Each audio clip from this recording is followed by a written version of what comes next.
Hello. Guys, we are starting in 5 minutes.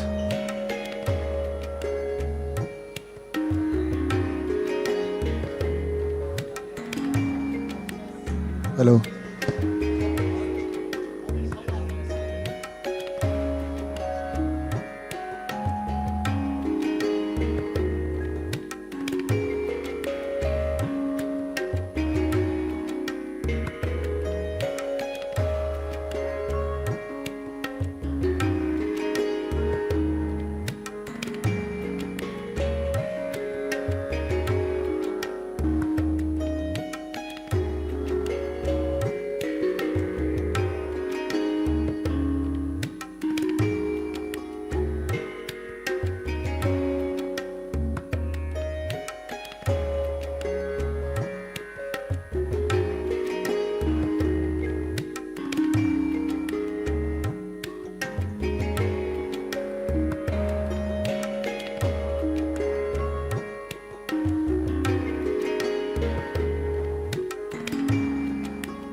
आ रही है मेरी आवाज़?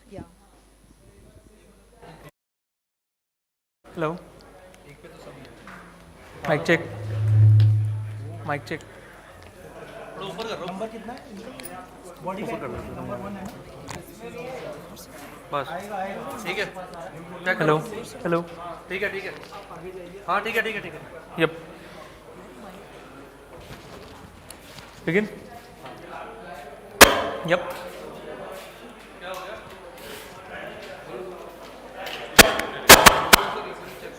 ये वाला बटन, यप, प्रेजेंटेशन के लिए बटन। Full screen.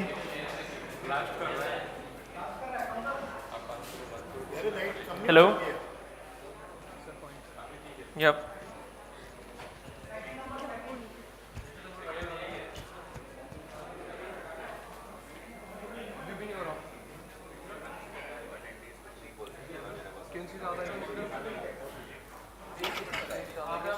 भाई हाँ वो लेके गई अभी और लगा के आएंगे और यहीं चेक करेंगे।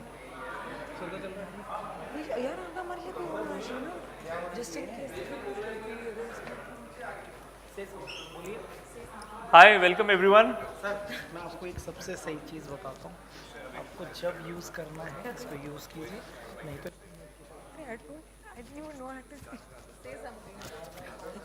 Hello hello. हाँ जा रहे हैं यही हूँ मैं। नहीं इन केस आप बाहर निकले तो इसको गलत डाला है, नहीं डाला, सॉरी।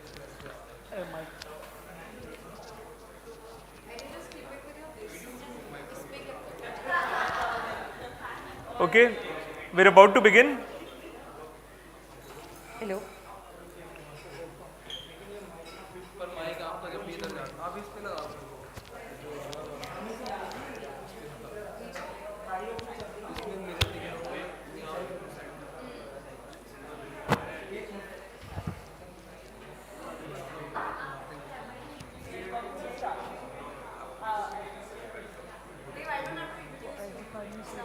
Yeah. हेलो। माइक दो। Hi. Hello hi. Hi, welcome. अब तो आ रही है आवाज़? हेलो, ये लेपल माइक 2 चेक करेंगे। आई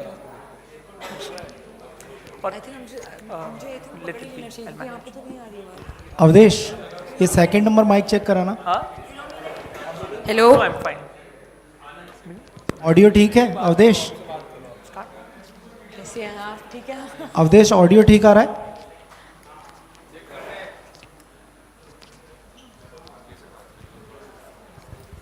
Okay, welcome everyone. ये क्या हो रहा है? I don't know, I don't know. हमारे यहाँ से नहीं है वो। यस चेस्टा को हैंडल दे दो, उस पे हैंडल बोलना।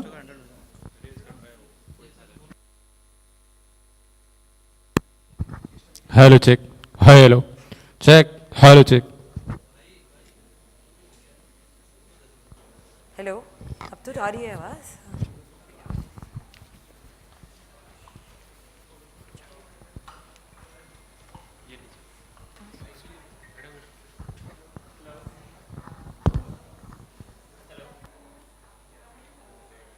Is my voice clear?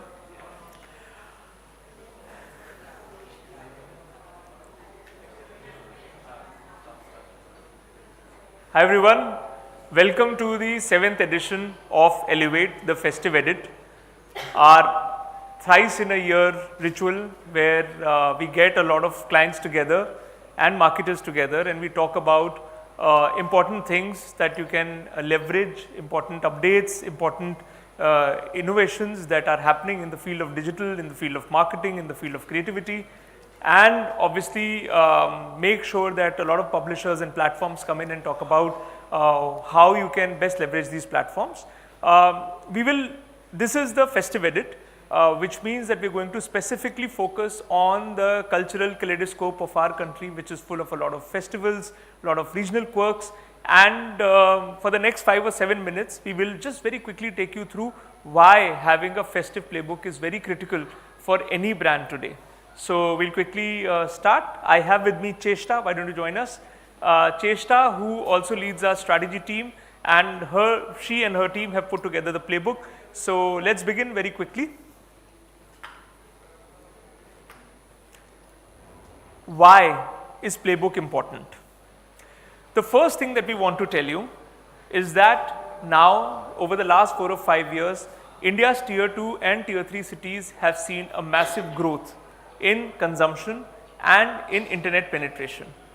And it is very clear that today 70% of audience of internet are based out of tier 2 and tier 3 cities. Now this is IMAI forecast, and obviously this percentage is rising steadily. The second thing is that today festive spends have almost become 40% of the total retail spends. So in a very, very short quarter, you are able to see almost 40% of the spends that people will make through the entire year. And an average estimate is that a person spends almost 10,000 rupees only during festive season for the retail, which is a fairly large number given that this is India.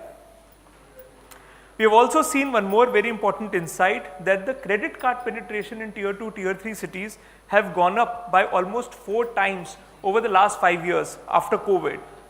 But in the tier 1 cities, it has grown only by 1.5 times. What it means is that suddenly people have access to more credit, people are increasing their discretionary spends. Obviously, this is an opportunity for a lot of marketers to start talking to audiences in tier 2 and tier 3.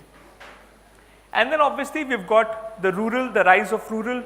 We have 1 billion smartphones in India for a population of 1.4 billion people, which means that internet and digital is now truly democratic. We see UPI, which is the largest payment interface in the world, delivering more payments than any other country for that matter. So clearly what matters today is that every brand needs to have an authentic play for tier 2, tier 3 cities as well. Now, what is the difference between tier 2, tier 3 cities and tier 1 cities? Tier 1 cities attract huge amount of migration. What it means is that culture is always a bit diluted. We have people from all corners of the country coming together, so their ways of celebrating everything changes a little bit.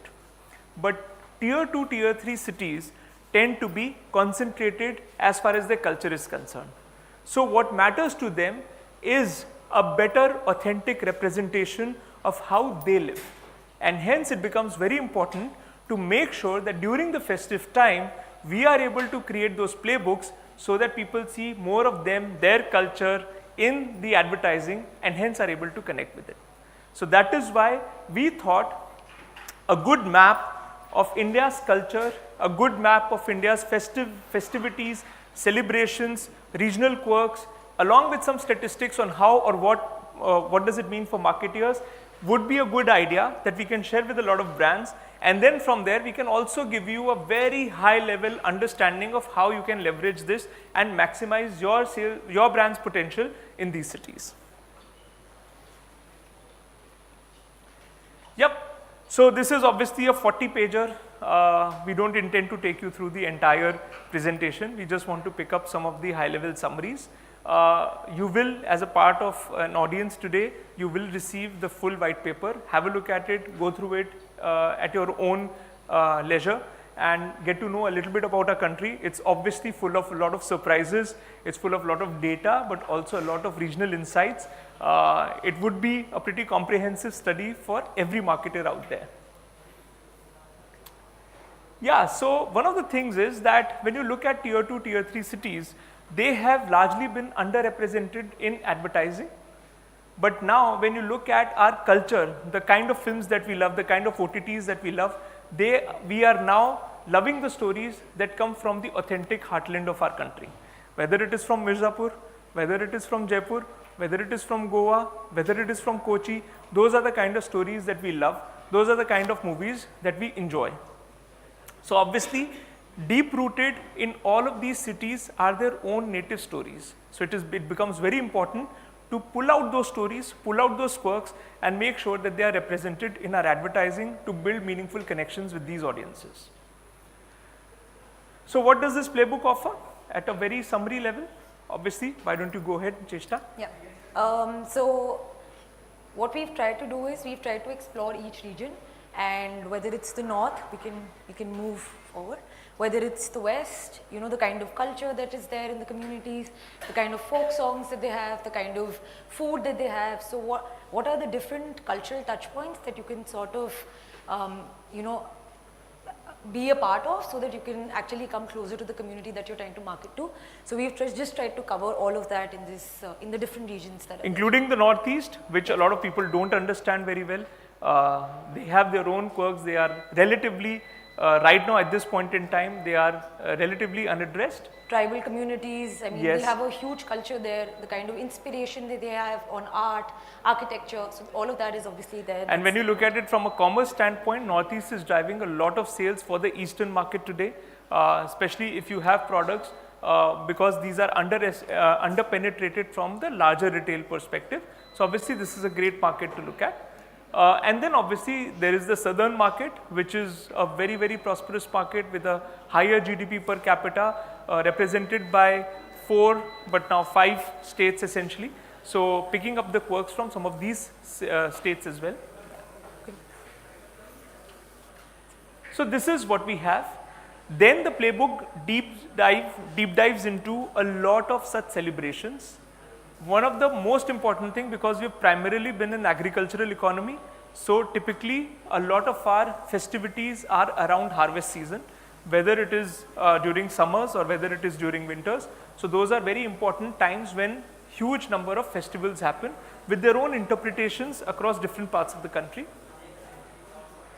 Obviously a lot of times the sowing season is also an important season when people celebrate. Why? Because they all want prosperity. They're all looking forward to a good harvest. So sowing season also becomes an important opportunity.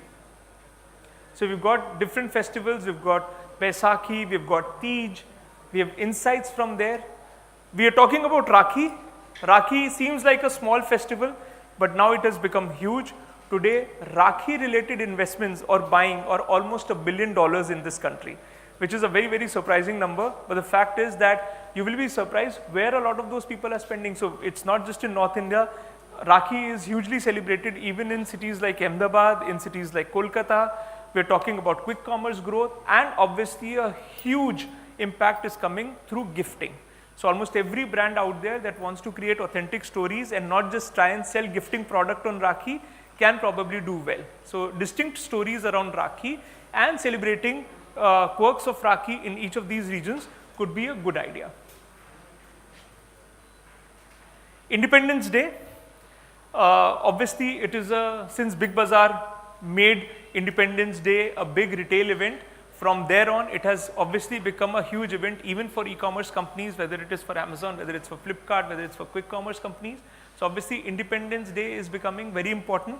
People are spending a lot of money on BPC, on fashion, a lot of other categories too, and tech, absolutely. There's this general freedom of splurge emotion, so a lot of people, you know, invest from tier 2, in fact, also invest in smartphones, laptops, so rural is sort of catching up with that spend. Yep. Then there is Janmashtami, again a huge event, and not just again in North India only, but also in a lot of southern states, except that their celebrations and their stories are not as well documented and not as well represented in the advertising. So there is a big opportunity, especially if you're a brand that is trying to target the southern states. So this is Janmashtami, big buying event also. Huge transactions, again a 25,000 crore kind of a business overall. So big market investments that happen not just in North but also in South. Obviously kids, it's a great opportunity to bring kids as a cultural catalyst.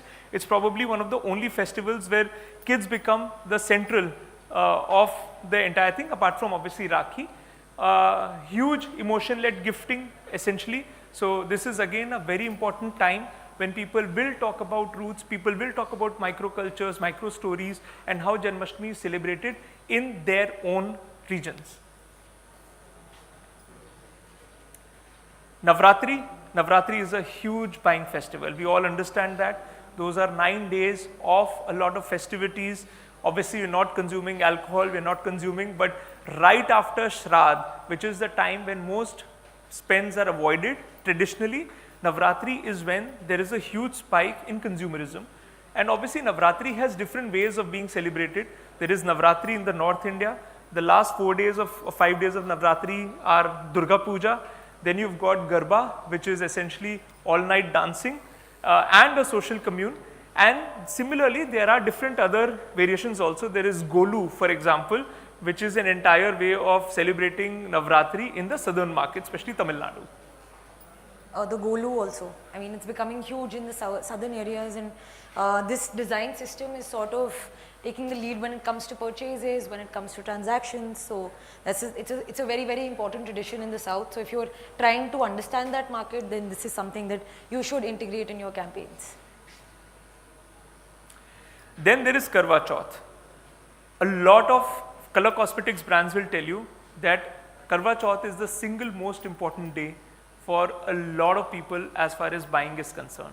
So whether it is related to fashion, whether it is related to color cosmetics, whether it is related to beauty, whether it is related to visits to salon, Karwa Chauth, obviously glamorized by Bollywood from DDLJ to a lot of other 90s cinema, has become a very, very important marquee event in the Indian cultural kaleidoscope. It has a lot of modern renditions also, and obviously it is becoming bigger and bigger, obviously as our weddings are getting fatter and fatter.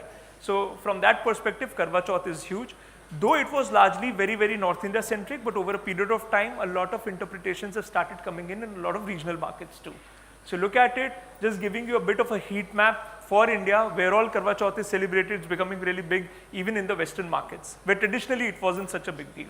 Masculine solidarity. I mean, a lot of today, like because a lot of women sort of express how men also need to be a part of this conversation. So a lot of men have started, you know, keeping fasts, becoming a part of that tradition, the entire tradition. And the grooming market has sort of grown by 500% during this particular festive season. So I think this is a huge uptick for men category as well. So for a lot of grooming market, essentially women were traditionally the most important customer cohort over the last 5 to 7 years. Men have also taken up grooming in a very big way. But yes, some of these events can provide that massive impetus for companies targeting male grooming products, etc., for them to consider Karwa Chauth as a big event.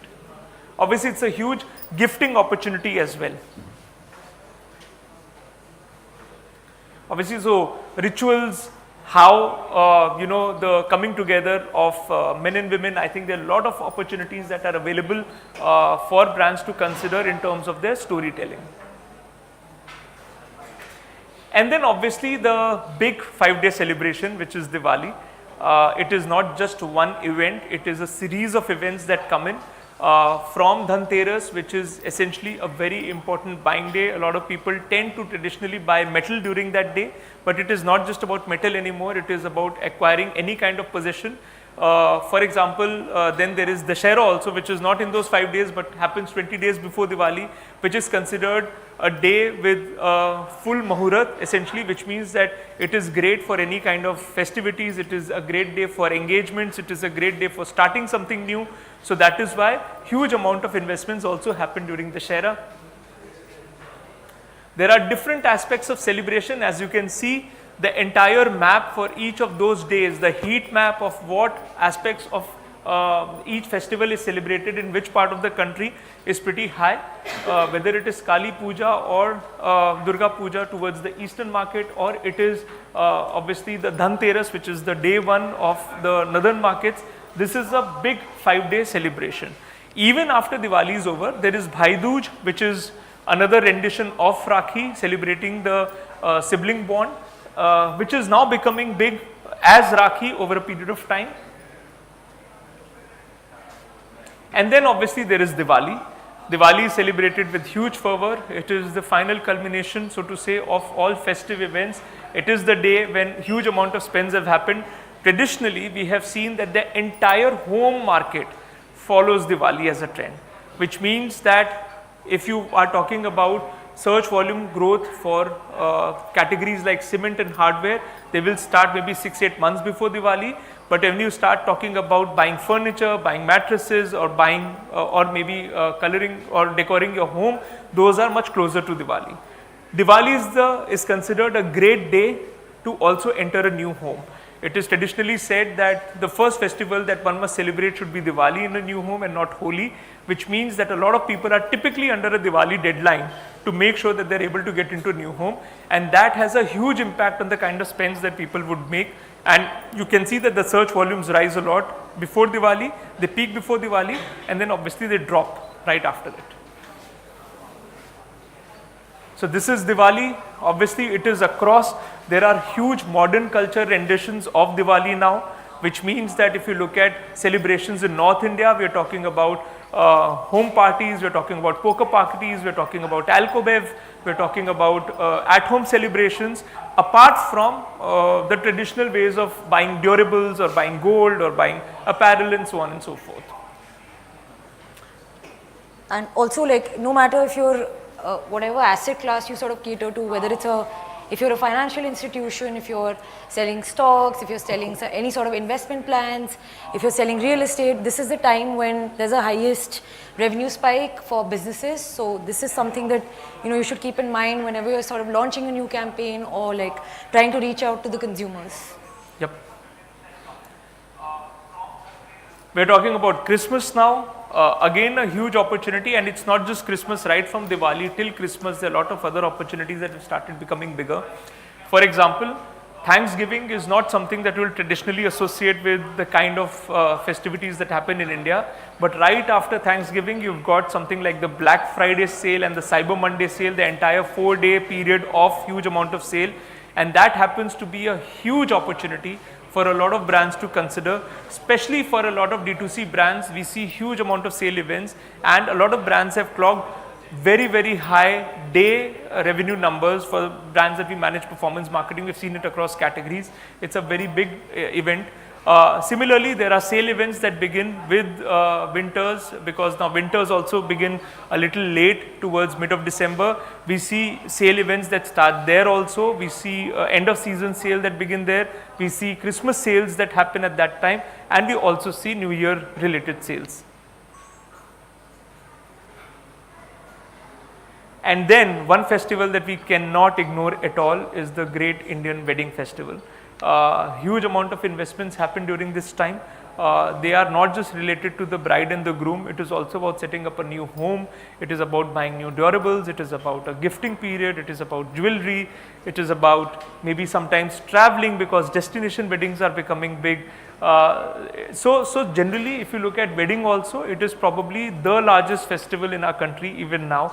People spend obscene amount of money, because for a lot of people it is a life worth of savings that they are going to spend during those 2 days or 3 days, and hence it is a very important event for brands as well. We have seen over the last 4 or 5 years, for a lot of brands across categories, brands have leveraged and deployed cultural context in wedding also, even from a Tanishq Riva campaign that they had done, where they talked about how different parts of the country celebrate weddings, to obviously a lot of brands across categories picking wedding as an important marquee event in their campaign planning. Yes, so we are towards the end of our festive playbook. What are the 4 or 5 things or takeaways that we would like to share with you? The first thing that we'd like to talk about is that while as a brand we need to be pan-India, but from our implementation and execution standpoint, we have to become micro, which means that today it doesn't matter what your brand, obviously, you know, you have to maintain consistency on how the brand is, but it has to be interpreted locally for everybody. So that is why pan-India brand structures with local interpretations. The second thing that is very important is micro spiking the campaigns. It doesn't make sense to create campaigns that follow just one flow with respect to Diwali. It makes a lot of sense to identify important markets for your brand and then figure out what are the micro events that you can capture and convert them into 5-day, 7-day, 15-day kind of festive opportunities, maximize reach in those markets and then move on to the next. And this probably will give you far better outcome than just one marquee creative that lands during Diwali or maybe 20 days before it, because it's the busiest time of the year and there's a very high chance that your campaign will get lost. Rituals, food, music, dialects, stories that resonate. It is very important, and we all have biases from wherever we come. We have a metro bias sitting in Gurgaon or Delhi. We may have a North India bias because we come from North India. It becomes very difficult sometimes as marketeers to be able to truly appreciate what matters in a tier 2, tier 3 city, what are the rituals that are being leveraged in those cities, what are the stories that reflect with them, that appeal to them, and hence it becomes very important that as much as we can through thorough research, identify what are the rituals, what are the dialects, what are the approaches that people take, because those are the stories that will resonate better. Then obviously leverage untapped story potential.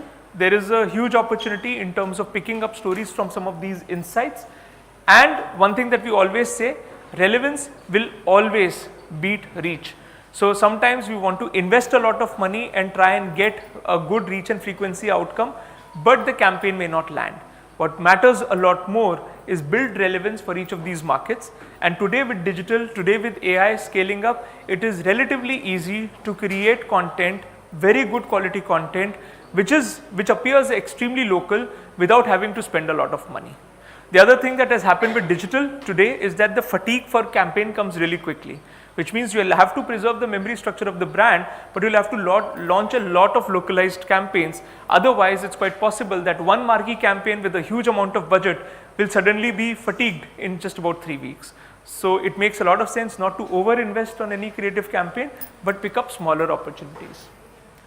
And then finally, one big macro trend that is happening world over is that we all want Instagrammable opportunities, which means if you do on-ground activation, invite people and get them to Instagram and create content where they are able to engage physically and then also share it live, is the big opportunity for a lot of brands to leverage, which is what a lot of brands have been able to do, whether it is at the Mahakumbh, whether it is at some of these events with respect to Durga Puja or even Jagannath Yatra for that matter. So the point is that as much as we can, if we create on-ground activations where a lot of people will come in, whether it is meet and greet or whether it is a kiosk setup, whether it is a canter activity, whether it is come over and participate in a contest, and then people tend to Instagram, then the reach also comes in, more and more people get to see it, and yet it delivers authentic outcomes. And the last thing that we want to talk about is that once you have leveraged a certain region, it is very important to see how that particular region has grown after the festive is over. So does it lead to sustained long-term growth for your brand or not is very important. So you may want to compare a post-festive period of the last year with post-festive period of this year to see whether there is an incremental sale outcome that is coming in after your regional connections with those cities or those regions. And then obviously there's a glossary of a lot of these events across each and every part of the country, the big events and the small events, tier 2 and tier 3 cities put together, which you can consume at your own ease whenever you feel like. We have obviously focused on events that are happening from now till December, but obviously after that also there are other marquee events that come in, whether it is the 14th of January, which is the Makar Sankranti, Uttarayan, Lodi, Pongal, so on and so forth. And then you've got, Holi and related events, so on and so forth. Yep, so that's our white paper. And with this, we welcome you all for Elevate the Festive Edit. And you're going to hear not just from our teams, but you're also going to hear from all the publishers who are here, and they'll take you through case studies and what has worked for brands on their platforms too. So thank you so much.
in the 7th edition for Elevate by Lyxel&Flamingo, powered of course by Perform Ace as well as co-powered by Media Card.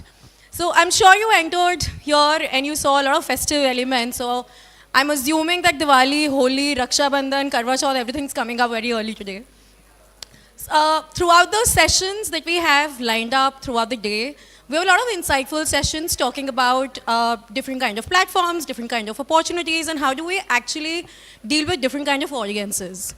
So when we talk about festive, I feel it's not just about vernacular structures or regional marketing, but it's also about understanding what nuances do we want, what TG are we catering to, and how do we actually see what kind of amplifications we can do. So I'll not take a lot of time because I think we're already running late. I have two digital titans with me to start sessions in Area 1 and Area 2 respectively. The first one is Hindustan Times and the another one is Times Internet. I'd like to welcome from Hindustan Times, Shaili Sardana along with the team, National Digital Lead. Over to you. Thank you. Thank you. Thank you everyone for your time today. Thanks for the introduction. I'm Shaili Sardana. I head Digital Agency Relationship at HT. And before we begin, I just wanted to dispel some of the preconceived notion. Yes, we are a leading publication with a legacy of 100 years. Legacy built on trust, credibility, and impact. But what we also offer is very, very, very strong digital offering. We are proudly say that we have our own CDP. We have been working on our ad tech and which will unfold in the presentation coming forth. And also what we provide is some of the bespoke solutions from HT. Over the years, HT Media has transformed into multimedia platform, excelling in storytelling and audience engagement. Next slide, please. So whenever we talk to a platform, scale is what that matter. And we at HT are here to provide scale with credibility to it. We as HT reaches out to be 350 million Indians pan-India with 60 million readers from our print, 224 million from digital across our 25 platforms with 12 cohorts with our audience at Podcast Solutions and a very strong on-ground presence. That is where the impact, that is where the scales comes in. So when I talk about digital, we started putting our efforts on our digital medium during the COVID times, and where we stand was a 70 million base. Currently, I can proudly say that we stand at a 225 million reach across our digital platform. We are on a growth trajectory. And when I talk about our digital platform, we are heterogeneous platform. So from our flagship platforms like Hindustan Times, which is a very strong platform in English news, 70% traffic comes from Metro with the 83 million reach. Very strong in the Hindi heartland is come our live Hindustan strength. We are #1 platform when it comes to the Hindi heartland with 62 million reach. And when you want to talk to the boardroom audience, the audience that take decisions, our financial platform Mint reaches out to 51 million. Not only that, we also caters to some niche platform. Just for example, HT Auto reaches out to be auto enthusiasts. We have Health Shots and Slurp that reaches out to be women. We also have Vernax, which reaches out to the regional connects from HT Bangla, HT Tamil, Telugu, Kannada, and Marathi. And how can we leave the cricket enthusiasts? We established our HT cricket offering during IPL, and we reaches out to be somewhere around 30 million across, and during IPL, on our HT cricket platform, we reaches out 70 million audience over there. Next slide, please. So that is what I covered now was the overall platform strength. Not only that, if you look at our social media strength, it is 70 million plus across. Any advertiser coming on platform and routing our content solve is looking to scale it further. You can also leverage our social media platform, which stands at a very strong of 70 million reach. Till now, what I talked about this scale, how we are developing in terms of ad tech. When we started, we were giving scale at reach with the roadblocks, with innovative ad formats. Then we developed our own CDP. We have been providing audience solve. We have been giving cohorts. We believe gone are the days when you believe in a spray and pray policies. Now you really want to focus the TG you want to target. That is where HT stands apart from everyone. We have our own CDP to play it. That is till 2024. What difference is in 2025? We complete the circle. So it's more like a jewel in a crown of any publisher is to have its own server. So that is where we learned our Eco. Eco is our own ad serving platform, and now we can happily say that we are a full funnel solve. We can actually help you with the lower funnel solution from a CPC to CPL to CPT, you name it, and we have the complete solve. We have expertise of upper funnel, that is where our strength is, but we know our audience so well because of our CDP 2.0, we can actually help you with the bottom funnel solve. That is all I wanted to bring it to you, and we are, go up. So happily say that we are able to deliver 300 to 320 million monthly impressions through our CPC. We are able to generate 2.5 lakhs plus leads for auto education across categories. We are helping transactions for our e-commerce and fintech with 3.5 lakhs monthly transactions every month. So that is the strength we bring on the table. So when I started, we talked about scale, how we started, and then what ad tech we build in. That is where HT can proudly say that we are helping you with the complete funnel solve. You are launching a brand, you want mass reach. You want awareness to be created, that is where you can take a site takeover or a roadblock. You can have a social media posts, YouTube posts, native articles, so on and so forth. When you go in the consideration stage, you want to target to a limited audience. Those who have seen the ad, now you want them to consider the ad.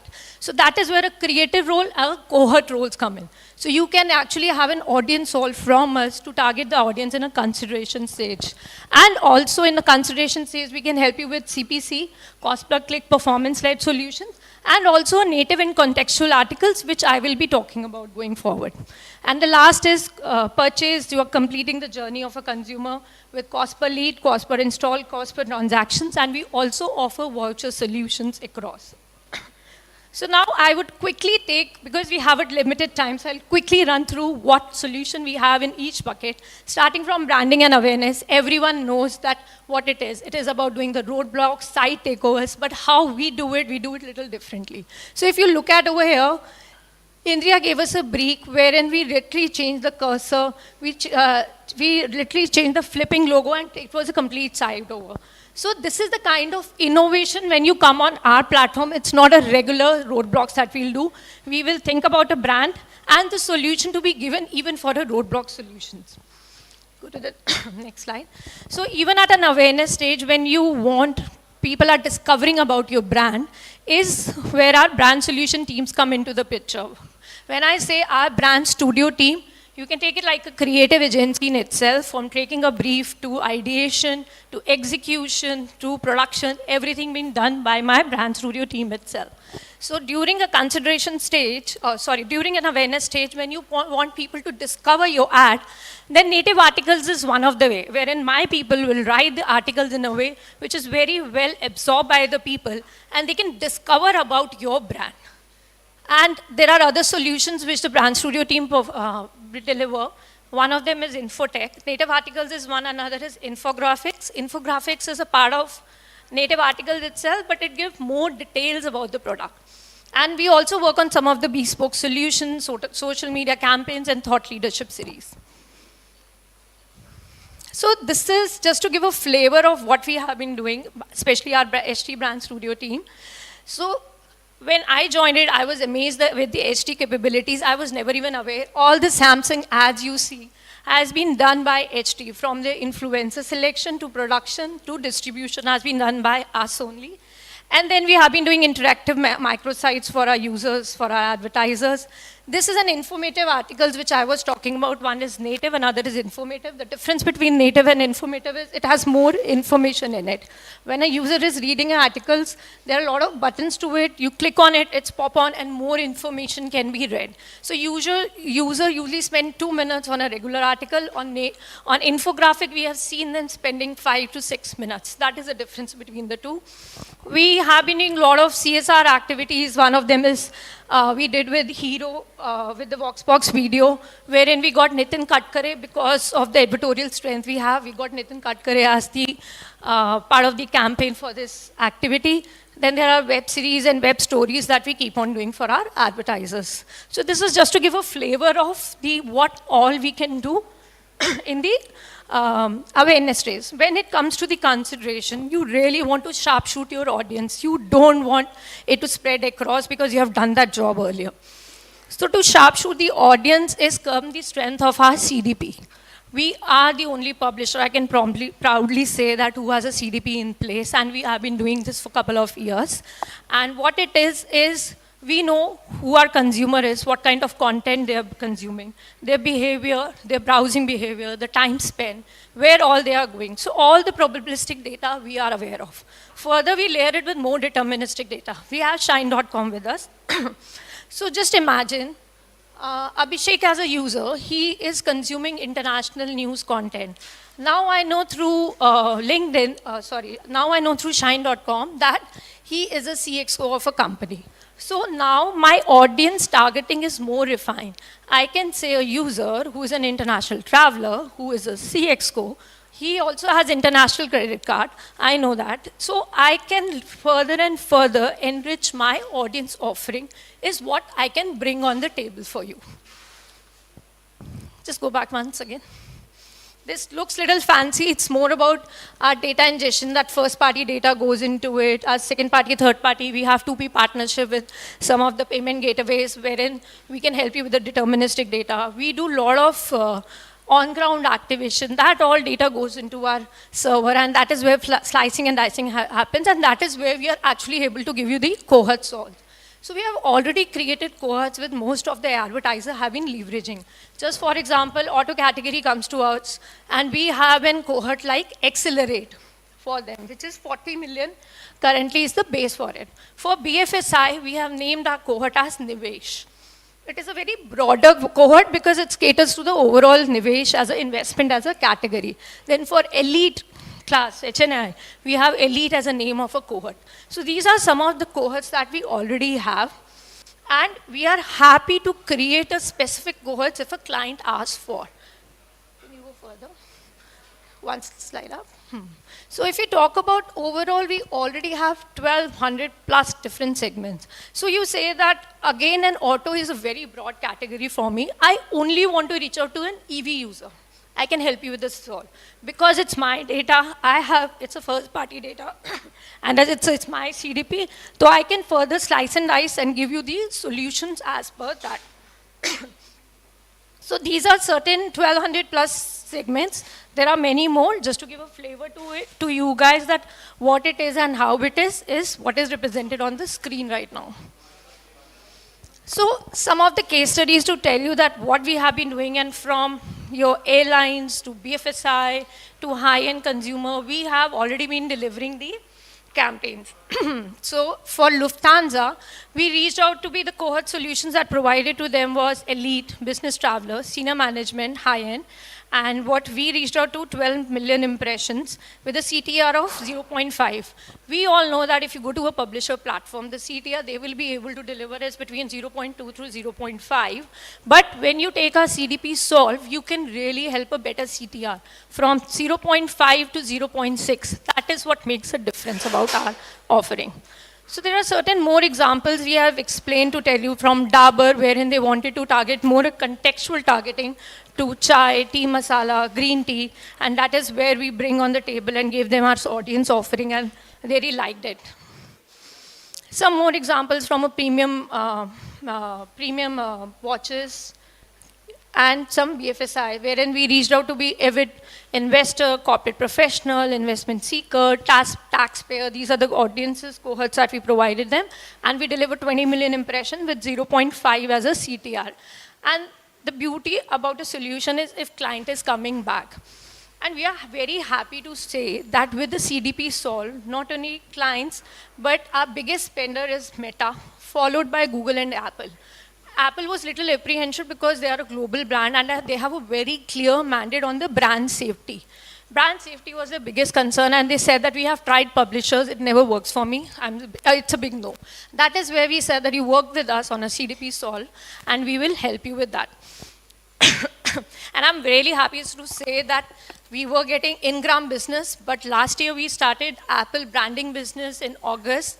We have been they are consistently coming back to us on the strength of our CDP, on the strength of our brand safety norm that is we are able to provide to them. From Intel to AMD to even IBM. IBM started with us with regular roadblocks. Now they are taking a lot of audience solves from us.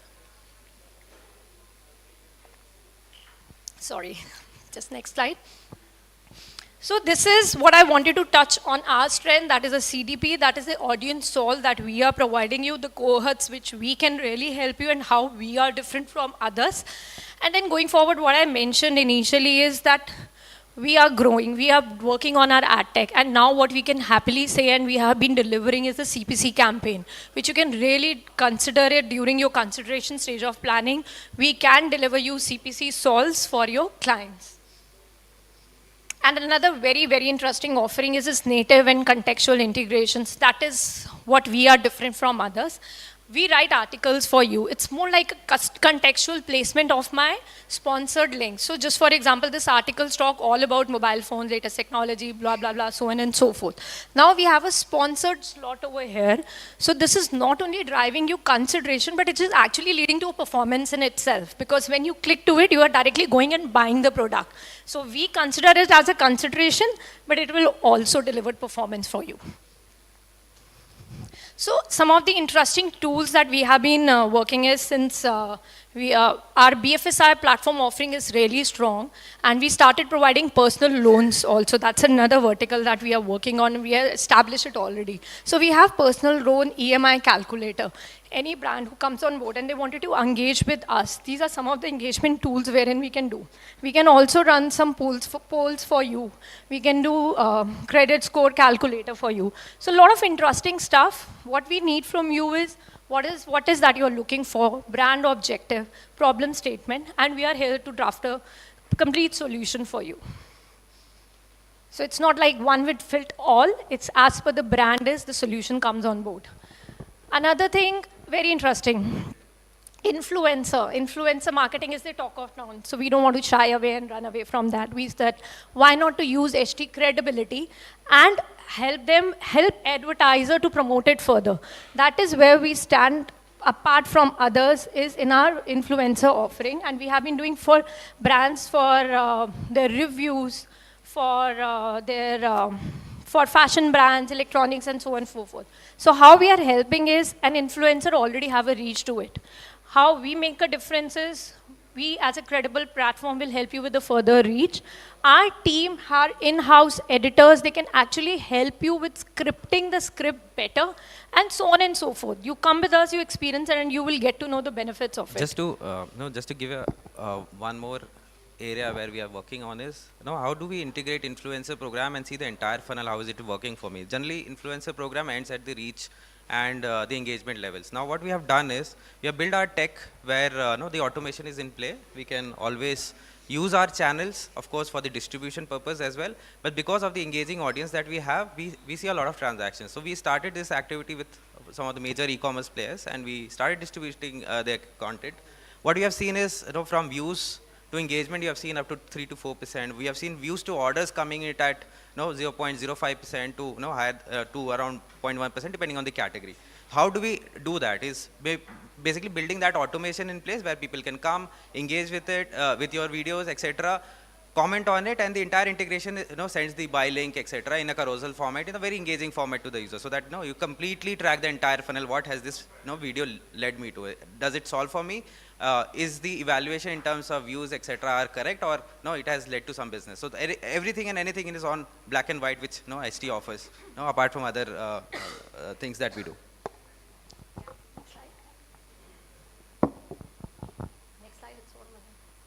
So now we have already talked about from awareness to consideration how HT can really help. Now coming to the lower funnel, we completely understand that our strength has been in the top of a funnel because that is our core. But we know our audience so well, that is where we can actually help. We have been helping advertisers with even a bottom funnel solve with our performance offering. So Abhishek will just quickly take us through. Just a quick recap of how do we get users on HT. It's all about search and discover. We get 98% traffic from search and discover. This is because of our domain authority. Look at any website that HT operates, Live Mint, Live Hindustan, or HindustanTimes.com. We write anything and everything, and it ranks on Google, and that's what our strength is. Now, the credible content that we do, the quality of work that we do in SEO, helps you get that share of voice on search. Now, search again gets those in-market intent users to your platform. So what it solves for is basically if you search anything right now, also top 5 mutual funds to invest, or maybe the best hair colors for women, whatever category you search, you'll find those articles ranking on Google at least on the top 2 pages. So that's where we garner you a lot of traffic. These are the engaged users looking for products. They come, land up on your article or any kind of interventions that we have done on HT. And we have designed the engagement tools in such a way that, for example, just to give you a brief, our HT Autos lead form conversion from PVs is 33%. Today I generate close to 2.5 lakhs leads on HT Auto. We are working with almost all of the OEMs. And imagine this all data going to CDP. We are doing close to around 1.4 million credit checks on my website. I know which customer is it, what is the CIBIL score, I know what is the kind of loans he is having, and if he has a car loan, that car loan's tenure is already 7 years plus, so, or maybe 5 years plus. So that is a prime audience for me to pitch other products, prime audience for me to pitch and show him contextual ads, and that's what it unlocks for us, right? So this is how we drive performance. Very, very contextual, very, very real-time targeted ads is what is driving the performance. Abhishek, if you can play an example of how it looks. Just give you a brief of how it ranks on Google, lead form process for the auto industry. Go back, there's a video to it if... that is not playing actually. Okay, can you click the video? So quickly to tell you that how the journey is. The video highlights the full content of commerce journey, starting right from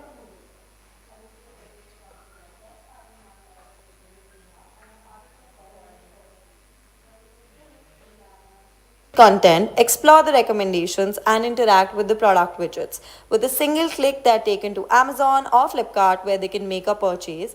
From search to sale, this is how content drives commerce in a seamless, high-intent journey.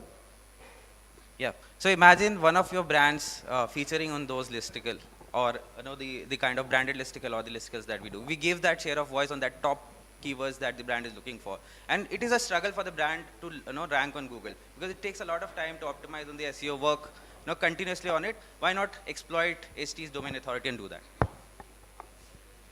Right. Similar model we have done with HT Auto as well. We rank on certain keywords, particularly for the auto industry. They land up on our product pages, very, very optimized, and we are able to capture leads. Now we can generate leads for insurance, we can generate leads for say car test drives, generate leads for maybe exchange programs, etc. And we have already been doing a lot of advertiser from Nissan to Renault and MG Motors and so on. Yeah. So again, power of CDP. Now if you see the bottom nav bar on HT Live Mint, on Live Mint, it's all powered by CDP. The icons, the GIF icons that you see on the bottom are very, very contextual, and they are very, very real-time targeted. If I'm a user who is an in-market audience for a loan, we'll see a loan widget there. And if I'm someone who has come for binge content, we'll see a video widget there, and so on. It could be a sky scanner widget or whatever. It all boils down to the CDP power that we are using to exploit users to generate transactions. Just to give you a figure, BFSI, we are disbursing close to 30 crores of loan every month, personal loan. We started just 3 months back, on the transactions. That's the kind of sheer size and reach that we have. Again, one more engagement tool that we have built is the voucher distribution system, again powered by CDP. If you go to any article in HT, you'll find a slot which gives a lot of quizzes, polls, etc. These are powered by CDP. It gives you a contextual quiz depending on the audience that has come on that particular article. So that is how we have done. We can do a lot of activities related to brand search, related to share of voice, anything that you want to do. Just do the branding as well, right? So even the brand lift studies could be possible here. You can put a questionnaire saying that what are the top 4 brands you recall in the mobile phone category, and we can give you a report that these are the users on HT, what they think about you. So these are the things which are possible. Again, those vouchers that we distribute at the end of the quiz are retargetable. We can retarget them on so there's a voucher section on HT. They can come back, get their vouchers. We can also send them emails and WhatsApp. Just you want them to reuse and utilize the vouchers, you can increase that as well. So this is what we talked about across our funnel solve, we also are very strong in our on-ground presence. When we talk about HT, the legacy, we have been doing a lot of on-ground events, and we have bucketed into three. For short of time, I'll just quickly wrap it up by saying that it's one of them is thought leadership. Our HT leadership series, summit is talk of the town. No one wants to miss it. From Modi to Obama, you name it, because of our editorial strength, we have got people on board. And everyone wants to be associated with it. Last year, we got ABC Group, we have Google, a lot of clients were associated with it. And then we have something for consumer passion points, like most stylish awards is what happens that we do in the Mumbai. And Higher and some of the brands were the partners. HT Unwind is one of another on-ground event. It's more to catch the crowd who was there to just to have fun, eat, and all that. So these are certain themes that we have divided. We would love to share it with you. Paucity of time, we are just quickly wrapping it up. It's more like a rapid fire round for me to quickly take everything up. So this is the complete offering. If you can go to the next slide. Festive is coming and we don't want to miss the bus. Festive, what we started as the biggest unique engagement program is Festival of Gift. That we started in season 1 last year. Print was the focus of that. Year 2, we started in the digital, and that is where we see the difference. We see the masses engaging with it. What is Festival of Gifts? It's season 3 of Festival of Gifts, and in it, there is something from everyone. For the users, we want to really incentivize our user for being part of the loyal reader they are. So that is where we run a contest and we incentivize the users. And also, money can't buy experience is what we give to the users. A lucky winner comes to our office, they get the picture clicked by CEOs, CMOs of a company, and their picture gets published in a newspaper.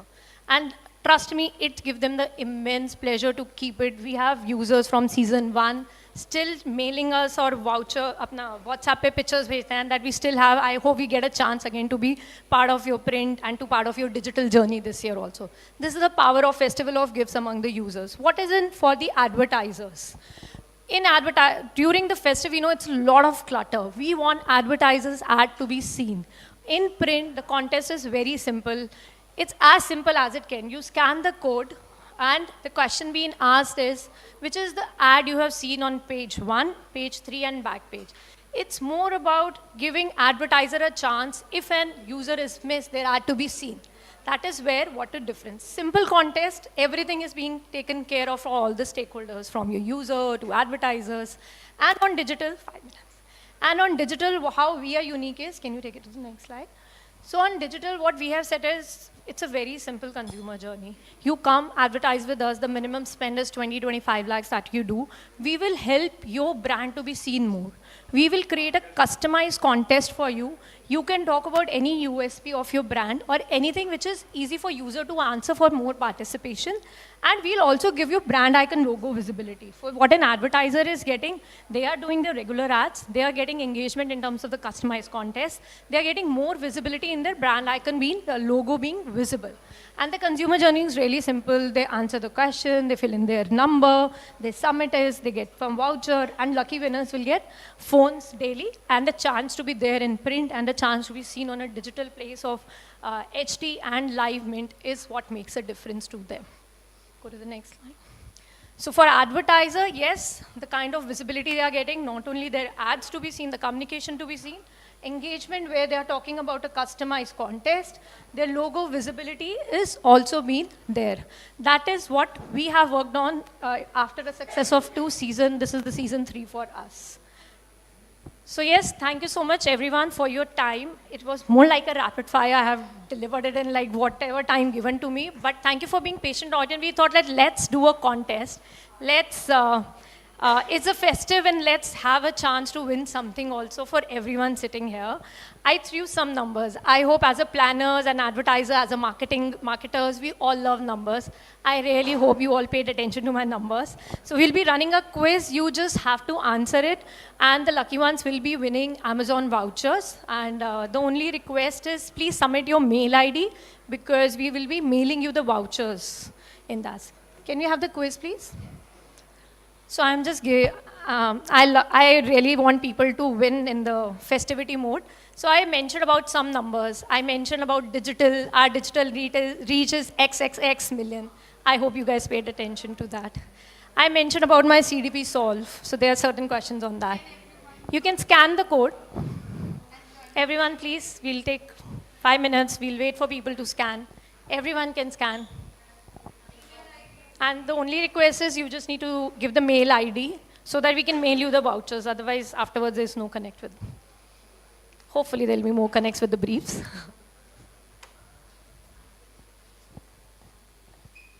I hope everyone in the room managed to scan.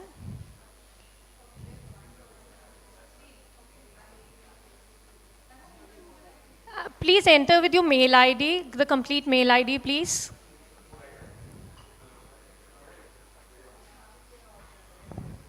We want more participation. It's like 1, 2, 3, 4, 5, 6, 7, 8, 9, 10.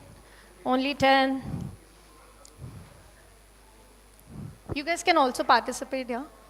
It's chance to win something. Come, come, come. Anyone and everyone in the room, I'll urge.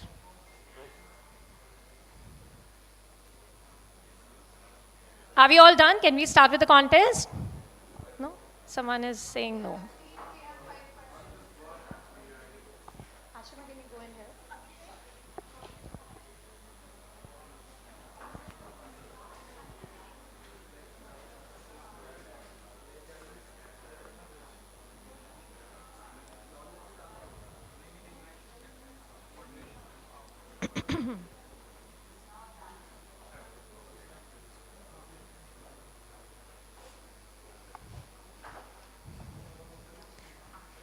So we just incorporated this quiz on our way to the roadshow, to be honest. We just thought to make it more interesting, and thanks to Ashima for incorporating it on her way to the event. So I'll just wait for it to turn 20. Quickly, quickly, quickly, we have next sessions. We don't want people to wait. Yes, so now we are starting. So what is the total digital reach of HT Media? I talked about 2-3 reach numbers. One is our overall reach, that was 350 million. One was our digital reach, which is XXX million.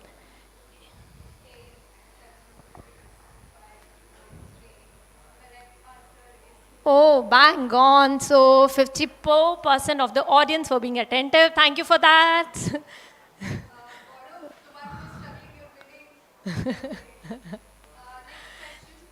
What powers HT's precision marketing engine? I talk about how we are different. We have been building on something. We are able to give solves, cohort solves on ta-ta-ta-ta. Perfect. I love it. 86% of the audience were attentive because that is where the beauty comes in. We don't want to do spray and pray. We want to target to our users and what the cohort solve the HT can bring. Again, Gaurav, I love it. You are being so attentive. I love it. Next, which of the following is a format offered by HT Brand Studio? I talked about our Brand Studio offering that from native articles to blah, blah, blah, blah, blah. We can help. It's more like a creative in-house agency. You share a brief and we can help you with all the solves on the world. Okay, ideally all of them, what VoxBox videos were more about CSR videos, and we create a lot of video content for our clients. So we help with all the above. Yes, perfect. Ujjwal, you are now, okay, apart from top funnel solution, how does HT Media help with the bottom funnel solve? So I talked about now happily to say that we are there across funnels and what all we can help you with the bottom funnel solve. Yeah, I kept it quite obvious for people to notice. So yes, it's all of above. It's the last and then we'll announce the winners. HT Media's first party data is segmented into how many distinct cohorts? One of the slide, I talked about that there are XXX numbers, but to save on time, I just gave a flavor. In auto, we can slice and dice it further. In BFSI, we can help you with credit card and so on and so forth. What could that number be? The bigger, the better. 50% of you are right. It's 1200, what I talked about. So yes, congratulations, Tejas. Can you please tell me, Tejas, yay! Can we have a big round of applause for Tejas? And then Asad. Oh, audience over here were more active. Muskan. Okay, perfect. And Ujjwal. But thank you for the participation, but we would love to give it to all because it's festivity. You you never say that I'll give it to my these relatives and we'll not give it to them. So whosoever have scanned the code, you will get the Amazon vouchers. But I just hope you guys have submitted your mail ID with it so that we can actually mail you. If not, I will be coming talking to you. You can share your mail IDs and we will be sharing the vouchers with you. Thank you so much, everyone, for your time. Over to you. Thank you. Thank you so much. I hope it was an insightful session and you're all aware of now what does HT does. Just for an instance, we also have area 2 where we already have Times Network session going on. So just in case if anybody is interested, we can move there. How we're also going about sessions right now is into 2 parts. So this is area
also part of InShorts team North region. We take care of InShorts in public. Here, yeah, we are here to discuss about how we are giving you comprehensive reach through InShorts as well as public. Public is a vernacular platform which is hyper-local and 100% video news. And InShorts, I'm sure that you might be using InShorts currently on day-to-day basis. So we can just begin the slides. Swati, can you please take them through the beginning of the slides? Sure. So overall, if we give you an overview about InShorts group, we started in 2013 where we could see the attention span of people was going down. And we wanted to bring something where it's crisp and plus give you informative content. Now, there are two kinds of content that we are talking about here. One is your entertainment content, for which you go on social media platforms. And the other one is your informative content. Obviously, you will go on the news platforms to access it. Even for the informative content, we obviously see entertainment content nowadays is very short format, and you can swipe 200 swipes in a day very easily. What about news? Then we figured out, okay, let's start giving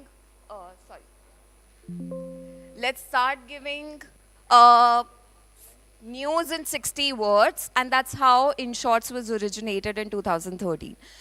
With the success of InShorts, there were certain insights. There was a study by Nielsen in 2019 where there were 3 insights that we worked upon, and we actually introduced another app which is called Public App, because we wanted to reach out to the maximum audiences in India, which is your Bharat audience. The 3 insights were: insight number 1, 7 out of 10 Indians prefer hyperlocal content. People would want to know what's happening around them. Insight number 2 says 75% prefer video as the online information format. I mean, if you go to, let's say, Agra, Jaipur, UP, Bihar, Madhya Pradesh, there you see people still prefer video as a consumption format, video format.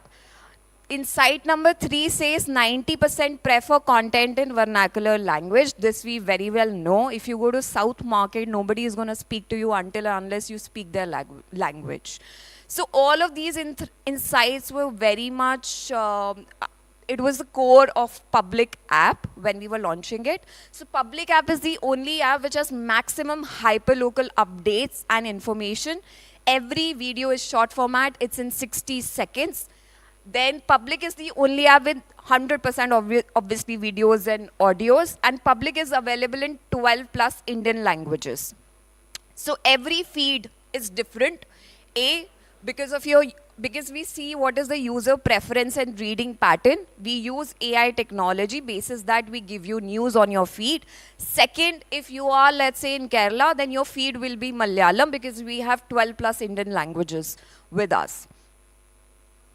This is how Public looks like. This is one of our reporter. On the top half, you will see news in 60 seconds, video news. The second half, you can place a banner or we can leave it empty if we don't have advertisers. 100% videos and audios, maximum hyperlocal. Then we have interest-based content channels also. I'll come to that point later. We have 3,000 plus content creators. So these are the reporters who has press card. We are the only news app which has 90% of the content which is unique because of our reporters. So when we talk about 764 districts, out of 764 districts, 700 districts has our reporters on the field fetching hyperlocal news every day.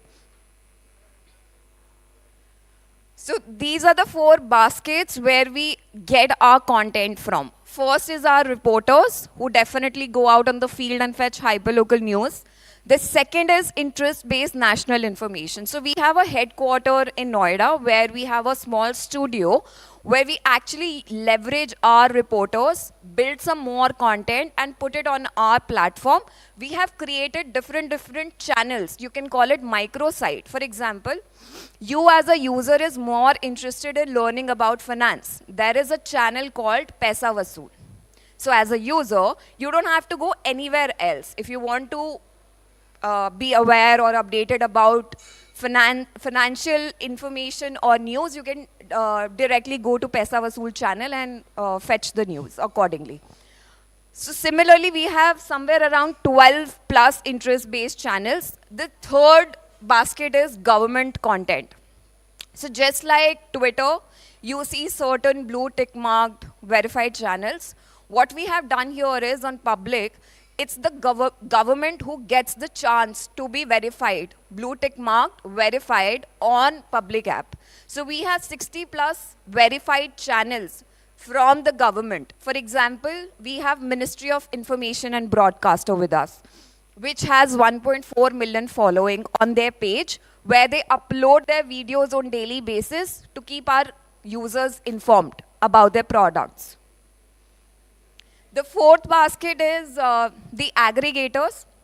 For example, there is this tier 3 plus town market where through our reporters we are unable to reach. There we get our content from the aggregators normally for the commission basis that they charge, and that is only 10% of the entire content basket on public app. So the kind of content that we generate in a day through our reporters, like I mentioned, we have 3,000 content creators. 40,000 of videos a day we generate, which is approximately 1 million plus videos a month. We generate almost about 1,200 to 1,500 unique stories, and which obviously garner us 15 billion plus monthly page views. That's huge. And that is why the average time spent on public per user per day is about 28 to 30 minutes, which is also huge. Certain kind of average time spent you generally see on OTTs, because that's what the trend is. These are the interest-based channels that I was talking about. If you want to learn more about, let's say, auto category, then we have a channel called Drive Dreams, which only and only talks about auto. Then similarly, Zyka is all about food. Rang Birangi Dunya is all about all entertainment. Safarnama is all about travel and lifestyle. We can also, on a special request, can create a different channel if we have a lot of research and data behind it. And then obviously we can put our reporters at work, where we can give them scripts, research, data, through which they can generate n number of videos and start uploading on the channel. So these are the certain government handles which are verified. Ministry of Information and Broadcaster. If you see, it has approximately 1.4 million views. So there are two ways for a user to actually consume this content.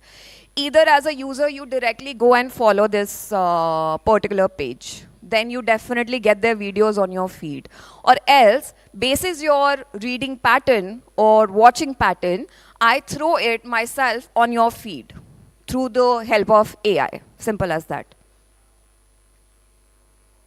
This is the sort of audience we have on public. If we talk about a monthly active user base, it's currently at 75 million plus.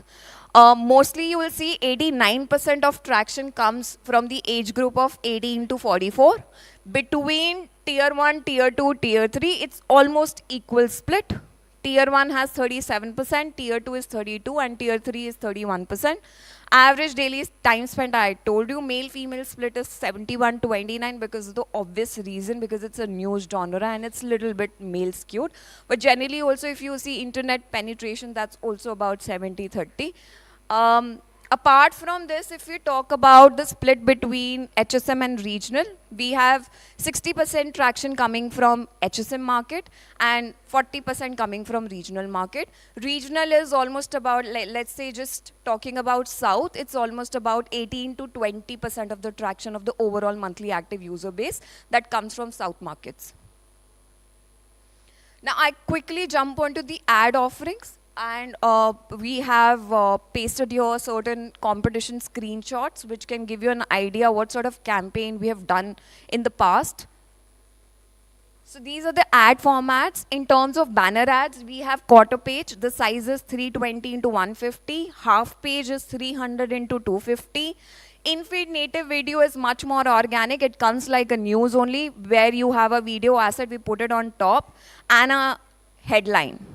and then your brand name come on the top with a blue tick mark. In terms of full page ads, we have interstitial static and then 2-in-1 video. 2-in-1 video has video on the top and banner on at the bottom. All the ad units that we are showing you has CTA and is clickable in nature. Vertical video is similar to your Insta Reels, YT Shorts, which is 9:16 aspect ratio. Now, this is where we completely stand out because InShorts has a strength of giving you amazing creators. We have a brand solution team and creative team. Once we receive a brief, we definitely work on certain concept ideas that we share with the client, and then client share their feedback. We create a creative for them, which they approve, then we put it on our platform. So these are certain sort of creators that we have provided to a lot of brands. I'll just take you through one of the creators here, which is from Viba. That's a motion story.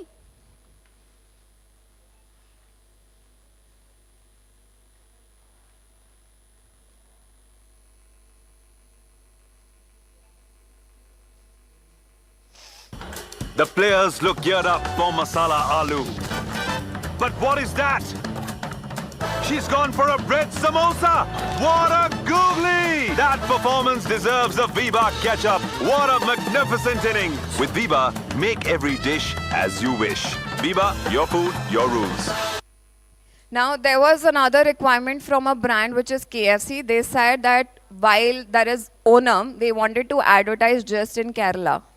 And they wanted to use vernacular creators, but they couldn't do it because of certain global guidelines. But obviously, they wanted to do in Malayalam feed, and they wanted to do it just in Kerala.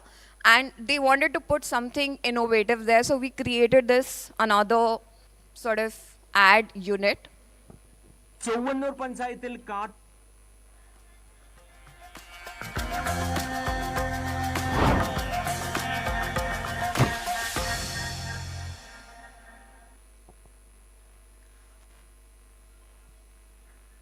पकड़ लिया उद्यान दे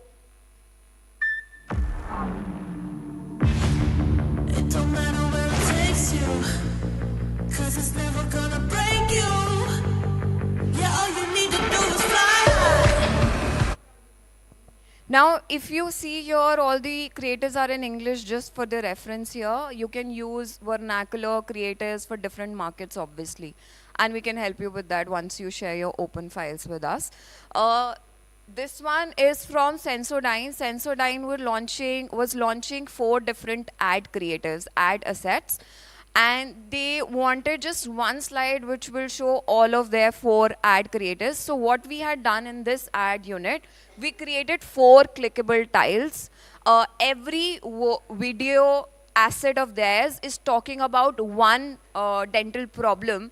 And here we have given 4 clickable tiles. If you click on one, which says, let's say, sensitivity to cold, then it'll open the video asset of their brand of Sensodyne, which talks about this major problem. I'll just show it to you quickly.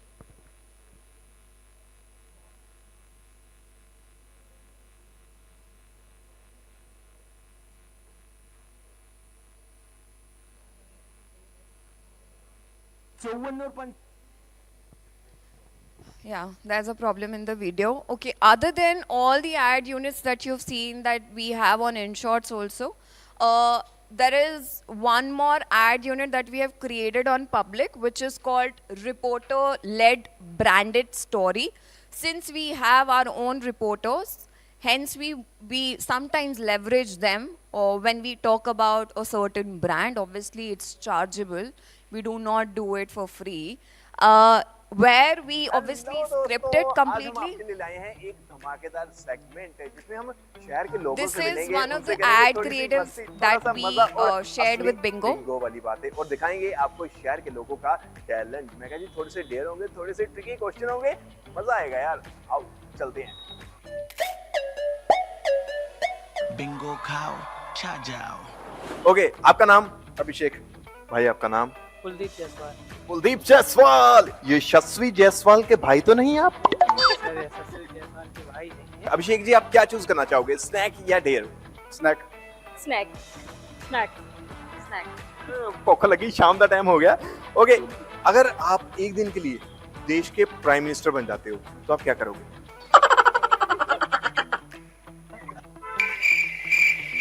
चलो सवाल change कर देते हैं. अगर आप एक दिन के लिए इनविजिबल हो जाओ, ठीक है, तो आप क्या करोगे? बैंक लौटाएंगे. अगर मैम आप एक दिन के लिए लड़का बन जाओ, So आपका such gender- kind of videos we create. Obviously, we are running out of time here. Otherwise, this video is very interesting. The plus point here is that you can choose. So we have reporters from each district, like I told you. So the dialect of the reporter would be according to the market. That's the plus point. So this is somewhere in Punjab, and we wanted to have the same dialect from the reporter so that he can go on the field and interact with the audience real time. And this is very, I mean, brand really liked this video. Plus, other than this, we have also done election campaign with the Rajdhani Basin, where the idea was, with the association, they just wanted to give information about certain topics during election which happens. Like for example, what is Nota? A lot of users would not know about it, but it's a prime information, and Rajdhani through their brand, they wanted to give this prime information to the users. So we started creating videos for them from our studio which talks about these prime subjects, and we started putting on our platform. This is the third one is Patanjali branded story. So what we do with Patanjali is we've created a content channel for them. Since they wanted to create a positive digital footprint, right now you see that they're very much gaining a lot of negativity through news and so on and so forth. So they wanted to simply create digital footprint. So we gave them an idea, why don't you create a content channel on our platform? We're going to be creating, for every month, we'll create 20 videos for you. It could be your plant visit, factory visit, manufacturing unit visit, or maybe talking about your products. Let's show the positive side of it. Because news तो आती रहेगी obviously. News negative ही आएगी अगर बाबा रामदेव जी हैं तो. But still we wanted to create something positive for them, so we created this channel. Every month they were inaugurating their Nagpur plant, which was an orange plant, sort of rasna plant. And we sent our reporter there who did the coverage, who created the video, we put it here and so on and so forth. This is another video. We are done with the astro. देश में इन दिनों लोकसभा चुनावों के लिए voting का दौर जारी है। ऐसे में राजधानी में past Yeah, thank you, Swati. Thank you for the insights regarding public app. Hi, everyone. This is Harsh, and I would be taking you through to the InShots app. I hope that everyone here, like 90% of you people, must be using InShots, right? So InShots is a content platform, and we are a snackable content platform. And after COVID, we have seen a lot of spike in our traffic. So people used to come on the app on occasional basis, but after the COVID hit, news was something that was consumed by everyone, right? So we have seen that people have come onto the app for like 5 to 6 times in a day. They are roughly spending around 28 to 30 minutes and reading around 50 to 60 stories on an average. For a news app, these numbers are mind-boggling, right? In the era of Instagram, Facebook, where you are always attention seekers, we have seen that people in their leisure time are using InShots, right? And that's a big win for us because people are not wasting time. They are learning something new, right? So just to begin with, how the audience, looks like on InShots is that we are widely popular into the metropolitan cities. So around 90 to 95% of the traffic comes from these top 10 cities. And if I talk about the age bracket, so 18 to 24 is roughly 32%, 25 to 34 is 44%. So these people have like money in their hand, right? They are online shoppers. And if I talk about the majority of audience, they are a digital first audience, have an inclination towards modern lifestyle, well-being and hygiene. So InShots audiences like us, corporates, always short on time, need news like in a rapid fashion, and they don't have time to see the entire platform.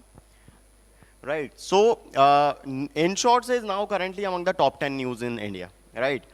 We have seen that a user is currently using InShots and actually opening the app like majority of the time it happens whenever you download any news app, you are convinced with the notifications they send. But we have seen that people actually open the app and the open rate is pretty high, around 80%. It means 8 out of 10 people are actually using the app, and InShorts user are active for at least 15 days in a month. Right, so if you have skipped reading news today, you will definitely come tomorrow. If you haven't seen it today, maybe in the week you will come back again. This is a difference between audience on InShorts and audience on platform. Audience on InShorts would be always on the move, living in top 10 metros, consume content in English language in text format, whereas they would only consume content which is related to national, international, where a public app ka audience would want to know what is happening regionally, nationally, internationally, hyperlocally, and he's somebody who has a lot of time. Like imagine UPSC aspirants coming from Bihar and UP. That's the kind of audience we are targeting through public app. हमें जल्दी भागने के लिए बोला तो हम जल्दी भाग रहे हैं. Sorry. Right. So quickly talking about the numbers, the total app installs for InShorts are now close to 20 million. Around 4 to 5 million are daily active users and 10 million users are monthly active users. Contrary, on public, 200 million downloads till date, 12 to 15 daily active users and 75 million monthly active users. So this number is growing day by day. Right, so we will quickly cover the ad units that we have. 3 major categories. One is the content-based part. So we'll start with the content part first. So InShorts is a news platform. Everyone who comes on InShorts has come to read news, right?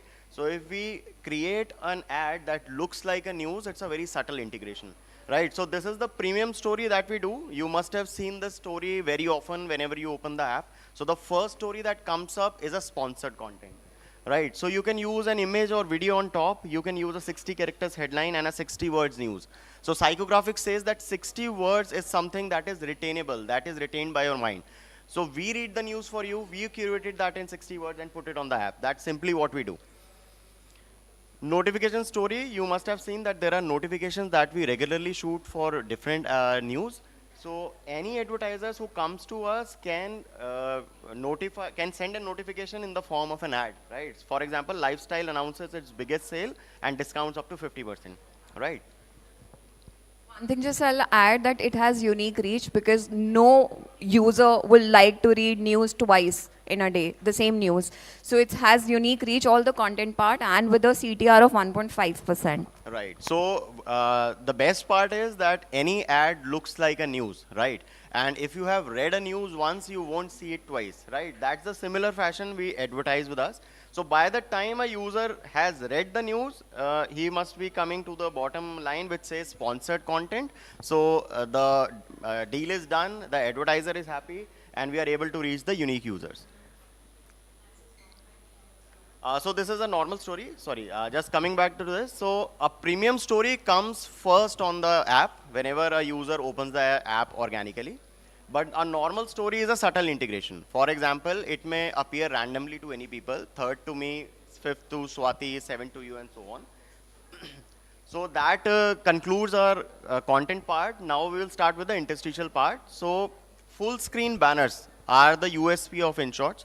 Psychographics says the crispier the ad, the more is the retention. That's why you have seen like big ads on airports and various malls. So 2-in-1 interstitial, another extension to the ad ads unit. are the same ads which we shown on public.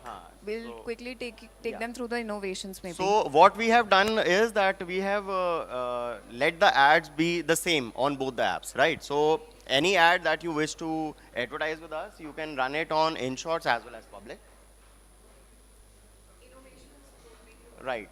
So we will discuss what InShorts is very well known for, the innovations, right? So there is a brilliant team of, a brilliant design team we have that innovates content, try to indulge the USP of the product into an animated format, right? So we do a lot of digital magazines. So digital magazine is nothing but a carousel, right? It's a full page carousel. So I believe that every product has a story to tell. So any advertiser who can come to us, we can create a digital magazine for them, right? It can be animated in the fact that we can include videos as well. Then we have done a video magazine. So you must have seen Instagram Reels. You go on tapping on the screen and the information is revealed. So this is how the video magazine looks like. We can add prompts, we can add gesture. Here, a call is coming to you, whether you accept it or reject it. Let's say you've accepted it, it'll ask you it'll give you other prompts to move forward within the creative. Right. So next is other innovations, like we have done this for Thar. So what happens is whenever you open the app on the second card, this car would come on the screen, your phone will vibrate into your hand, and the ad would play on, right? So if you see something this intrusive, this will actually grab your attention. Right, next one please. So this is a gallery ad unit. We created this for Go Vivo. So there are like 6 tiles on the screen. Any tile you click, it will reveal an important information. And this ad can be used by a variety of clients who wants to display their products. Next is an app takeover, a very interesting ad unit. So on the second card, we will give clues to the readers that while you are reading news, you can just go on and click on the clues that you get. And those clues, once you click, will reveal information about the product. So we did this for Adidas around the cricket campaign. So if you click on the bat, you will just land onto the screen which says that whatever shoes are best for playing cricket. Right. And next is a gesture control that you can use maybe AI, you can use gesture control, you can use voice recognition and so on. So in a nutshell, I would just conclude here that in short, we are working with a lot of advertisers and we are there to highlight the USP of the product. We have a design team that is like very well versed with what is going on as the trends are going on. And we hope that we will meet meet in the future as well and help you to assist in your marketing endeavors. Thank you so much. Yeah, thank you so for much. your attention. Have a good day, Very lovely everyone. to see your smiling faces. थोड़ा सुबह जल्दी आ गए हम, मुझे भी लग रहा था कि सुन नहीं पाएंगे, but आपके अगर कोई भी questions है, if you have any questions related to public in shorts, we'll definitely are here after the session. You can meet us, or right now also if you have any question, you can ask us. Yeah, we'll be happy to take any questions, or else we will find on the floor. We are just here around, and it would be lovely to meet you all. Yeah, thank you everyone. Good day. Thank you.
Good afternoon, everyone. My name is Rachit Tupul. I'm part of the Amazon DSP team, and I work closely with demand team with respect to go-to-market strategy for Amazon demand side platform. Today I will be talking to you about latest deals and offerings that we have on Amazon DSP. I will be talking about our full funnel programmatic solution, how we are making it objective backwards, and yes, no surprises, I will be talking a lot about AI, how Amazon is investing a lot on artificial intelligence, sure, deep learning and machine learning. So today's goals are I'll be talking about what makes Amazon DSP unique, the key pillars that are behind the success of Amazon DSP. In early 2025, we've launched a lot of features on Amazon DSP. Most of them are in GA or general availability, and then there are some features which are in beta. So I'll talk about that. I'll double down on product, especially AI-led smarter decisioning, how we are focusing on artificial intelligence, investing a lot in machine learning and deep learning, and as a result now we have launched models, bespoke models like Performance Plus, Brand Plus, Goal Seeking Bidder, and how all of that coming together is helping build a full funnel programmatic solution. How many of you have heard about Performance Plus, Brand Plus? Please raise your hand. So then today's goal should be for each one of you sitting in the room to understand by the end of this session what are the advantages of Performance Plus and Brand Plus. Now these are the insights from the Forrester Wave report. This was published by Forrester on omnichannel DSPs. For those of you who do not understand omnichannel DSP, omnichannel DSPs are demand side platform which helps advertisers and agencies centralize their advertising effort. And Amazon DSP is a leader among omnichannel DSPs globally. The assessment is based on two counts. One is what is the current offering, and second being how does the product strategy roadmap looks like. Amazon DSP aces both of them. In fact, the report also specifically cites that Amazon DSP shines due to its unique authenticated insights about audiences, retail and viewership behavior. Now what is our vision at Amazon Ads? It is to leverage AI-driven decision making across the open internet based on a wide range of signals. Now these are streaming signals, browsing signals, shopping signals, essentially to help solve complex customer journey. And we help our partners solve these complex customer journey by solving major challenges, especially in today's omni-channel world. We know customer journey is not a very simple journey whereby a person sees the ad and they buy. It doesn't happen like that. You see communication across different channels, and then the customer finally makes up their mind that yes, I want to buy this product or service. Now how are we looking at turning this vision a reality? We are making our vision a reality on the back of unrivaled, unparalleled audience insights. Think of trillions of Amazon signals on the back of impressive reach and supply diversity. So we have premium supply, owned and operated on Amazon, and then we also have partnership with leading third-party exchanges. Essentially, you can get quality, brand-safe supply through Amazon, and most importantly, our cutting-edge, tech-led, AI-driven innovation, which helps us maximize business outcomes. So essentially, as a result, Amazon Ads is uniquely positioned to be the leader in building full funnel marketing strategy. Now, what is behind the success of Amazon DSP platform? What are the key pillars behind the success of ADSP? These are, first of all, audience, second, product, third, supply, and fourth, measurement.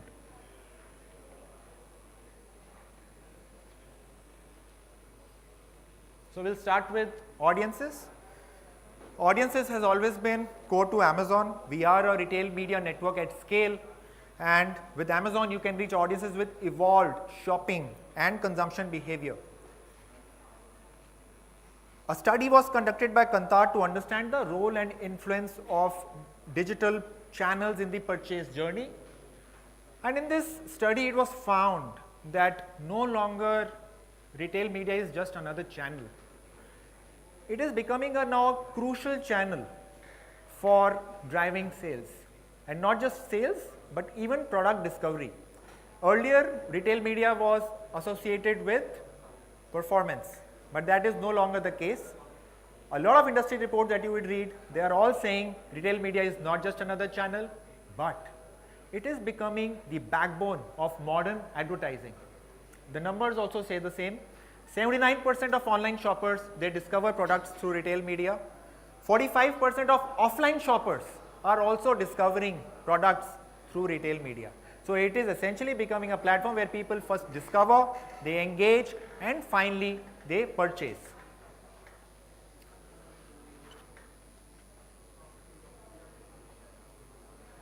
With Amazon DSP, you get access to exclusive Amazon audiences. It is literally the gateway to retail audiences.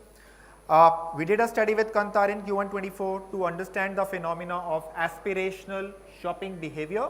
And what did we find? We found that 80% of the audiences who are interested in aspirational shopping, they first explore Amazon. Close to 50% of the audience is NCCSA versus India urban average of 39%. 55% of our audience, they use online payment method versus India urban average of 45%.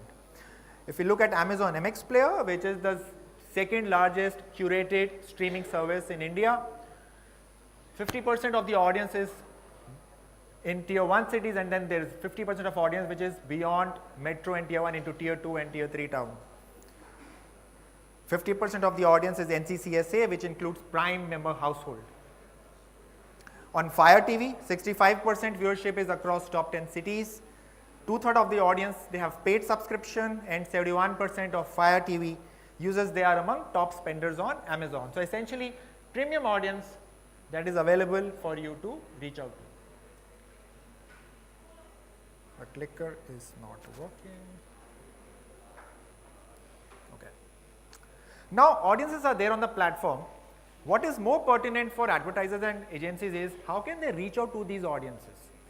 Now we have 2000 plus specific signals across shopping, streaming, browsing and consumption, and these signals, these are used to inform our audience segments at multiple levels. Starting with shopper personas. Now shopper personas, they have been created in alignment with how brands look at audience segments. So brands typically bucket audience into tech savvy, loyalists, fashion forward, beauty enthusiasts, affluent shoppers, right? These are great to drive awareness campaign. After shopper personas comes, second is lifestyle segments. Now lifestyle segments, they are category backwards. So while shopper personas were audience backward, lifestyle segment helps you reach out to audiences which are specifically engaging in categories. This is great to drive consideration. And then as we move further down, we have in-market segments, which essentially is reaching out to audiences which are close to the aisle, showing purchase behavior.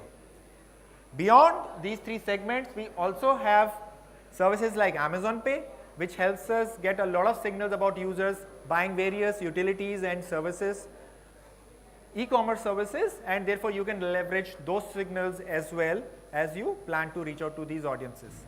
On top of it, we also have demographic signals. You can also leverage DMP signals and then ingest those signals into your respective advertiser account. And last but not the least, we also have now introduced Amazon advertising tag. So really helps you close loop the measurement in case you are driving your users towards respective D2C stores.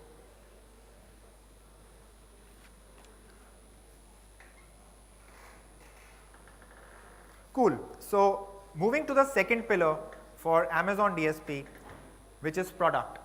Now at Amazon Ads, we want to make the entire journey objective backwards. And how are we looking at making this journey objective backwards? We are looking at AI. And when we say AI, it is not just optimization. When we look at AI, we are looking at different aspects of advertising. So right from creatives to audience to supply to optimization, impacting all aspects of advertising, leveraging artificial intelligence and machine learning. And that is where we are making the entire journey objective backwards. I think I'll step back because, yeah. So we have introduced now goal backwards buying approach, wherein we have introduced goal seeking bidder or GSB, which allows advertisers to provide a goal based on which stage of the funnel are you operating in. Once you provide the goal to the in the campaign, GSB or goal seeking bidder starts optimizing campaigns towards that goal and optimizes it in a real time, and then the goal is to deliver campaign around those KPI target that we have provided to the campaign.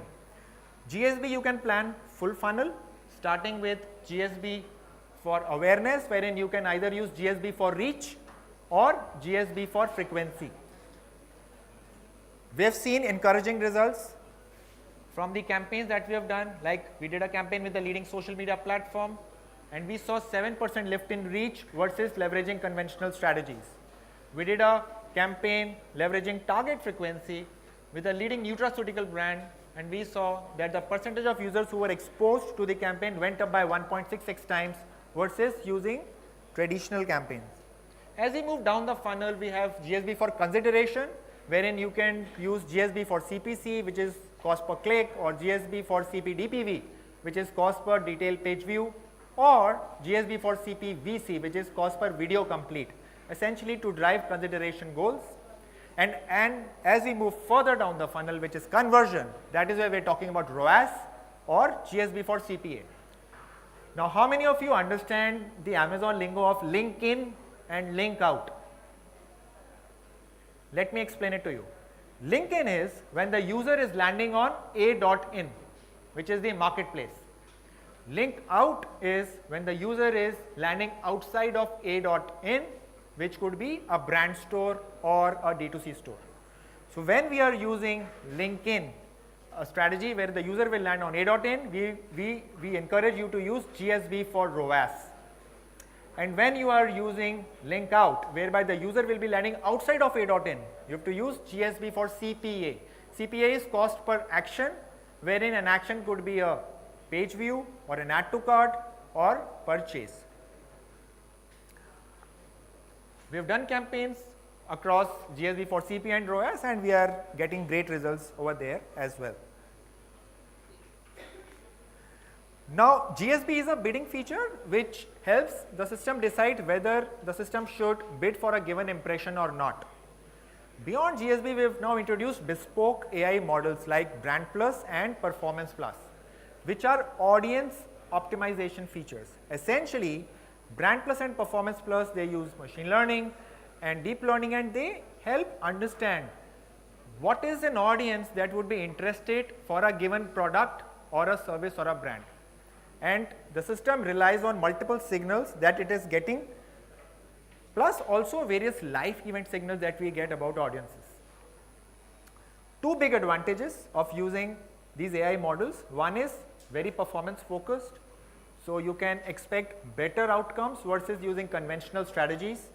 Secondly, which would be very useful for say agency partners who are using self-serve mode, there is a lot of automation here. So typically an order creation takes 70 steps. With these models, we have taken out those 70 steps. All the heavy lifting has been taken out. Very easy to now set up these campaigns, and you can actually start focusing on the problem that you're trying to solve. So I would encourage all of you to start exploring leveraging Performance Plus and Brand Plus. Now, how does Performance Plus and Brand Plus work? Let us understand the science behind these bespoke AI models. So they work on something called predictive audiences. Predictive audiences are created based on machine learning. They are crafted using machine learning and using various signals like recency and frequency of what an audience is doing on the platform, and then these are made available for various campaigns to be accessed, so that when they are trying to optimize campaign. In case of LinkedIn, the seed cohorts for these models is created with an asyn backward approach. Do you understand what an asyn is? ASIN essentially is like an SKU that is there on the A.in platform. In case we are talking about link out, then the seed cohort is created basis of Amazon conversion events. So once you have created off Amazon conversion events using Amazon advertising tag that needs to be first implemented for link out. Then you can then create off Amazon conversion events, associate with an order, and then a seed cohort is created. Then this seed cohort is mapped to the addressability graph, wherein think of extending that cohort to millions of audiences that are there on the platform, which are anchored around unified Amazon login. Then the deep neural network gets into action, starts putting predictive score on what is the likelihood that a given user is interested in a product or a service, and then the system takes a call whether an ad should be shown to this using Amazon DSP. So that is how it works, and we are seeing great results when we are using these models. Essentially, AI meets full funnel. So we start with Brand Plus, wherein it's a new way to do awareness campaign. Generally, traditional way to do awareness is when you identify your demography, your audience segments, and then you start doing reach and frequency campaign. Here what we are suggesting is there's an alternative approach. Why don't we go take an ASIN backward approach and create audience segments, and then you reach out to them leveraging AI, wherein Brand Plus will build awareness among audiences, wherein Brand Plus expects that these audience will convert in near future. As we move down the funnel, we have Performance Plus, wherein the focus is to drive ROAS. ROAS on link in and cost per action on link out. 3 tactics available. First is customer acquisition tactic. Customer acquisition tactic helps get access to newer audiences with a mindset to convert them towards ROAS. Then the second tactic is remarketing tactic, wherein those who have engaged with PDPs, the system starts doubling down on those audiences. And here it will focus on recency and frequency signal. How recently did a user saw a PDP? How frequently a given user is accessing that same PDP? And it is so fast that within 3 minutes of a user accessing a PDP, it is accessible to the Performance Plus model to reach out to. As we move further down the funnel, we have Performance Plus for retention, wherein you are trying to target audiences who have purchased. So you can upsell and cross-sell these audiences using Performance Plus for retention.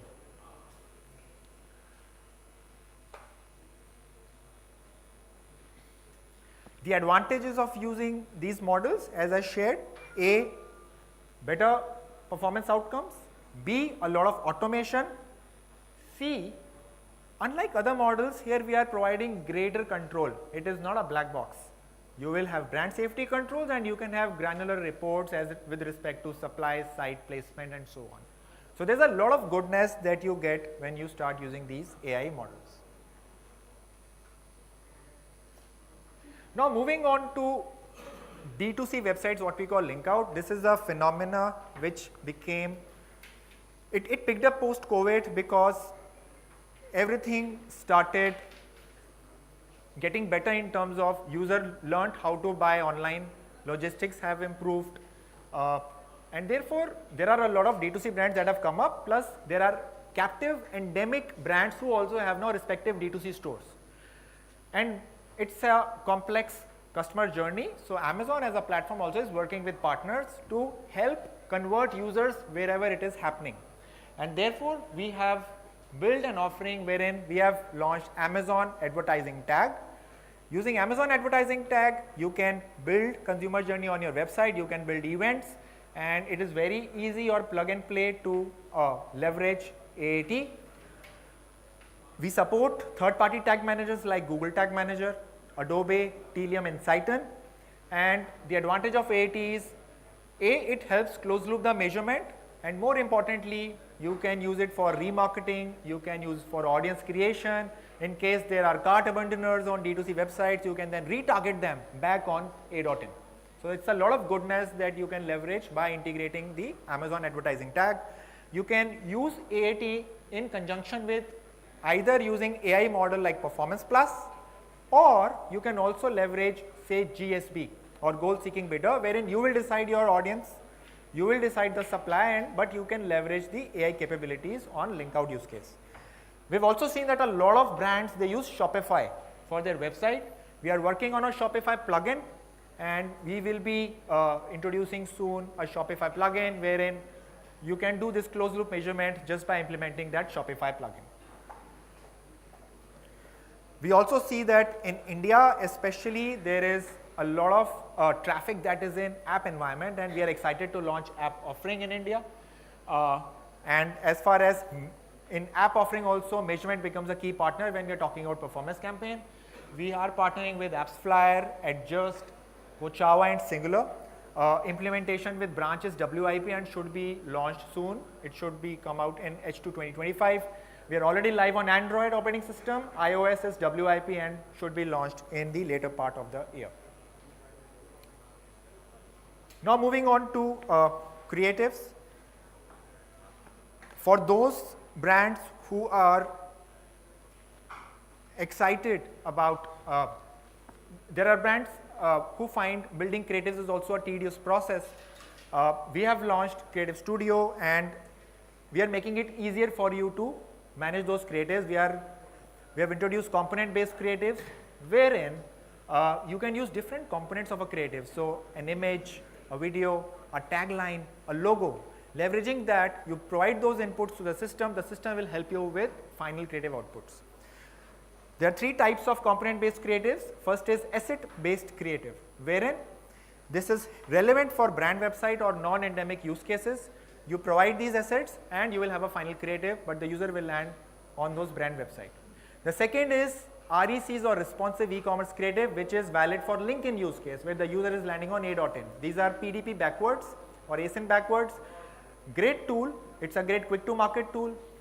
These are stock aware, so helps build further efficiencies, and you can also get better coverage as far as 3P creative sizes goes. The third is brand store creatives, where the user is landing on a brand store on a.in. This is when we would recommend brands to leverage brand store creatives. Again, you just have to provide various creative components. The system will provide the final creatives to you.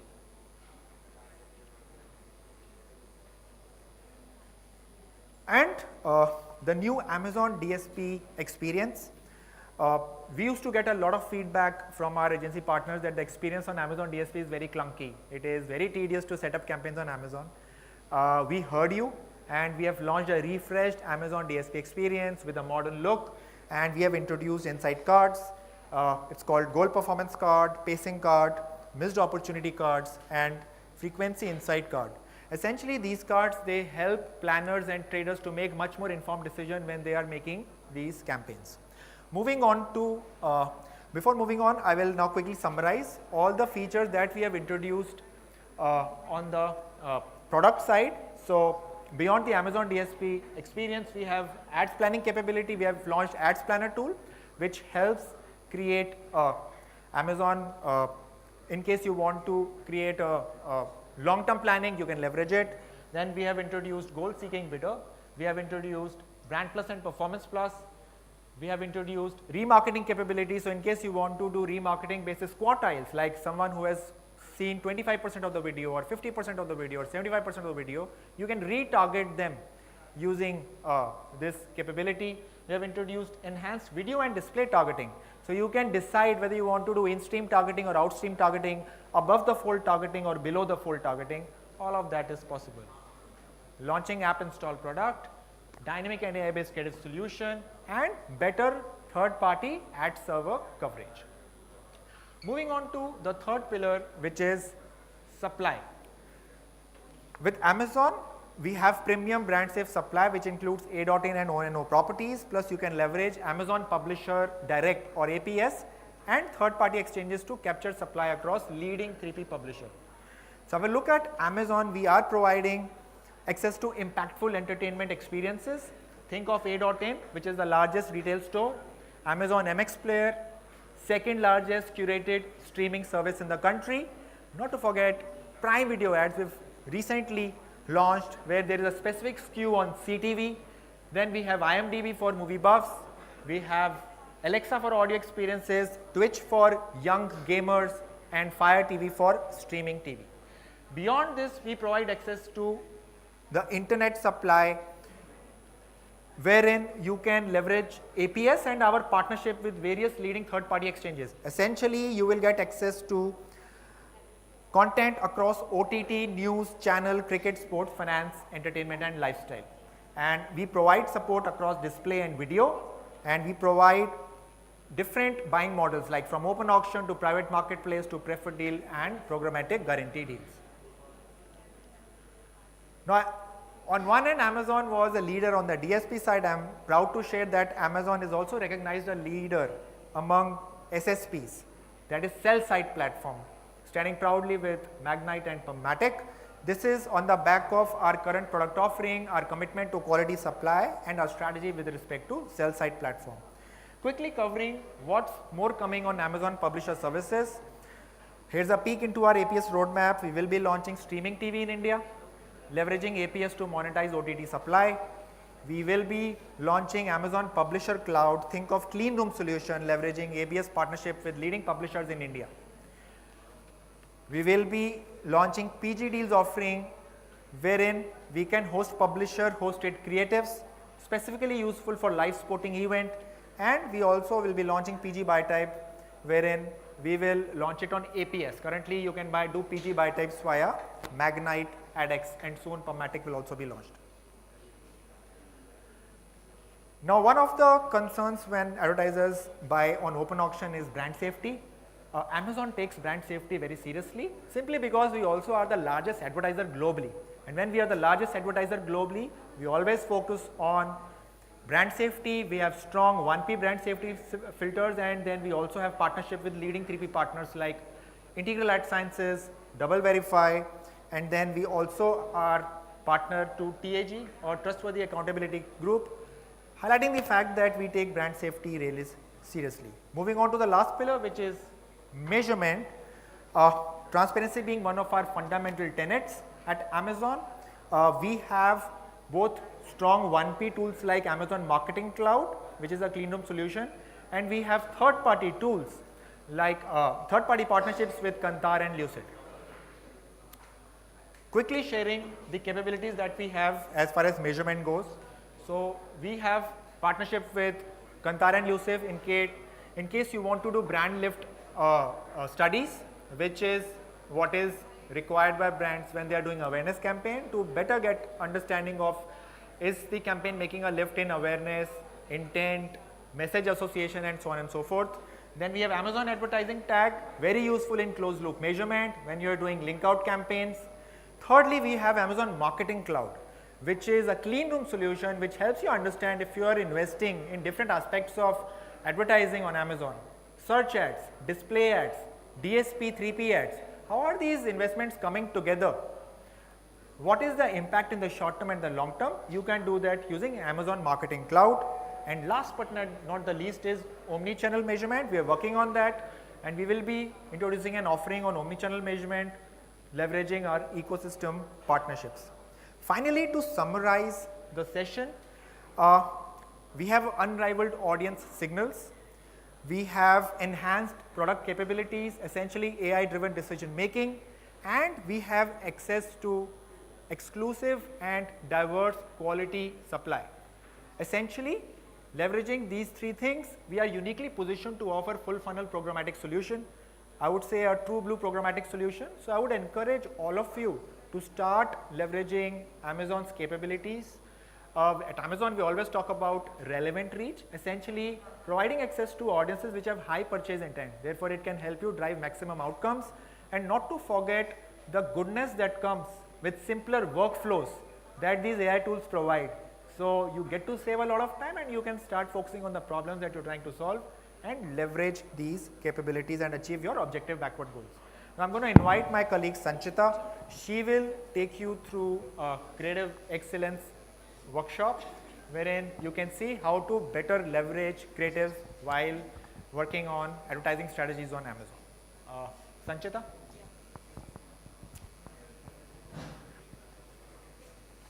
This is a clicker. This will be forward. Hey, hi everyone. I'm Sanchita, and I work with the Amazon Ads creative team. This is specifically like a creative solutioning team helping brands grow on Amazon. So today we will be looking at the creative guidelines and best practices on how to make your creative stand out on Amazon and also off Amazon. The festive season, we all know that it's always bombarded by creatives and people are doing a lot. So it'll be good to see what we can do basis the Amazon creative insights and learnings to make your creative and your brand stand out. So before I get started, just throwing out a question to you. There are a lot of creatives that you see here on the screen. Which one do you think stands out the most for you? Any views?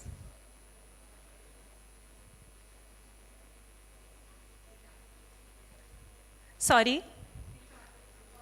The Brita. That's actually correct. This particular creative actually stands out a lot. And why? Because there is a lot of clean space on this ad. The communication is very clear. The brand is standing out. And most importantly, the ad will be absorbable in 3 seconds, which is actually the average amount of time that a person spends on a particular ad when they're browsing.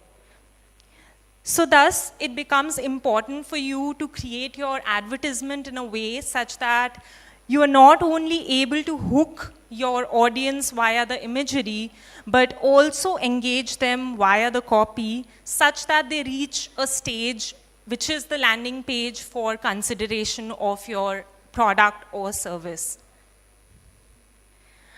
And to do that, Amazon has deciphered very clear elements which you must have on your ad creative for it to communicate to your audience in the right way.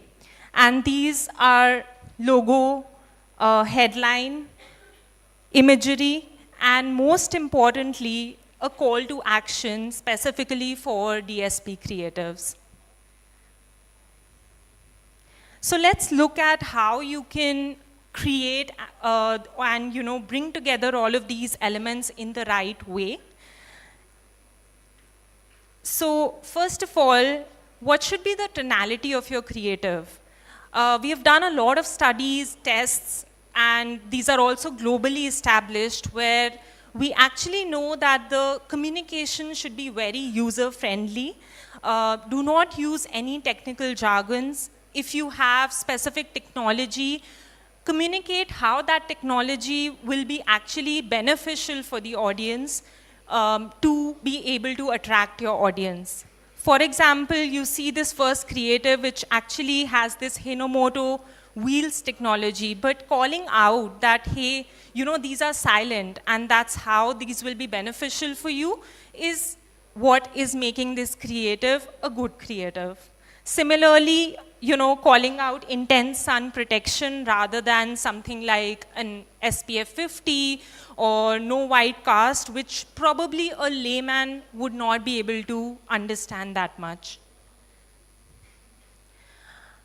Now, we talked about the tonality. What you should be communicating via the creatives is actually your feature. And this can be done by, playing up with your typography in the right way, or also visualizing the features in an interesting way.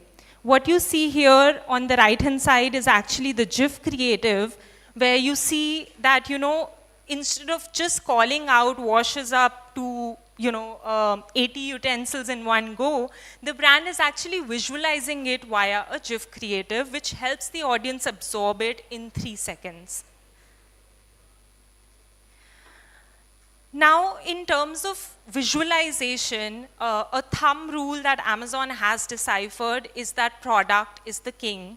So blow up your product, make it very prominent on your creative, and it always leads to an uplift in performance.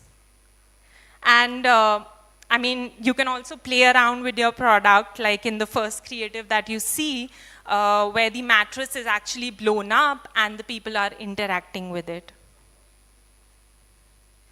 we have actually seen that, you know, when visualization is accompanied by the right copy, as you see in both the creatives here, it leads to 1.7 times better performance as compared to a creative where you only have a feature call out or just impactful imagery. So both of them need to actually go hand in hand.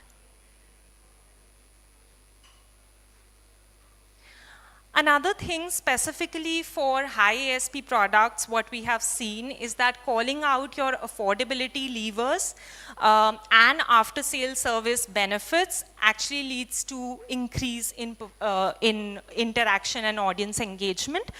So things like no cost EMI call out, free installation, warranty, guarantee, if you have that, bring it onto your creative, and it's best if you bring it out as an icon because it makes your creative less cluttered as well. Now coming to the branding, basis a lot of our global studies, we have actually seen that having brand placement in the top third of your creative, which can actually be on the right side or the left side of your creative, leads to 14% increase in performance. And this actually comes from a design rule where, you know, via a lot of studies, we have seen that the eye actually goes to the top third of any particular layout. And that is why your brand should be present there.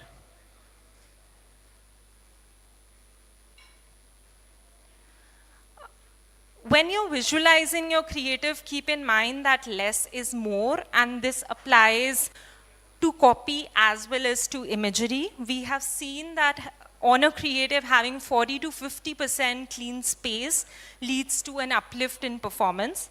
And this is a good example that you see here, that instead, when you have a lot to showcase, actually use a lot of the different formats, which we will also be covering in the subsequent slides. But, you know, being cognizant that the creative needs to be clean is important. And you can see the performance difference. A creative where we have, you know, lesser the number of words, better is the performance.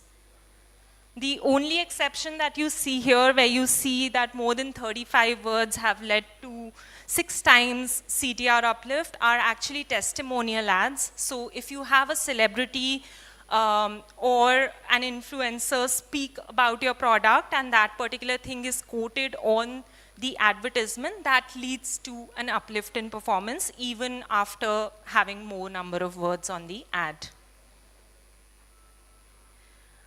Less is more applies to products as well.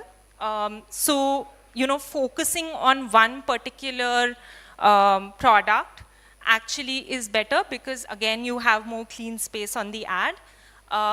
During some of the sale events and, you know, say when you have festive sales, etc., I understand that you would want to showcase more number of products. Then you should be utilizing a format like a GIF, where the products are changing, but there's still a lot of clean space on the ad. And again, we see that, you know, when you have 1 to 3 products, it has actually led to a better performance than having more number of products on your advertisement. Now coming to a best practice which not only leads to better performance, but also makes your creative a lot more impactful, and that is text hierarchy. We have seen that having good word width variation between words in your copy actually leads to better performance. And you can also, you know, play with fonts while you're doing this to make your creative a lot more impactful.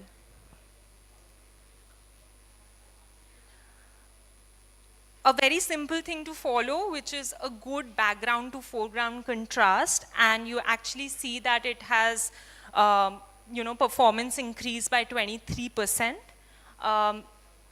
The product, be cognizant of the fact that it has enough contrast with your background such that it stands out on the creative. Now, this particular insight that comes from our global team is actually very relevant to the festive season. Have a crafted copy, right? So specifically during topical days, you might want to put across only your feature, but it's good to, you know, combine it with some sort of a festive connect such that, you know, the audience relates to it more. So a lot of our brands have, you know, like festive, emotional, you know, campaigns running around.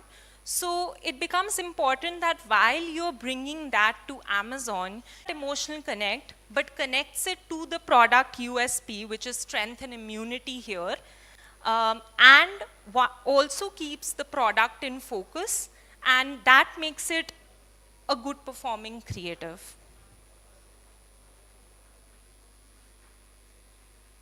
Now, if your product falls under the realm of a gifting product, it is important that you showcase it as a gift. Bring out your, you know, gift packs, or, you know, showcase it with ribbons, or showcase bigger packs and have gifting communication. And the creative on the right-hand side that you see is a great use of GIF as well, where it is being used to showcase the pack as a gift with the ribbons. But in case your product does not fall under the gifting realm, then what you should primarily do is build a festive connect, that is, showcase your product of use during the gifting season. So some of the things like be festive ready, or, you know, making festive treats, or just spreading how your particular product can spread happiness around with the family, how you can experience it with the family and the friends. These are certain things that you should be talking about on your ad. And another thing is that if you have combos or bundles, bring that out during the festive season. And also, you know, bring it out in the right way, that is, again, utilizing some of the formats. The creative on the right-hand side, you see it led to 43% increase in performance. This is the brand card format that Amazon Ads provides, and this is available for creatives running on Amazon. But essentially what it does is that it gives you more space to call out your USP. That is, you can call out, say, smooth straight hair up to 72 washes, along with showcasing your combos and your discount. So there's a lot more real estate that the format provides.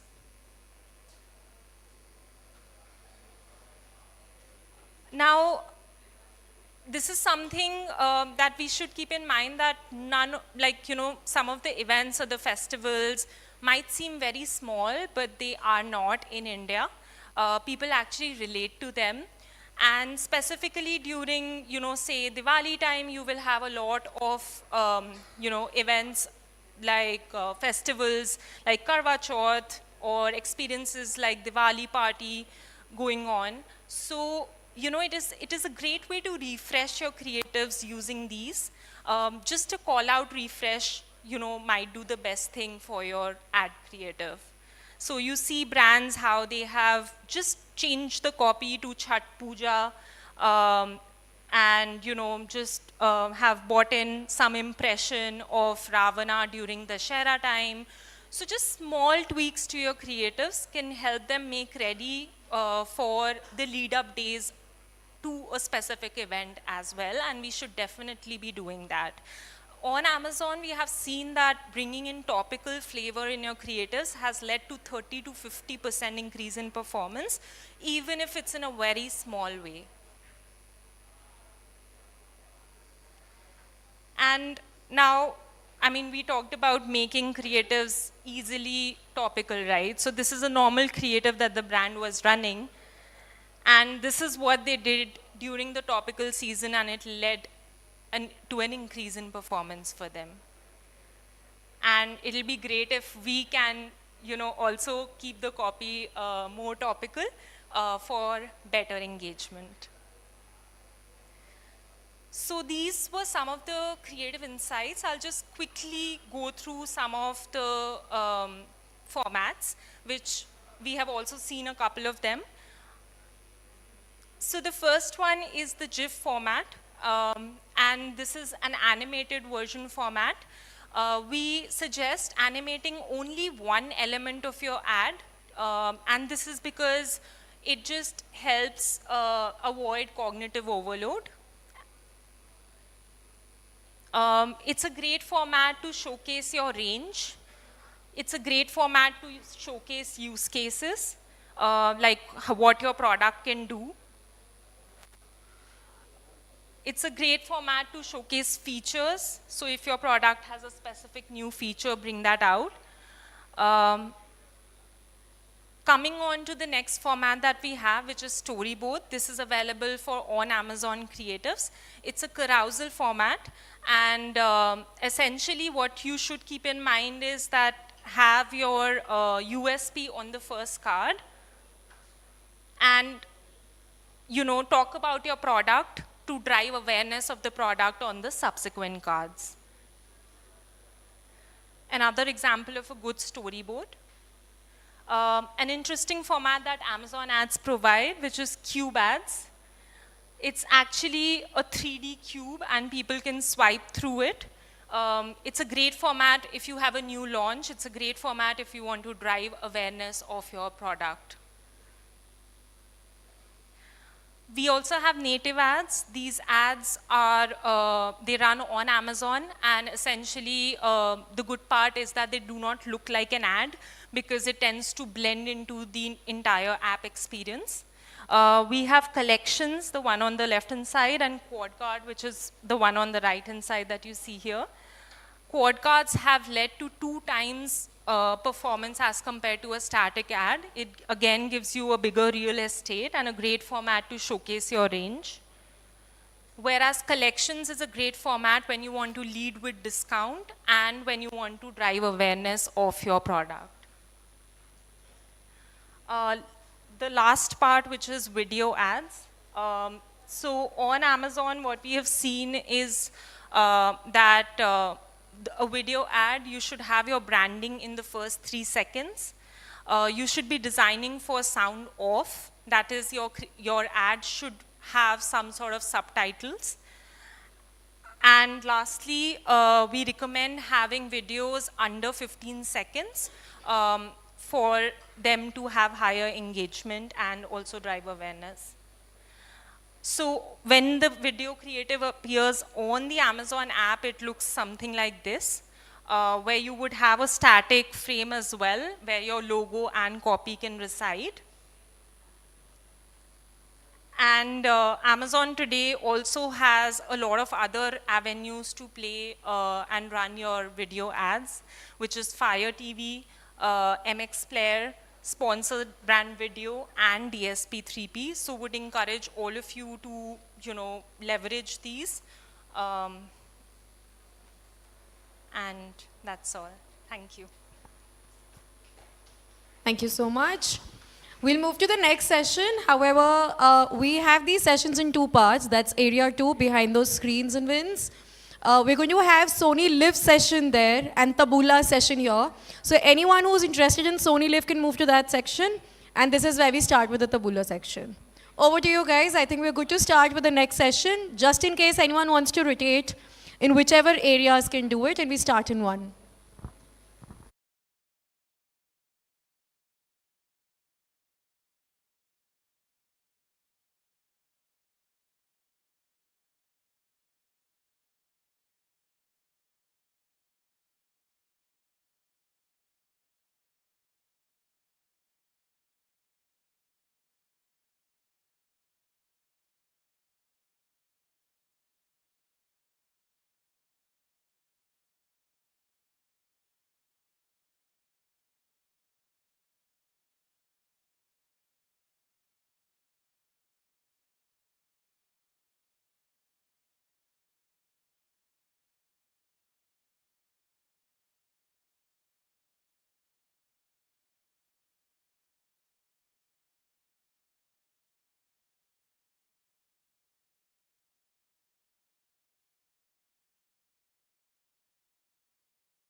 opportunity. And don't worry, we'll keep it short and crisp because I know that it's almost lunchtime. Today we'll uncover how to totally win the festive season on the open web. So this is as per our last year's festive season data. We saw that consumers already start searching about the purchases that they want to do during the festive season by mid-August. About 52% of the time on the digital, the 52% of the digital time was spent on the open web. 600 million plus Indians are active on the open web. Top keywords that we saw from September to November that were popular were Diwali sale, best Diwali gifts. People were searching about the smartphone launches, Diwali holiday packages, and skincare and makeup. These were the popular topics that people were reading about and the trending keywords. Also, there are popular themes that we saw trending during the festive season last year were travel, fashion, automotive data, finance, home, real estate, and food. Open web helps you with scale and intent without being behind the walled gardens. Let's tap into the festive attention. Meet Realize, that is Tabula's very own performance-first platform. We help you drive outcomes beyond search and social on the open web. This is where your intent is prospected, and that is how we convert users on the platform for you. Our performance starts at clicks. Realize helps you drive outcomes beyond search and social. This is where high intent audiences are predicted. We help you scale your creatives using our Gen AI ad maker. It also helps you auto-optimize your spends for driving outcomes. From motion to display to carousel, we have all creative formats which speaks directly to your consumer's intent during the performance funnel. We have strategic creative offerings through the performance funnel to meet your requirements. We have expanded our formats and services. We now have carousel, display, vertical, native, app promotion, motion ads. If we speak of services, we have social importer, which we will take you through during the session. There is creative shop services, motion ad studio that we can unlock for your brand. There is Tabula Select that we'll also talk about. Brand safety is paramount importance for us, and for that we are verified by DVIS and Moat. There is keyword blocking that we can do. There is block site, approve site thing that we can also activate for you. Display, so with CPC based display, we are now open with all standard IAB sizes that you are already using. So you can use your existing assets on the open web and reach the newer audiences. Vertical ads is most suitable for repurposing your social content on the open web and getting the access on premium publishers on the open web. Social importer, basically, you can just directly import all your top performing assets on the social media. You can just import it to the open web with just a few clicks. So it's less of a hassle, it saves time for you, and you can reach newer audiences in new environments. Carousel helps you tell a richer brand story with multiple products or offers being displayed in one unit. Tabula Select is basically to give you that brand safety and visibility at a premium placement. So this Tabula Select ad unit is placed right above the Tabula feed, cutting through the clutter on the native feed. Here I would like to call Apurva to take on the rest of the session. Thank you. Thank you so much, Pragya. Okay, before I carry on, I'll just request everyone to actually hear us talk. Hi, everyone. Hey. Yes, I'll just request all of you to actually look at the screen. My able colleague Pragya has just talked about Tabula a lot, so I'll just quickly go through again because I think a little bit of chitter-chatter was happening and maybe you were not able to see it. All right, so I'll just quickly start. So All right, this is our ad experience tool that I want to focus on and definitely tell you more about. We have different formats from carousel, display, vertical, new formats that have come up. Taboola is especially known for native, but now we are also venturing and foraying into display for you. We have native, ad promotions, and motion ads. With the services, if we have to talk about, fourfold that we have in place. There is a social importer. If you have creatives and campaigns that are already running on your social platforms, you can directly import it by using the URL and ensuring that it is also running with Taboola. We have the Creative Shop. So Creative Shop services is similar to all your platform services, where we will be your creative managed services and will ensure that your creative is running in a very best practice fashion with us. Moreover, there's also a Motion Ad Studio. Motion is something that ensures that engagement is coming in, there is traction. So with that, we can help you to build your static creatives in a way that there is more motion, there are GIF created, and also if there's a small video, it is good to use through motion ads. And we have the GenAI Ad Maker, which Pragya has very nicely told you about, but I will quickly take you through that as well in my following slides. When it comes to brand sustainability, Taboola Select is a very premium, high-impact inventory that we are working with. It is available throughout our 500-plus publishers that we have in place, and we will definitely take you through that as well. Looking at display, this is an overview of display. You can unlock new opportunities with our dashboard to ensure that there is extended display inventory available. It is available in the vertical format, which users are very well acquainted with for our social media. And now you can use it with Taboola. Best thing with display over here is that since you use it at GDN inventory, which is optimized through, say, a CPM, with Taboola, you're ensuring that the payment is coming through your CPC billing. So we will ensure you clicks, and you will be billed only when there are clicks coming in. Vertical ads, social importer, carousel, a very much effective inventory that we are presently, creative ad format which we are using with all our retail and e-commerce partners, and also urge you to utilize this as well. All right, now I will move over and quickly talk about the Taboola's largest ecosystem, publisher ecosystem that we have. You can access India's largest audience data set from over 500 plus editorial sites.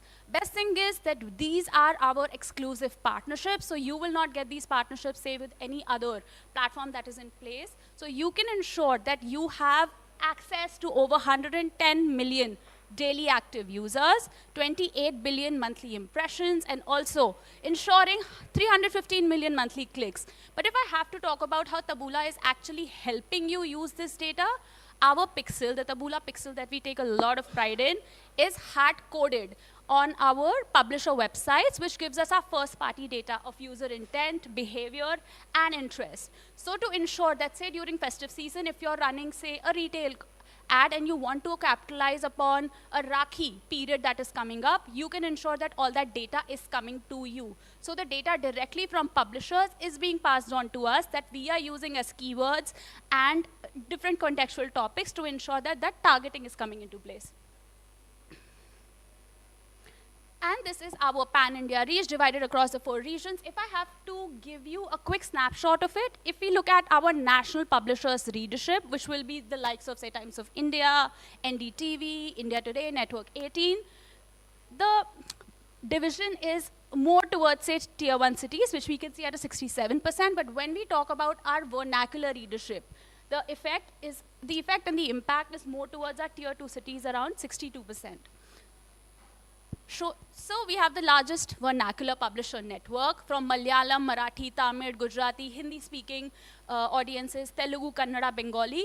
Quick snapshot, you can see everything is in place. So if you have to target your tier 1 cities, we are there with English and Hindi, but we are also available in all these regions through these leading publishers in those regions. All right, moreover, if you want to target, say, international audiences, which is very much something that comes into place when we are looking at, say, a real estate campaign or the likes of those verticals, you can also target our Apple News inventory and stock. So we are the official advertiser resellers and it is for Apple News, and it is available across the US, Canada, UK, and Australia. something very much used for our real estate, and we are able to drive campaign success over there as well. And what is very effective for us is dynamic creative optimization that Taboola is offering to you, which ensures that retargeting taps into direct publisher partnerships, and a massive user base is used with our advanced tech that is in place. So say if you have a unique visitorship that you're looking at on your brand landing page, which is around say 2 million plus, we can use DCO to ensure that there is growth, efficiency, personalization, and optimization with our account management services, which is where I come into place, or with our DCO team, which is based out of Tel Aviv, to ensure that your campaign is succeeding with the matrix that we are discussing with you. All right, and this is Taboola Select. There is an exclusive featured placement over our desktop and our mobile feeds, which is above the feed. So the Taboola feed, which is in place, you will actually see a very premium inventory come up for you through Taboola Impact that can be taken on your story pages. Talking about click to WhatsApp, right now we have to ensure that during festive season, since we are bombarded with a lot of festive campaigns and a lot of festive messaging, we are ensuring that direct communication is actually given to your campaigns and to your users by ensuring a pan-India reach with our click to WhatsApp campaigns, which is cost effective. We will give you analytics and insights over it, and also automation possibilities with optimizations can be done. And this is our creative shop services in Taboola Ads, where we can give you stock media. We have the Motion Ad Studio. We also have the generative AI for ads, which can be used for titles and descriptions to ensure that they are auto-pulled from your landing pages, and then for headlines and descriptions, and then also utilize it for creatives, where there can be an apple-to-apple comparison with, say, an image-to-image copy and replication that can be made for your ads, or even a text-to-image replication that can be made. It's a very effective tool. I hope you can see it over here as well, how the ad maker is utilizing text over here to create an image, and that can be used for your creative. So this is most generally for, say, a sale period or an offer period that is coming in, where you don't have a very hard-code, say, fresh messaging that is in place, so you can directly utilize Taboola to create your ads. All right, and this is our audience targeting toolkit. I think Pragya very effectively told you about how our pixel is hard-coded on our website. So what happens with this is that we have our Taboola first-party data that has a very broad targeting in place. So when it comes to, say, interest and demographics, when it comes to, say, intent, or even, say, contextually targeting your audience through topics and keywords, we can ensure that it is done through Taboola first-party data. Also, secondly, we can also utilize your data, which is, say, in terms of audience that you want to retarget, or in terms of just creating a different kind of a pixel audience that can be utilized over there. So including, negating, both can be done through your data as well. And when it comes to our third-party data, we have partnerships with over 30 DMPs in India, the likes of Lotame, Oracle, Bombara, IOTA, which helps us increase our user base from outside of the open web and also tap other places which are available. Quick snapshot, user interest and intent-based targeting. We are giving you a snapshot of the universe which is available with us. So when it comes to, say, consumer electronics, a highly utilized category during the festive period, from a Philips garment steamer to, say, a Philips trimmer or something of the sorts. I'm not sponsoring for Philips over here, just talking about how we've seen a lot come up. So there is a 90 million user base, real estate, very much popular on Taboola, automobile, shopping, science and technology, everything is there. So say if you want to directly target people who are reading about it, or contextually target people who are reading about it. So for example, during the festive period, from our experience of running Taboola over the years, we have noticed, say during Rakhi, say a sister and a brother reading is going to be similar to around, say, cricket, or say tech, or say fashion. So all these contextually relevant audiences and universes can also be tapped for your campaigns. And most importantly, how we have changed our optimization capabilities as well is by bringing optimizing for engagement for our campaigns, which means that we are leveraging engagement signals to qualify prospective audience. Say if there is a general interest that you want to talk about to increase time on site or a deep scroll or increasing your page visits, we can ensure that by using a general interest, time on site, say 20 to 30 seconds, up till 90 seconds, or also create a custom one by increasing the session depth from 2 pages to 3, 4, 5 pages. So yeah, this is a custom rule that can be created, and this can be talked about between us and you, and we can ensure that at least the optimization towards engagement can come into place. And what we take a lot of pride in is our predictive audience space. We want to ensure that the conversion rates are increasing, we are amplifying your ROAS, and with that, we have a hard-coded pixel on your landing pages as well. So we utilize this pixel audience for creating lookalikes on the basis of events, say if it's a lead, add to cart, purchase, or just generic view content, that we can ensure that your audience data is kind of replicated, and we are looking at a larger pool of your intent-based audiences. So yes, with Taboola, we are rewriting the performance marketing code by ensuring that with mid-funnel, your intent prospecting is done, we are discovering and qualifying high-intent user bases, and then ensuring that conversion targeting is done for these high-traffic audiences that we are also pushing to create sales. And we are very much committed to your growth with full control over the campaign, with full transparency with what we are doing, and also ensuring that we are giving you great services with our managed services program. So if we have to look at an ideal, say, Taboola campaign that we see, what we focus on and also do best at is consideration and performance cases. But if we have to start from the start, we start with an awareness objective campaign for 3 weeks, create buzz about the product and the marketing. This is majorly CPM-based billing that we specialize with, and then move on to consideration, driving high traffic, high intent-based traffic on the website and increase the engagement for the brand.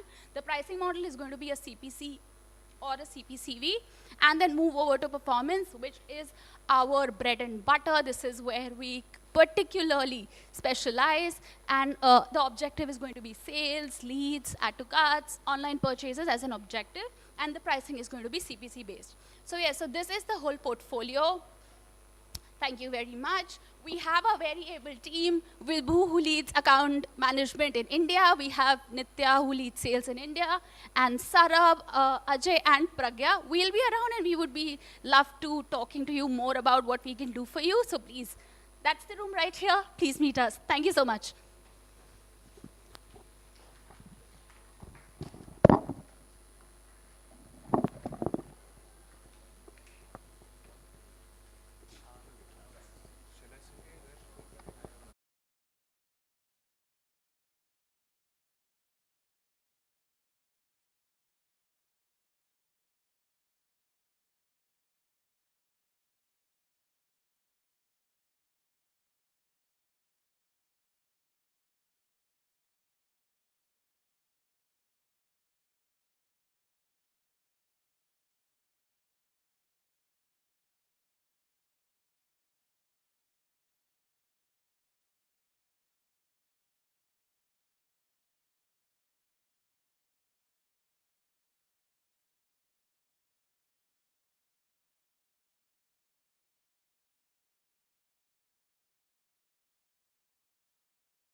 Okay.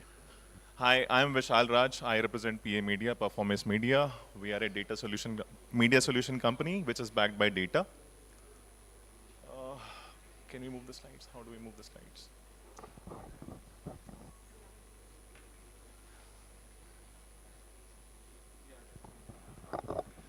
So I'm taking cue from everyone, all the presentations that have happened since the morning, starting from Dave and everybody else.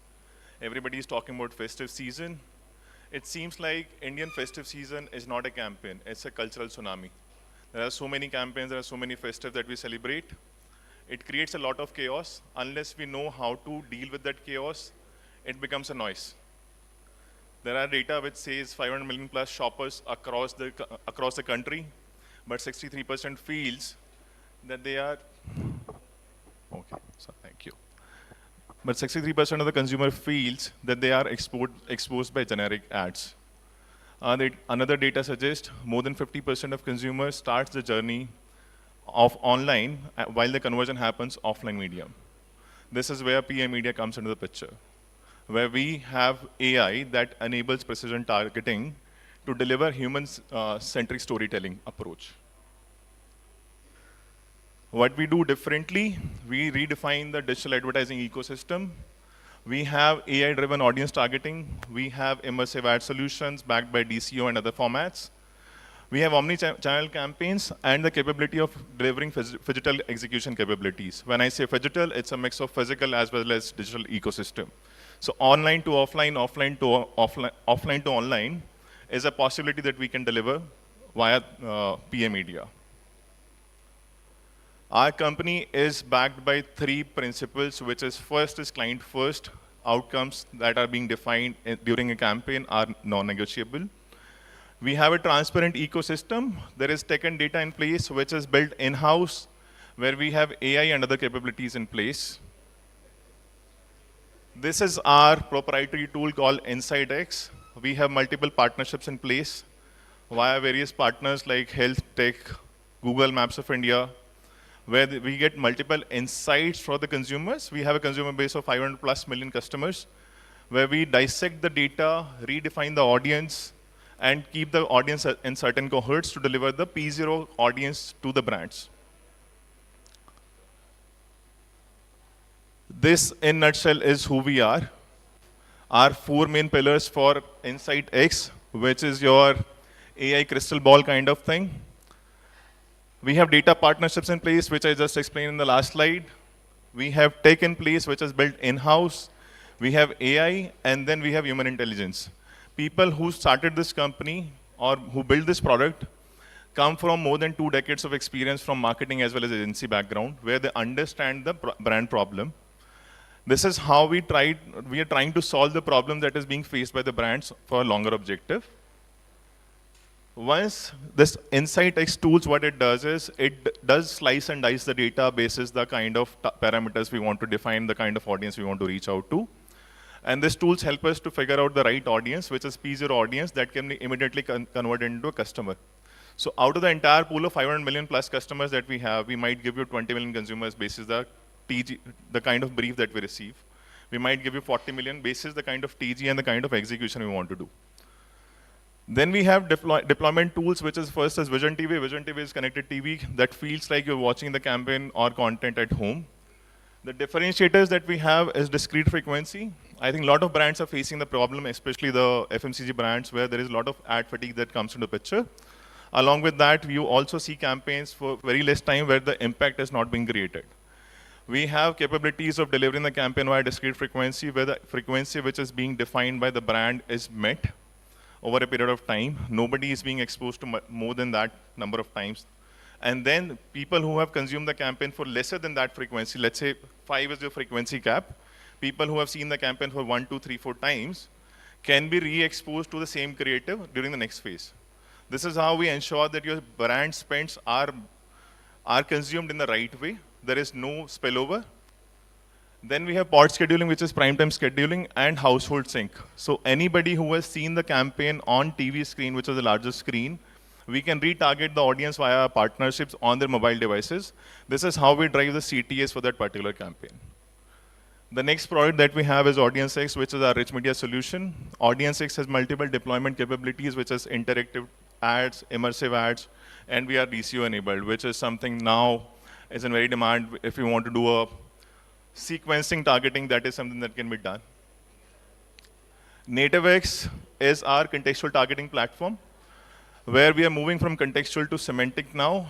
Contextual targeting is the keyword placement. Ads that don't feel like ads is what we have. Haggler is our AI bidder that is continuously working to optimize the campaign in the right way. We also give you a unified audience and real-time reporting tools. Advance is our on-ground activation that we have, and I'm sure my co-host Nikunj will be talking more about the things that we are doing from ISF perspective.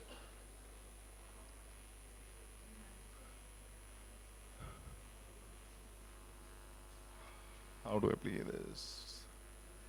Wow. Give me a second, guys. Video. Wow.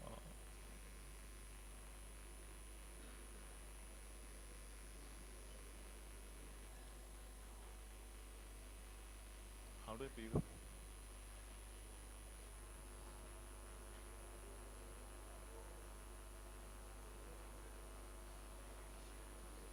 Just to show you our creative capabilities, I'll play some videos.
Okay, we'll cover this section in a while. I think we are trying to figure out how to sort this.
Okay, I think, so sorry guys, we can share this later, but talking about the Vision TV, that product that we have, which is CTV, I'll talk about the differentiators that we have that we bring to the table, which is our unique or USPs. One is your unique reach planning. We help you plan across OTTs. We help you plan across, including YouTube. So that is something that we can do. Something which we have is primetime scheduling or pod scheduling, where we can do a time mapping, time-based targeting. We have discrete frequency, which I was talking about in my previous slides. Discrete frequency helps you to reach out to the audience in the right manner, where this is not an average frequency or frequency gap campaign. It is more of a systemized approach where you reach out to the audience in the right format. If the frequency gap is 5, On average frequency, what usually happens is there are consumers who have seen the campaign for 2 times, and there are consumers who have seen the campaign for 10 times. There is ad fatigue that comes into picture, and there is low impact that happens during such campaigns. What we have is your discrete frequency, where you get the data of the audience who have seen the ad for 5 times. Also, the audience who has seen the campaign for less than 5 times, that can be retargeted to different campaigns.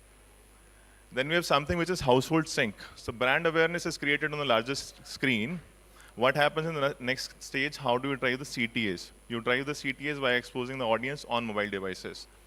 This is our proprietary again, that where we can reach out to the audience via multiple devices, and we drive the CTAs for the brands. We have multiple ad formats, which are rich media format, where we can reach out to the audience via static as well as video possibilities.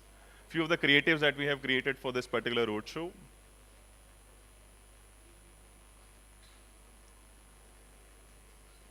So different kind of campaigns, or the different kind of creatives that has been created in order to reach out to the audience in the right format.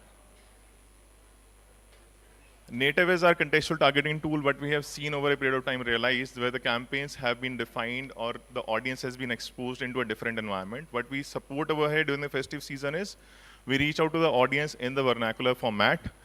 The kind of content they're consuming, the kind of ad should be exposed in the same way. Just to give you an example, we have a unified platform where you can reach out to the audience via multiple placements. Then we have our AI in place, which is Haggler. Haggler is constantly active, where Haggler is optimizing a campaign for unique clicks. Third, we have a transparent ecosystem where we have our dashboards in place, which gives you access to the campaigns and real-time reporting across the platforms, which is connected TV, which is our product Vision TV. Then we have native and Audience X.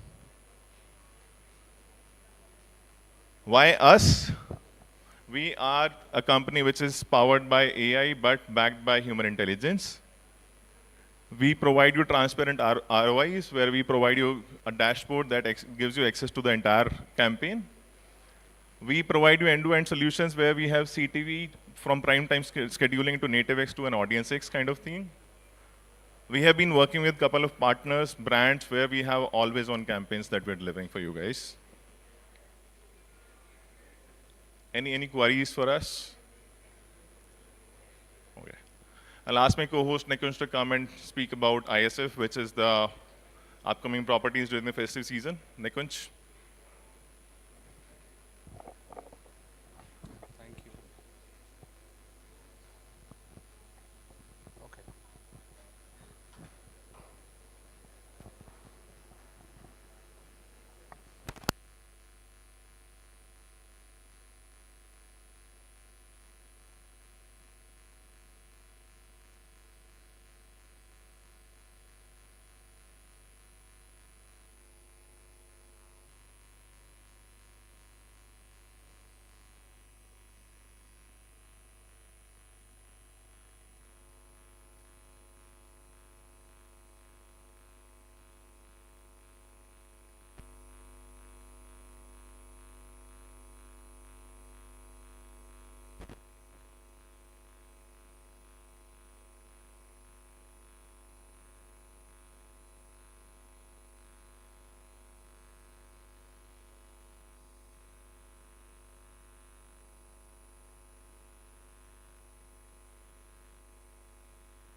Hi, good afternoon, everyone. I am Nikunj, one of the co-founders for Indian Sneaker Festival.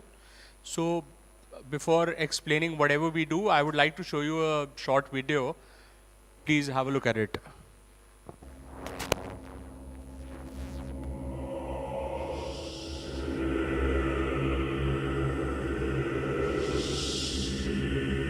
That's GBP. The price go up if it's USD.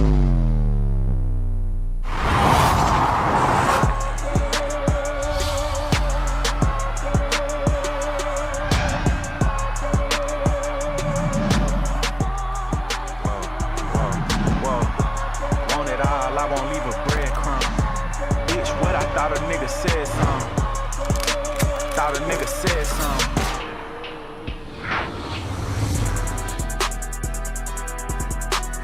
Everybody with me got motion, duh. Watch me, baby, open it up. 5 in the morning, open the club. Ran out of one, so I'm throwing it up. Clean up the whistle, straight from the mud. She know she a dime, but I treat her like a dub. When I'm around the world, all I needed was a buzz. Tryna hang with us, you gon' have to have a plug. Question of the day, do I still sell drugs? Yeah, yeah, motherfucker, what you want, plug up? I done had the baddest of the baddest put up. Every time I take a picture, throw the hood up. Every time I have the bitch stood up. Nigga think he running off with mine, good luck. She know she the one, but I barely even call. Fake good bitch, so I treat her like a dog. All fly shit, we gon' catch her in the mall. Real dream team, me say how them ball. 25 cars, I ain't never gotta walk. Being out a lawyer, I ain't never gotta talk. Streets love me, I ain't never falling off. Bought a car to your bridge, she don't.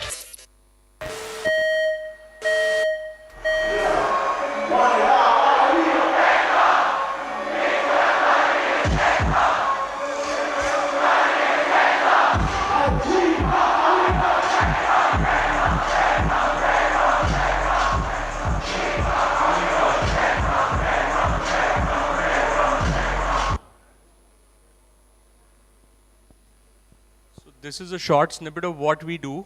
So we started as a very small community engagement platform. The National Football League welcomes you to the Pepsi Super Bowl 56 halftime show.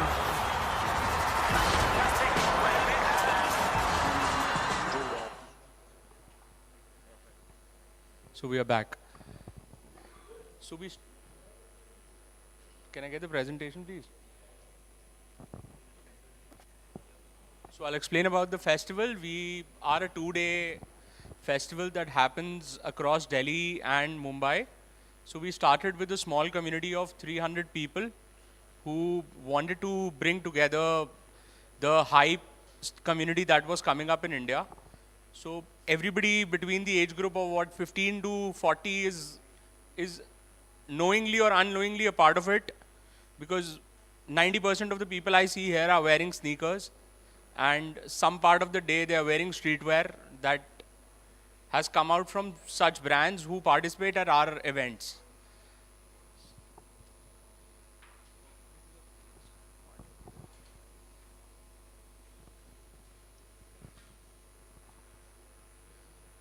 So why we started this festival? Because we wanted people to interact on ground, to meet people with similar interest. There was no platform for brands which were online only to meet this segment of the audience. Like they were doing Instagram marketing, they were doing YouTube ads, but physically D2C brands were not able to connect to this audience. So that is why we started this festival. We started very small with a 300 people event, and then last year we did a 30,000 people event. And this year we have a projection of reaching 60,000 people across two cities, that is Delhi and Bombay.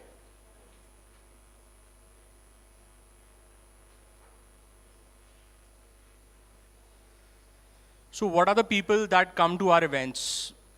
It's generally the younger audience, which is 18 or maybe 15 to 25, and then the 40-year-old are the ones which are dragged by their kids to such places. And our target is the younger influential community, which is spending a lot of money on hype, which is buying sneakers, which is buying streetwears, or lately seen in the last 6 months, which is buying Labubus. So this is some of our social media statistics. We are a 36,000 people community on Instagram. And our videos generate somewhere in a range of 200K to 5 million, 7 million views So we are hosting 2 editions this year, one in Mumbai, which is in December, and the other one in Delhi, which is again in late December, 20th and 21st of December. So the reason for coming here is we wanted to show brands why ISF is important for brands, why it's a platform where they can connect with the younger audience. The audience which is too much into this newer hype and the clothing things. So our event gives a platform where everybody comes and interacts. It's an excellent space for content creators where they come and make content for brands, with brands, and all the other things happening around. So these are some of the brands that have already been a part of our festival in the past. We've got likes from the international sneaker brands to the domestic homegrown brands to alco partnerships to technology companies that have, somewhere tried to leverage a physical interaction with this audience.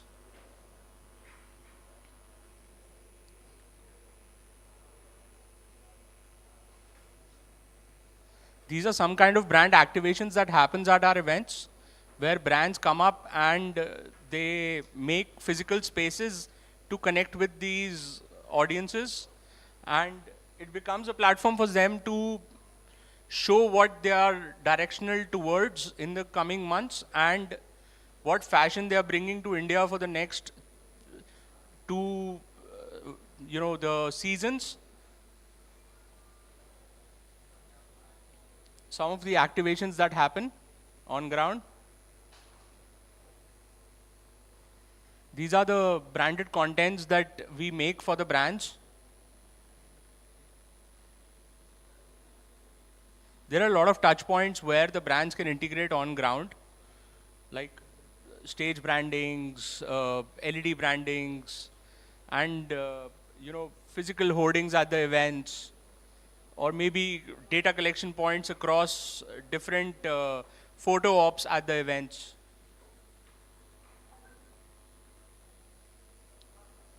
It's attended by almost all the influencers that you see present in this age category across the region, because this is the place to be for the weekend when this is happening.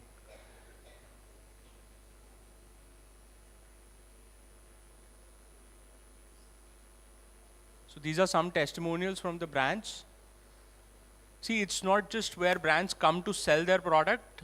This is the only platform where brands get to engage with this audience. Because there is nothing that happens on ground where such people with this kind of disposable income come on ground of this age group to interact with the brands.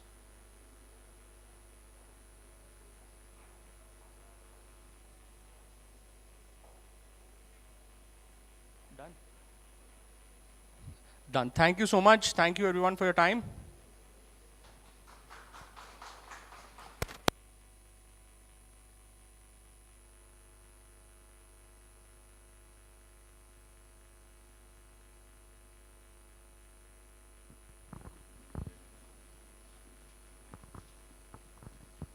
We'll be breaking in for lunch right now.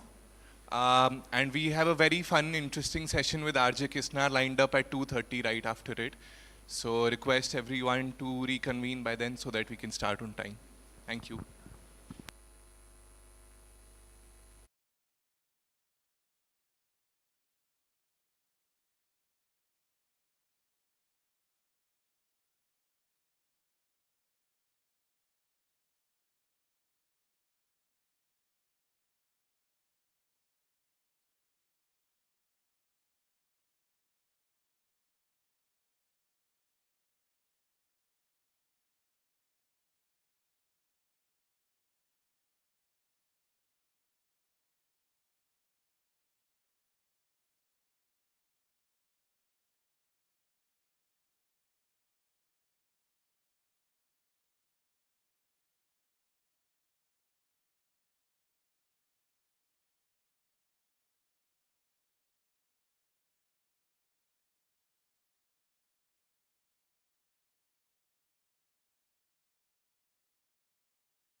for joining us here.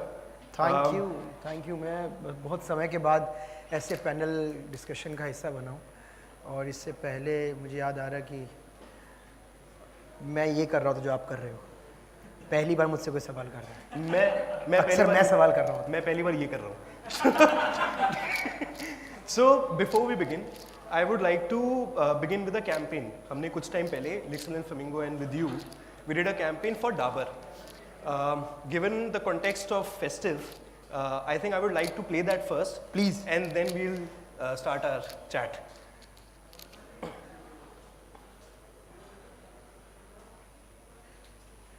नमस्कार, मैं ढोकला तिवारी आपका स्वागत करता हूं कार्यक्रम टेढ़ी बात में। आजकल जिधर देखो हर जगह मिठाई मूवमेंट की ही बात छाई हुई है। हमारी मिठाइयों ने जगह जगह रायता फैला दिया है। वो लड्डू जिसके बारे में कहा जाता रहा है कि जो खाए वो पछताए, जो ना खाए वो भी पछताए, वो सड़क पर आजकल कर रहा है चीनी का विरोध। कैमरामैन चांदी वर्क के साथ पेश है खास रिपोर्ट। राम राम हानम लड्डू लाल है भाई साहब, गाँव हो या शहर, चीनी मचावे खैर, हमारी न इज्जत हो रही कहीं भी। बताओ भाई, हो रही? कहीं ना हो रही भाई, हमारी तो कहीं इज्जत ना घर में हो रही ना बाहर हो रही। सही कह रहे, बहुत बढ़िया बात कही तुमने, तो तुम पढ़े लिखे हैं। मेरे साथ बोलो, ओ पेड़ के नीचे सो रहा, बोलो। हाँ, मिठाई मूवमेंट की आवाज, चीनी से होंगे सब आजाद। हाँ, डाबर हनी लाओ, चीनी से आजादी पाओ। ये कब आएगा टीवी पे, या बस ऐसे फोन पे देखने को मिला? जैसा कि आपने देखा मिठाइयाँ कर रही हैं विरोध, आगे बढ़ाते हैं अपनी रिपोर्ट। चलते हैं चीनी है फरेबी, कह रही है बहन जलेबी। जी बहन जी बताएं। देखो सल्ले, देखियो कौन आया, कैमरे वाले आ गए तो। हाँ भाई साहब, है तुमने हमें बहन बोला, हमें तो वैसे इतनी इज्जत मिल गई, पर भाई साहब तुम्हें बताना चाह रही हूँ, हम बहुत परेशान हैं। तुम यूँ कहो कि लेडीज फर्स्ट है, हम फर्स्ट हैं, पर हमारी सुनता तो कोई ना भैया। ये हमें चिमटे से पकड़ के यूँ डबो दे अंदर चाशनी में। बिल्कुल सही कह रही भारती बहन। और वो तो बताओ बहन, जो ये मांगे करारी करारी आके भैया लो, हमारे तो तुमने बिल्कुल बेइज्जती कर रखी है, और मैं तो बहुत परेशान हो रही हूँ उनसे। तुम मुझे बताओ, सारी बहनें कह रही हैं डूबेंगी तो सिर्फ डाबर हनी में डूबेंगी, नहीं तो सूख के मर जाएंगी। दोस्तों, बहन जलेबी की दर्दनाक कहानी के बाद मैं ढोकला तिवारी इस विरोध को आगे लेकर के जा रहा हूँ। मिठाई मूवमेंट की अगली आवाज, अमीरजादी काजू कतली। कितनी है ये स्लिम, कितनी है ये पतली, काजू कतली काजू कतली। हाँ कतली, हमारी आवाज सुन पा रही हो? हेलो भैया। हाँ जी, हम रिच हैं, इसका मतलब ये नहीं है कि चीनी हमारे सर पे बैठेगी। आपको पता है कितनी तीखी होती हूँ मैं, चीनी के घुस गई ना टाँके आएंगे छाती पे। वैसे भी बहुत प्रेशर रहता है भैया सेल्फी में फिट एंड स्लिम दिखना। I am on health diet you know, मैं रिस्क नहीं ले सकती, कांट टेक रिस्क। अलर्ट कर रही हूँ, चीनी को मेरी बाय बाय। डाबर हनी आप इधर आ जाए भाई साहब, ये लो चांदी अब किसी को दान में दे देना। आ गए हैं रिपोर्टर बन के। देखा आपने किस तरीके से मिठाइयों का हो रहा है विरोध। मैं ढोकला तिवारी बढ़ा रहा हूँ आगे रिपोर्ट। चिल्ला रहा है खुल्लम खुल्ला, चीनी को तबाह करना चाहता है ओमार रसगुल्ला। भाई कैसे भी गए, बारिश तो आ नहीं रही तो बहुत गीला है, कैसे करेंगे रिकॉर्डिंग? दादा आई पिघली मोमबत्ती, ये आंसू है वो भी मीठे, सोचा नहीं था ऐसा रोना होगा, और अपने ही हक के लिए अपना ही टीयर्स को पीना पड़ेगा। बहुत मुश्किल है, बेइज्जती हो रहा है। अगर करना है रसगुल्ले के साथ चिल, प्लीज चीनी को कर दो किल। ना खाबो चीनी ना चलबे, चीनी ना चलबे, चीनी ना चलबे, ना चलबे, गो चीनी गो। डाबर हनी से है अमर, यानी रसगुल्लों की शान। शहद के साथ सेहत का भी रखूंगा ध्यान। जाओ यहाँ से। देखा आपने किस तरीके से मिठाइयाँ तड़प रही हैं। मैं ढोकला तिवारी एक बार फिर आपसे कह रहा हूँ, इन मिठाइयों ने आज सबकी आंखें खोल दी। रायता नहीं, ये तो हक की लड़ाई है। चीनी से आजादी इज देयर राइट, मिठाई मूवमेंट इज राइट। अधिकार है इन मिठाइयों का और हमारा शहद के साथ सेहत से दोस्ती। इन मिठाइयों की गुहार का साथ निभाओ, और अगली बार घर में जब भी मीठा बनाओ, डाबर हनी के साथ स्वाद और सेहत दोनों पाओ। है ना डबल मजेदार? कैमरामैन चांदी वर्क के साथ मैं ढोकला तिवारी। अब लग रहा है अंश को ज्यादा लंबा हो गया। अंश ने एकदम सोचा था यार ये काफी लंबा हो गया, बीच से चला सकते थे। और ये जब अपना काम हम वापस देखते हैं ना, जब काम आपने किया हो तो लगता है कि यार रीवर्क्स आपके आंखों के आगे चल रहे होते हैं। यार वो क्लाइंट को थोड़ा ये भी चाहिए, यार उनको थोड़ा सा बंगाली चाहिए, यार उनको थोड़ा सा ये चाहिए, इस पे रीवर्क दे दो, इतना वॉइस ओवर। तो मेरे दिमाग में वही चल रहा था बार बार, जो स्क्रिप्ट्स पहले स्क्रिप्ट लेवल पे फिर ऑडियो लेवल पे जो चेंजेस। डाबर से कोई है क्या? नहीं, ठीक है। तो डाबर का मैं बता रहा यार, डाबर वालों के साथ तो ना काम करते रहो। बेस्ट चीज़ है, कोशिश जारी है। So, ये जैसे आपने बोला कि पूरी एक जर्नी है। एक होता है कि क्लाइंट वांट्स समथिंग, कि मुझे ऐसा पिक्चराइजेशन है मेरा, मुझे ये चाहिए। दूसरा होता है उसमें नुआंसेस ऐड करना. वो I think eight many levels client शायद हमें ढंग से, या आपको समटाइम्स व्हाट हैपेंस इज कि आप उतना क्लाइंट की एक विजन है कि मुझे ये 4 चीज़ें बुलवानी है, बट वो जो नुआंसेस हैं कि मुझे ये 4 तरीके की रीजनल डायलेक्ट्स के बारे में बात करनी है, how do you come up with that? क्योंकि होता क्या है कि आपको लोगों की, कल्चर की और बहुत सारी पर्सनैलिटीज़ की समझ होनी चाहिए ताकि आप कनेक्ट कर पाओ. So how do you, where do you get this inspiration from? आप कहाँ से ये कंटेंट सोचते हो और कैसे ही आता है? मुझे लगता है यार वो रोज़मर्रा में सबके इर्द गिर्द है, जहाँ से हम लोग शुरू हो रही है ना. मतलब मुझे लगता है कंटेंट सबसे पहले घर से शुरू होता है. तो घर पे बहुत लोग जो रिश्तेदार है वो तो है ही हैं, उसके अलावा नए नए कैरेक्टर रोज़ घर पे आ रहे होते हैं. चाहे वो आपकी हाउस हेल्प है, चाहे वो 10 बजे वो कूड़े वाला वो है. मुझे लगता है हर किसी का टोन बहुत अलग है. हाँ. और वो अपनी टोन में ना अपनी ज़िंदगी को बुन रहा है, कुछ ना कुछ कर रहा है. तो मेरे दिमाग में चलता है कि यार ये कैरेक्टर अगर ऐसा होता तो क्या क्या करता है. तो रेडियो में जब हम लोग स्क्रिप्टिंग करते तो दिमाग में रहता था कि आपके पास बहुत कम टाइम है, क्योंकि आप एक एक सेकंड कीमती है. अब तो रील में हमको लगता है चलो यार ये भी बना लेते हैं, कट कट ये भी कर लेते हैं, फटाफट शूट करना है. मैं रेडियो की बात कर रहा हूँ कि उस टाइम पे लगता था कि 30 सेकंड का ऐड है, क्लाइंट को सुनाया, थोड़ा लंबा हो रहा है, इसको फास्ट कर दो, नहीं में लागू खत्म. तो ऐसा लगता था कि फटाफट हो रहा है सब कुछ. तो 25 सेकंड का ऐड बना रहे हैं. तो वहाँ से दिमाग काम करना शुरू किया कि कम समय में इफ़ेक्टिव बात कैसे की जाए. तो आपकी रीजनल लैंग्वेज मदद करती है कि यार ये बात इस तरीके से कही जा सकती है. और उसमें रीजनल में सबसे बड़ी दिक्कत है कि गाली से बचना है. करेक्ट. क्योंकि रीजनल में तो गाली इतनी खुली मात्रा में पड़ी है. अभी आते होते देखा दिल्ली नंबर 1 बन गई भाई गाली देने में. हंस क्या रहे हो? 1 नंबर बन गई है दिल्ली गाली देने में. 80% लोग गाली दे रहे हैं. पंजाब को हमने पीछे छोड़ दिया. पंजाब 78% पे वहाँ भी माँ बहन हो रही है, लेकिन 78% पे हो रही है. यहाँ भी मुंबई वाले पीछे हैं. यहाँ मुंबई वाले पीछे लेकिन बोलनी हिंदी पड़ेगी, मराठी नहीं. सो जैसे आपने बोला कि क्लाइंट की बहुत बार आस्क होती है कि इसको छोटा कर दो. आपकी जर्नी भी वैसी रही है. You started from radio, now you are on reels as well. वो एक छोटा फॉर्मेट है. उन कुछ सेकंड्स में आपने कैसे अपने पूरे कंटेंट को ट्रांसफॉर्म किया? बिकॉज एक रेडियो में जब आप होते हो you still have a lot more time. I am not saying a lot of time, but a lot more time than what you get on reels. और उसमें आप कैसे अटेंशन ग्रैब करते हो? And you have a lot of brand collabs, so on and so forth. So आपका content और brands के लिए भी how do you fit your entire creativity in those 15-20 seconds? What is the process there? Ansh, मुझे लगता है वो जो शुरुआत के 3 सेकंड 5 सेकंड ब्रांड की डिमांड रहती है ना, कि आप शुरू में ही कुछ ऐसा कर दो, या आपका बहुत एक आईपी आपकी जो बहुत हिट है. जैसे ये ढोकला तिवारी एक कैरेक्टर था. इससे पहले मैं रेडियो में बैरागी किया करता था. वो एक कैरेक्टर बहुत अच्छा था. फिर मैंने एक थम्स अप के साथ किया था जी. वो मैं नाम भूल गया उसका यार, बेसन दीक्षित, जो नगमा को कॉल करता है जी. तो वो शुरुआत के 3 या 4 सेकंड ही चाहिए ब्रांड को. हम दिख भी जाएं, आपका ह्यूमर भी आ जाए, और फिर बीच में करते करते हमारे सुपर आ जाएं. करेक्ट. और फिर रील का एंड हो जाए. तो एक फॉर्मेट वहाँ भी बना हुआ है. हाँ, आई थिंक वो बहुत ज़्यादा, and you have to be very evolve for that. अगर आप मतलब because you were for the longest time you were with radio, उसी प्रोसेस में अगर हम अटके रह जाएं तो the growth is difficult. Having said that, आपका बहुत ज़्यादा content is around comedy. It runs on that, it runs on humour. But comedy is a tricky and serious business as well.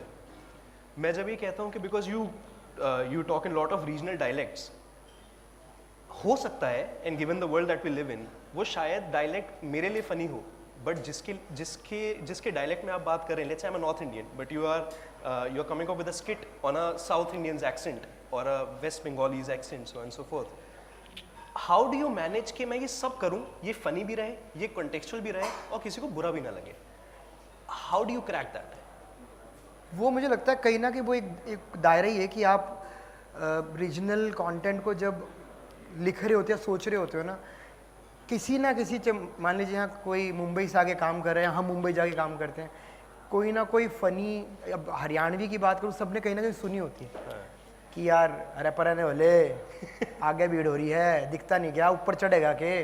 अब है तो नॉर्मली बात कि भाई लोकल में ट्रैवल कर रहे हो, उनके यहाँ भी बोलते ही होंगे कि भाई सांगला मांगला एगड़ा जो भी उनका है.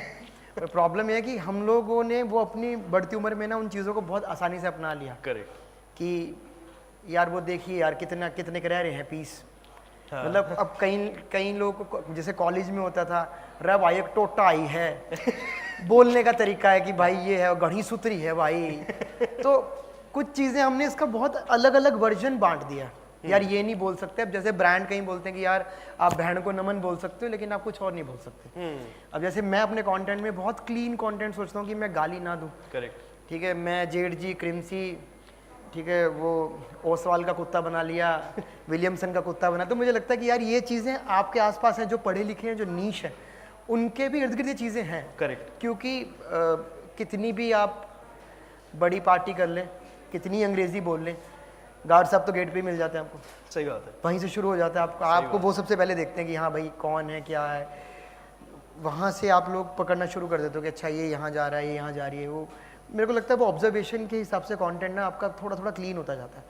पर जहाँ मैं देखता हूँ क्रिएटर्स में कि उनको है, वो साला भी बोल लेते हैं, गाली भी दे लेते हैं। बहुत से क्रिएटर्स हैं उनके ब्रांड एक्सेप्ट भी कर लेता है। बहुत सारे क्रिएटर्स हैं जो गाली दे के भी बहुत बड़े हैं। करेक्ट। और ब्रांड डील्स भी कर रहे हैं, ब्रांड को आपत्ति नहीं है। उनका जो पीछे की रील्स या यूट्यूब कंटेंट है खूब गाली वाला है, मैं नहीं देता। करेक्ट। तो जब आप लिख रहे होते हो, मुझे लगता है इसमें रेडियो हेल्प करता है। और एज अ कंटेंट राइटर जब मैंने रेडियो ज्वाइन किया, तो वो शुरुआत का दौर है, तो मुझे लगता है कि यार ह्यूमर सिर्फ गाली नहीं है, उसको और क्लीन करके आपको हंसाया जा सकता है। तब लिखते हुए ध्यान में आता है कि यार ये ऐसे कर सकते हैं, इसको ऐसे कर सकते हैं। मेरे डब्स में अक्सर मैं यूज़ करता हूँ कि वो मूवमेंट है, छोटे छोटे जो नुएंसेस की आप बात कर रहे हैं, या मैं कोई फिल्म लिख रहा हूँ, अभी मैं 1-2 फिल्म लिख रहा हूँ, कि वो नुएंसेस उनको चाहिए, जो मेरी रील्स में नुएंसेस है वो उनको चाहिए। नुएंसेस का ये है कि मैं इनके साथ बात कर रहा हूँ, बोल रहा हूँ भाई टैटू तो बहुत बढ़िया बनवाया है यार, ठीक है। अब ये टैटू की बात पे आपको हंसी आ रही है, अब मैं उस पर पंच क्या मारूंगा वो आपको नहीं मालूम। सही बात। ठीक है। अब जैसे मैं हमेशा बोलता हूँ कि अगर मुझे कपाल भाती उर्दू में लिखवाना हो छाती पे, कितना कूल लगेगा। कपाल भाती लिखवाले लोग पूछ रहे हैं डूड यार क्या बनवाया हुआ है यार, यार मैं मून साइन हूँ यार, किसी को पता ही नहीं। कुछ भी लिखवा लो, वेजिटेबल को उर्दू में लिखवा लो, कितना मैं वेजिटेरियन हूँ भाई, यहाँ लिखवा लो, कूल लगेगा भाई। सही बात। तो वो कंटेंट में से कंटेंट निकाल के वो पंच देना। कई बार क्या होता है, क्लाइंट बोलता है कि यार वो पंच ही नहीं लग रही स्क्रिप्ट, आप जैसा करते हो वैसा नहीं लग रही, लेकिन वो मेरे इर्द गिर्द भी होनी चाहिए। करेक्ट। स्विगी इंस्टामार्ट जैसे सोचता है कि मैं शुरू से ही एंटर कर जाऊँ, पहले 4-5 सेकंड में ही हो, फिर सामान ऑर्डर हो रहा है, पर उनको चाहिए आप वही वाली आईपी कीजिए जिसमें आपने वो किया था। तो है तो वो दरानी जेठानी वाला क्लेश ही, उनको वो सूट दिया था, मुझे ये सूट क्यों दिया, मुझे वो क्यों दिया। ब्रांड्स का है तो वही पिस्ती बहू ही है, बहू पिस्ती। तो एक और चीज़ थी कि जैसे आपने बोला ब्रांड्स को कुछ चीज़ें चाहिए होती, they are a little adamant about, and rightly so, because a lot of brands have their own guidelines, they have their own propositions, so on and so forth. जब आपके पास कोई ब्रीफ आता है किसी भी ब्रांड का फॉर अ कोलैब, जैसे आपने बहुत सारे कोलैब्स किए with Thums Up, with Netflix, you know, with ACT Fibernet, काफ़ी सारे कोलैब्स आपने किए। जब आपके पास कुछ एक ब्रीफ आता है एंड ब्रांड बोलती है कि मुझे ये 4 चीज़ें करनी है, मुझे ऐसा ही चाहिए, बट एक कॉन्फ्लिक्ट हमेशा आई एम श्योर दिमाग में होगा कि ये आप चाहते हो, पर एक वाई है जो मेरी ऑडियंस आती है, राइट? तो वो बैलेंस कैसे आप क्रिएट करते हो कि ठीक है, I am catering to what you are trying to, what you want me to say और डू, पर मेरी ऑडियंस ये चाहती है, मैं इससे नहीं हटूंगा। तो वो कैसे आप एक बैलेंस और एक लाइन ड्रॉ करते हो? एजेंसी की मांग बिल्कुल ब्रांड के हिसाब से चल रही होती है। क्रिएटर सोच रहा होता है कि यार मैं इस रील के अंदर कुछ ऐसा करूं मेरा ह्यूमर जिंदा रह जाए। मैं ऐसा सोचता हूं कि ह्यूमर जिंदा रहे, उसके बाद प्लेसमेंट कहाँ रखनी है, किसको कहाँ लेके जाना है, वो संभाल लिया जाएगा। तो किसी भी ब्रांड का एग्जांपल ले लेते हैं, मान लीजिए मेरे पास अभी परसों तरसों जब अमेज़ोन की सेल का ब्रीफ आया था कि फ्लिपकार्ट एक गोट सेल कर रहा है और अमेज़ोन की ये सेल चल रही है, तो उसके अंदर कैसे क्या कंटेंट बना सकते हैं। तो वो एक गोट सेल पे दिमाग में आपके एक बकरी आ जाती है। सही बात है। तो मेरे दिमाग में सबसे पहले आया कि मैं ख़त्म जून चालू। तो बेसिकली मई ख़त्म जून चालू या फिर जुलाई चालू, जहाँ से सेल शुरू हो रही है, तो वो डेट बोल रही है बकरी। तो मैंने उनको बोला, उनको स्ट्राइक होगा कि यार ये बहुत फनी है बहुत बेसिक। करेक्ट। क्योंकि वो गोट सेल है, तो मेरा वहाँ पे आइडिया तुरंत वो निकल के आ गया, फिक्स हो गया वहाँ पे कि यार ये ह्यूमर भी है और ये एक वॉइस नोट भी इसका बहुत सही चल जाएगा। करेक्ट। अगर हम वो पकड़ें, कई बार बहुत आसानी से हो जाता है, कई बार आपको लगता है कि मैच ही नहीं हो पा रहा, बहुत मुश्किल होती है कि यार आप बार बार सोचते हो ये स्क्रिप्ट फिर से चेंज करते हैं, आप इसके अंदर ये ऐड करके देखिए, ये हटा दीजिए। पर आप मानो जितने भी लोग रील्स देखते हैं, ब्रांडेड रील ना ब्रांडेड ही होती है। करेक्ट। उसमें आप ह्यूमर की और हर चीज़ के उसमें कमेंट भेजते रहे, भाई पैसे कमा लिए, ये आप किस लाइन में आ गए, ये तो ये करने लग गया, ये तो पहले ऐसे करता था तो अब ये कर रहा है। तो लोगों ने अब धीरे धीरे एक्सेप्ट कर लिया कि भाई ब्रांड भी हमारे लिए ठीक है, इनकी रोजी रोटी है भाई, सही बात है। ये ऐसे ही काम करेंगे, बट उसमें कुछ ना कुछ ह्यूमर का हमारे पास हो, वो खोज लेते हैं। So, दोनों की रोजी रोटी चलनी चाहिए। और मुझे लगता है अब जो व्यूअर्स हैं वो ज़्यादा स्मार्ट हो गए हैं क्रिएटर से भी। वो 2-3 सेकंड में लगाते हैं, वो ये रील देखते हैं, ये अब ये चलता है। तो अब बहुत कम टाइम है। जो मेरी रेडियो वाली फॉलोइंग थी, जो मेरे को उस टाइम से जानती है, वो कि उनको पता है कि यार इसके काम में रस है, धीरे धीरे धीरे क्या आपका एंड में कुछ बोल के चला जाए या कुछ ऐसी बात कर दे, या ये कुछ ऐसा बोलेगा हमें हंसी आ जाएगी। लोग वेट करते हैं। लोग मेरी सीरियस बात सुनते ही नहीं। मैं अच्छे गाने, मैं म्यूज़िक करने दिल्ली आया था, क्लासिकल म्यूज़िक सीखता हूँ, करता हूँ, वो सुनना ही लोगों को, उनको सस्ते नशे बहन को नमन ये सब सुनना है। वो मेरे से गज़ल सुनना ही नहीं चाहते, वो यही सब सुनना चाहते हैं। तो मैं ये करते करते समझ गया हूँ कि भाई पर्टिकुलरली उनको ये चीज़ चाहिए कंटेंट में कि आप ये ज़रूर बोल दो। है वो टोन ही कि यार वो उस टोन में बोल दे तो अच्छा लगेगा। मैं स्टैंड अप कॉमेडी के शोज़ करता था, हारमोनियम के साथ करता हूँ अभी भी, तो उसमें भी बच्चे आते हैं, अरे वो बोल दो भैया, जेठ जी बोल दो एक बार, क्रिमसी बोल दो एक बार। मैं बोलता हूँ कि उन बस मेरे सुनना उन्होंने मेरे मुँह से, वो वाली बात। वो क्योंकि आपने शायद अपना एक नीश क्रिएट कर लिया। हो सकता है वो कुछ ग्राम हो। मैं कई बार सोचता हूँ कि यार आप ये कंटेंट गाली के साथ बना सकते हो तो उसकी रीच ज़्यादा है। सही बात ये तो आप मान के चलो कि रीच बढ़ जाती है। उसमें लड़के और लड़कियां दोनों शामिल हैं, दोनों तरह के क्रिएटर हर तरह का काम कर रहे हैं। अगर बॉस को गाली बकनी हो, वीडियो बहुत इजीली चल जाता है। कॉर्पोरेट लाइफ में वीडियो बनाइए, आपका कंटेंट चलता ही चलता है, बशर्ते आपकी आईपी उस पर क्या है कि आपने एक वो एम्प्लॉय दिखाया है जो 6 बजे के बाद गायब हो जाता है, या वो दिखाया है जो 6 बजे के बाद आता है, जो ये दिखाता है कि मैं बाहर काम कर रहा था, डूड मैं आया अभी हूँ। तो ऐसे बहुत से हैं। आप लोग की बात नहीं कर रहा, आप लोग तो टाइम से आते जाते हो। अंश भाई ने देखे ही हैं, कुछ लोग हैं जो 6 बजे एकदम निकल जाते हैं। काफ़ी सारे। उनके पूजा पाठ होती है घर पे, रोज 6 बजे गायब हो जाते हैं। हमारी नहीं होती पूजा पाठ, इसलिए हमारा थोड़ा मामला अलग है। ठीक है, हमारे यहाँ थे। अच्छा, कुछ ऐसे वो कैबिन देख रहे होते हैं कब बॉस निकलेगा, उसके तुरंत 3 मिनट में गायब होता है। अच्छा, हमारे यहाँ प्रॉब्लम ये है कि हमारे बॉसेस भी 8 बजे तक यहीं रहते हैं। ओहो। तो वो थोड़ी सी काम ज़्यादा। असली काम 8 बजे के बाद ही शुरू होता है। हाँ, वही होता है। देवता और असुरों की 2 टेक्निक्स हैं। तो 8 बजे के बाद वाले लगा लीजिए आप, कौन सा काम है। बहुत सारी ब्रांड्स को ना ब्रांड सेफ एनवायरनमेंट चाहिए होता है। Lot of brands ask for brand safe environment. अगर किसी को भी ब्रांड सेफ एनवायरनमेंट की ज़रूरत है, you can contact Lyxel&Flamingo, we'll get you in touch with RJ Krishna. बहुत ब्रांड सेफ कंटेंट है, गाली नहीं देंगे। हैविंग सेड दैट, जो थीम है इवेंट का सर, वो है कि how can brands leverage regional tier 2 and tier 3 markets, जिसमें फॉर द लॉन्गेस्ट टाइम बहुत सारी brands were not really invested in for so many reasons, because you get a lot of revenue generation from tier 1 markets, metro cities, so on and so forth. But धीरे धीरे वो समझ आया कि वो markets, वो masses इतने बड़े हैं कि they can give you that tremendous amount of additional revenue or exposure or brand lift, so on and so forth. आपका क्या टेक है इस पे? कैसे do you think tier 2, tier 3 market, because आप एक mass entertainer है, tier 2, tier 3 markets क्या बहुत important है? अगर है तो उनको कैप्चर करने का सही तरीका क्या है? मैं खुद हरियाणा के एक जगह कुरुक्षेत्र, जहाँ महाभारत की लड़ाई, वहाँ से आता हूँ, वहाँ मेरा जन्म हुआ। और मुझे ये समझ में आया काम करते करते, अभी हिमेश रेशमिया ने अपना सोल्ड आउट शो किया। करेक्ट। मुंबई में, अभी दिल्ली में।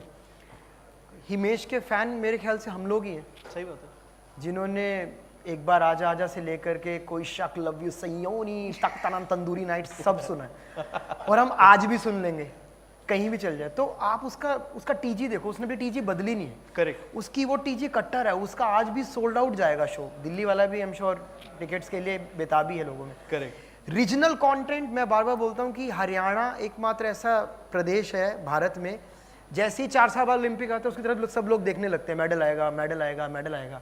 उससे पहले हरियाणा में कोई काम ही नहीं कर रहा होता। सही बात है। जैसे ओलंपिक आने वाला तो रिपोर्टर भागते हैं, अरे सतबीर जी का लड़का है, मिट्टी में सारा दिन रहता है, हाँ जी मेडल आएगा। अब सतबीर का भी कभी इंटरव्यू हुआ नहीं, सतबीर का लौंडा भी इंटरव्यू देने लग रहा है कि हाँ जी भाई साहब डाइट नहीं मिलती थी, हम तो खेत पे रहते थे, सारा दिन सपाटे मारने थे उसके बाद। तो मुझे लगता है कि रीजनल कंटेंट की अपील है। मैं हमेशा ब्रांड्स के साथ एजेंसी का जो मिलन है ना, उसके बीच में क्रिएटर का मिलन हो नहीं पाता। मैं हमेशा बोलता हूँ कि आप ब्रांड को ना कॉन्सेप्ट ज़रूर बताओ, वो इच्छुक होगा।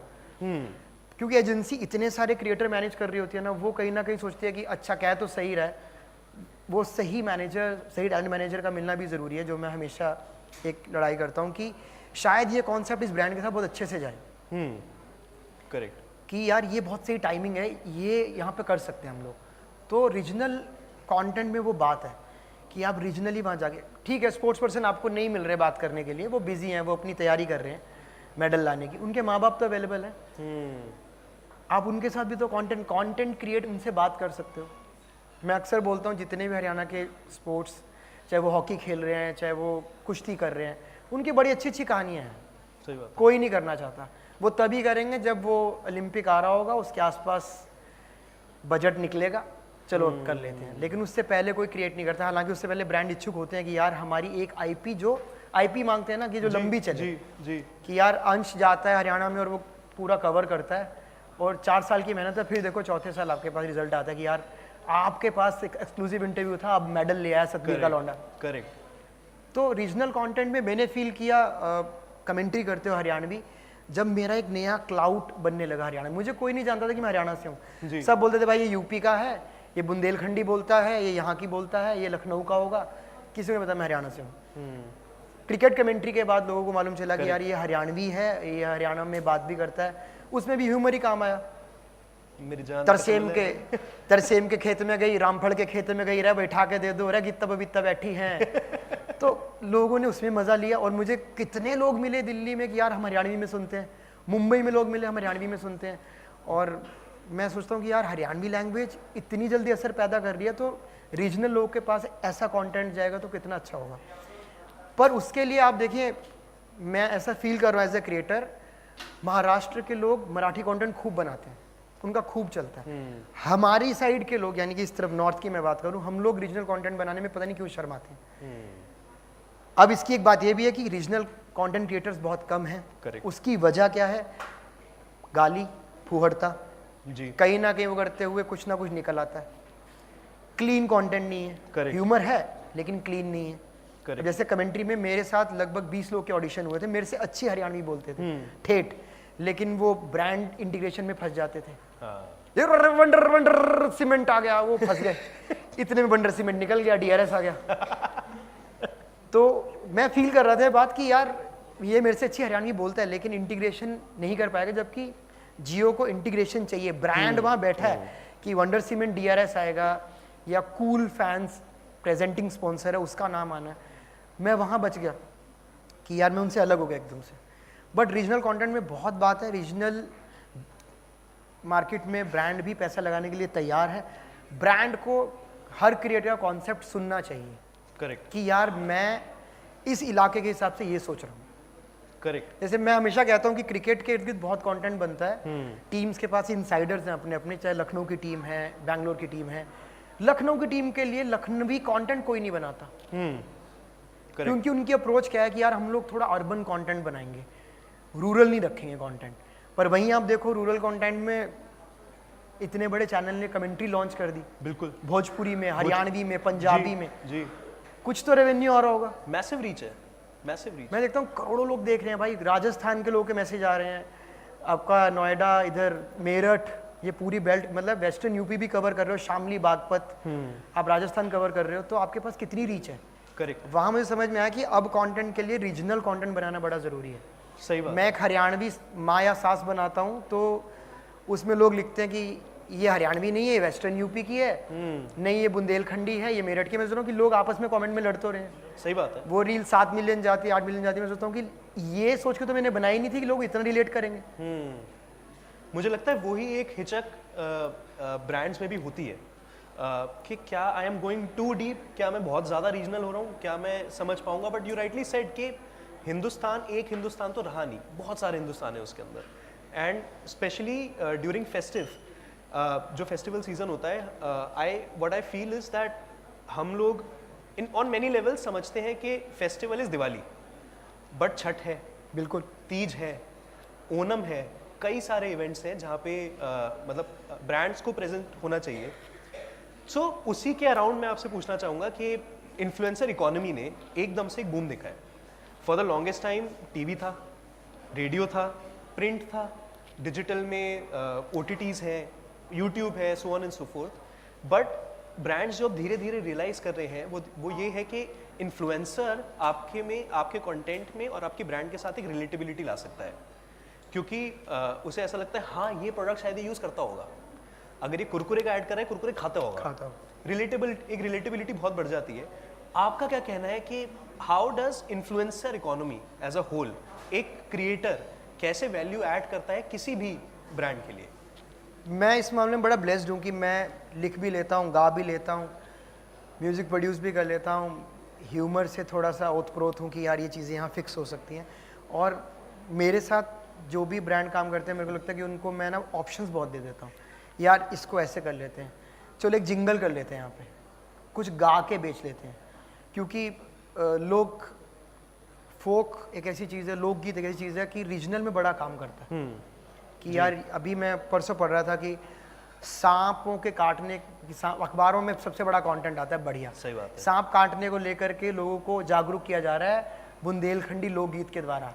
रे तन्ने डस जाएगा, तने खा लेगा, तने खा लेगा, रे खा लेगा, रे खा.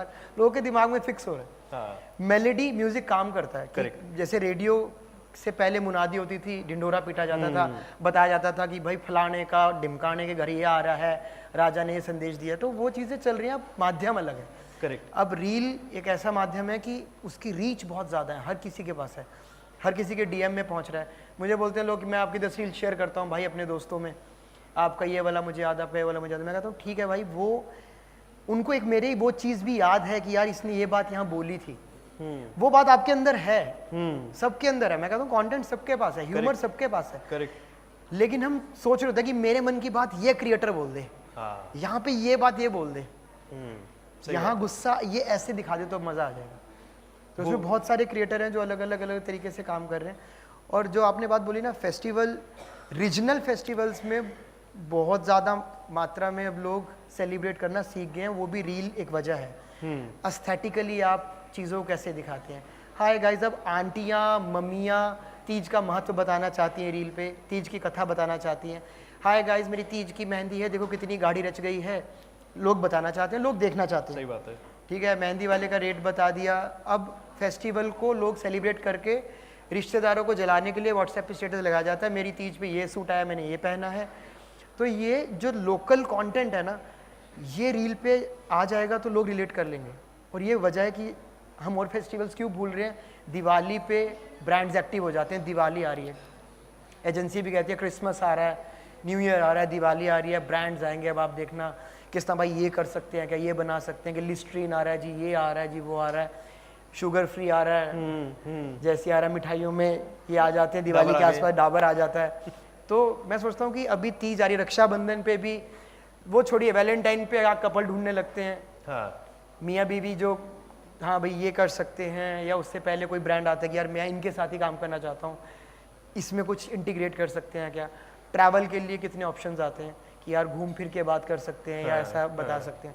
हर क्रिएटर के दिमाग में यार होता है कि मैं एक अच्छी रील बना के दूं ताकि ब्रांड भी खुश रहे और मेरी एजेंसी, मेरा मैनेजर खुश रहे कि यार वो, यार देखो इतने व्यूज़ आ गए.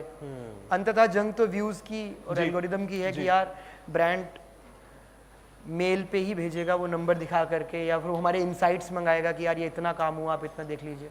तो मेरे हिसाब से जितने फेस्टिवल्स अब लोग सेलिब्रेट करना चाहते हैं ना, ब्रांड को उतना एक्टिवली पार्टिसिपेट करना पड़ेगा छोटे शहरों में, क्योंकि वहाँ पे फेस्टिवल बहुत है. आप छठ की बात करो, छठ के लिए इतने बड़े बड़े कैंपेन्स होते हैं. रेडियो से मैं कैंपेन छठ के लिखता आ रहा हूँ.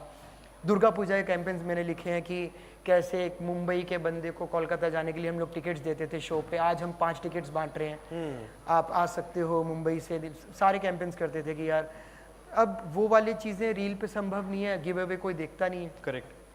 और क्या आइडिया हो सकता है, स्टोरीज हो सकती हैं, टेस्टिमोनियल्स, लोग अपनी बात कर सकते हैं, माँ बाप बात करना चाह रहे हैं. बहुत से ऐसे चैनल्स हैं, मैं देख रहा हूँ मम्मी पापा बहुत इंटरेक्ट कर रहे हैं भाई जनता के साथ, माता पिता की बातें, अंकल आंटी की बातें से चैनल है.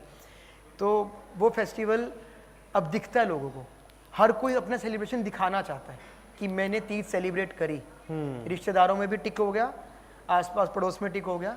तो ये फ़ायदा ब्रांड्स को होने वाला है कि यार अब ये इस सेलिब्रेशन की बात हो रही है, क्योंकि लोग बात कर रहे हैं तो हमें भी होना चाहिए। यार वो स्टेटस में दिखता है ना, आप ब्रांड बात में कोई भी व्यक्ति देखता है कि यार अच्छा फलाने की बहू ने ये किया है, अच्छा इनके यहाँ तीज मनाई जाती है।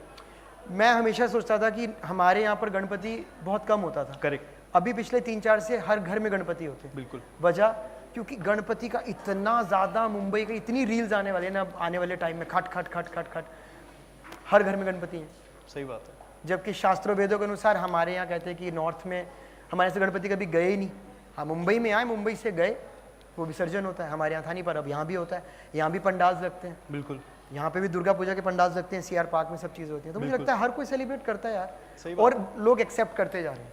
करेक्ट। और ब्रांड अब ये समझ गया कि यार ये चीज़ इस लेवल पे बढ़ रही है और आगे बढ़ेगी, क्यों ना इधर देखा जाए। मुझे ऐसा लगता है कि बहुत अच्छा एक की टेक अवे है जो आपने अभी बात बोली, वो ये है कि बहुत सारे brands and agencies as well we think कि जब चीज़ें हो रही हैं, जैसे दिवाली हो रही है या छठ आ गया है, तब मुझे वहाँ होना चाहिए। But I think you are losing a battle there, क्योंकि आपको प्रेजेंट होना है जब सब नहीं है, उससे पहले। सो लेट्स से अक्टूबर में दिवाली है, आप सितंबर अगस्त से अपने बारे में बताना शुरू करिए, आप क्रिएटर्स को यूज़ कीजिए, आप ब्रांड्स की अपनी ब्रांड फिल्म के थ्रू बताइए, बिकॉज जब वो होगा तब इतना क्लटर होगा कि शायद आप खो जाओ। बिल्कुल। लेकिन अगर उससे पहले यू आर देयर तो योर विजिबिलिटी इंक्रीजेस। आपके हिसाब से जैसे आपने बताया कि ब्रांड्स को क्या करना चाहिए, क्रिएटर्स को क्या करना चाहिए to be visible, to be relevant, ऐसा क्या है जो आपके हिसाब से फेस्टिव सीजन में या इन जनरल ब्रांड्स को नहीं करना चाहिए in terms of creating content और asking creators to create content? ऐसे क्या डोंट्स हैं जो आप फिर भी मेंशन करना चाहेंगे कि ये इससे थोड़ा रिफ्रेन करें तो आपके लिए बेहतर होगा? मुझे लगता है ब्रांड अभी एक्टिवली वो चुनिंदा क्रिएटर्स के साथ काम करना चाहता है, फिर एक बजट आता है कि यार इनके साथ काम कर सकते हैं, फिर एक आता है कि माइक्रो इस क्रिएटर से काम जितने भी हैं, फिर उनमें डिजिट्स आ जाते हैं। यार इतने डिजिट का क्रिएटर है, इसके साथ करेंगे तो इतने व्यूज़ तो कंफर्म हो जाएंगे। वो तो एक चलता है, वो हमेशा चलेगा, वो एक्चुअली तसल्ली है ब्रांड की, यार हम इस क्रिएटर के साथ काम कर रहे हैं और ये हमको अच्छा काम करके देता है। बिल्कुल। मैं डोंट्स तो क्या ही बोलूं, क्योंकि सबको काम चाहिए यार। मैं क्यों बोलूं कि आप ये मत करने दीजिए या ये मत करिए, पर कुछ क्रिएटर ऐसे हैं जो जेन्युइनली मतलब मैं कह सकता हूं कि आप अपना इनपुट एक्स्ट्रा दे दो। क्रिएटर इकोनॉमी में मैं देख रहा हूं बार बार क्रिएटर्स के मन में नहीं आता कि यार अब वो करना ठीक है, कर देंगे, बना देंगे, कोई बात नहीं, ऐसे वाला आइडिया क्रैक हो जाएगा। बहुत से क्रिएटर बहुत अच्छे आइडियाज़ भी करते हैं, मेहनत भी करते हैं, बाकायदा शूट किया जाता है, बाकायदा टीम आती है शूट करने। अब वो वाले चीज़ें गई कि फ़ोन खोला और कंटेंट शूट हो गया, चलो जी कमा लिए पैसे, हो गया काम। ऐसा नहीं है, ब्रांड के लिए क्रिएटर बड़ा तैयारी के साथ काम करता है, कॉन्सेप्ट पे भी काम करता है कि यार मैं ये नहीं ये कर सकता हूँ।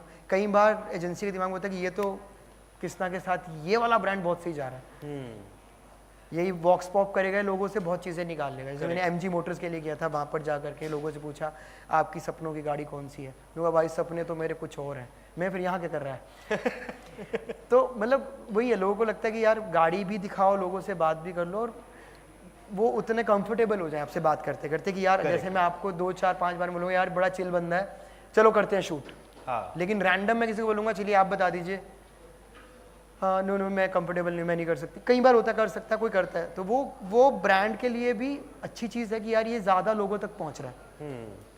फिर उसकी रीच बढ़ती है कि यार ये रील वहाँ तक जा रही है।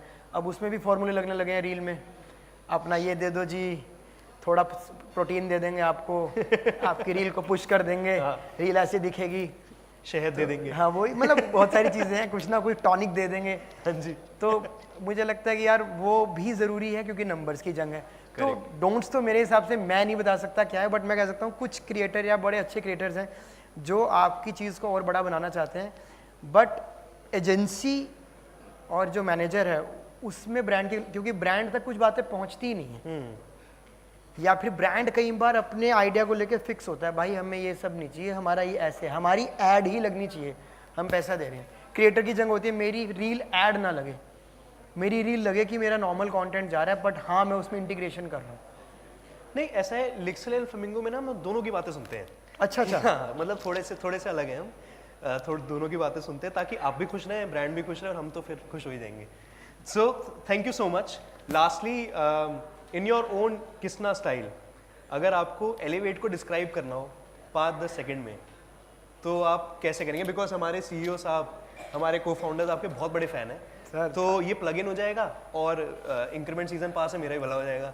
तो अगर आपको if you want to talk say a few words about elevate in your own style. मैं तो ये कहूँगा थैंक यू सो मच मुझे बुलाने के लिए. और सबसे बड़ी बात कि एलिवेट बार बार यही जतन और प्रयत्न कर रहा है कि फ़ायदा इनका भी हो. Thank you. सबसे बड़ी बात ये एकदम दिल की क्योंकि बात. ये दो चीज़ें पकड़ के चल रहे हैं, क्रिएटर और ब्रांड. तो बीच में तराजू में जो है वज़न यही रखते हैं. तो मेरे हिसाब से सबसे बड़े विजेता यही है कि हम लोग काम करते रहें और साथ में ब्रांड भी ग्रो करे. करेक्ट. और एलिवेट एक ऐसी चीज़ बार बार लेके आता है, चीज़ों को खोल के ब्रांड के आगे रखता है कि हम बड़े जी देखो, दूध का दूध पानी का पानी आपको बता रहे हैं, ये ऐसे ये नहीं होगा, वो नहीं होगा, ये ऐसे हो जाएगा. कई बार होता है ना, क्रिएटर बोलता है चलो यार एक स्टोरी भी दे दूंगा. स्टोरी ले लो मुझसे, 5 स्टोरी ले लो आप, उधर मत कम करो. फिर इधर से मुझे लगता है यार वो 5 स्टोरी तेरे को फ्री में दे रहा है यार, 5 तेरे को दे रहा है यार, तू बोले तू हाँ कर. तो कहीं ना कहीं मुझे लगता है कि इनकी जंग सबसे बड़ी बनती है कि यार ब्रांड को बार बार पुश करना कि यार लेके जाना. तो बहुत बड़ा काम है. आप इनका साथ दें, हम आपका साथ देते हैं, ये दोनों का साथ देते हैं, तो गाड़ी चलती रहेगी. Thank you so much. Thank you sir. Thank you for being here. शुक्रिया. आपने हमारा आरओआई निकाल दिया आज 100%. Thank you so much. Let's have a huge round of applause for Thank you guys. RJ Krishna. Thank you so much. Thank you.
are on Instagram.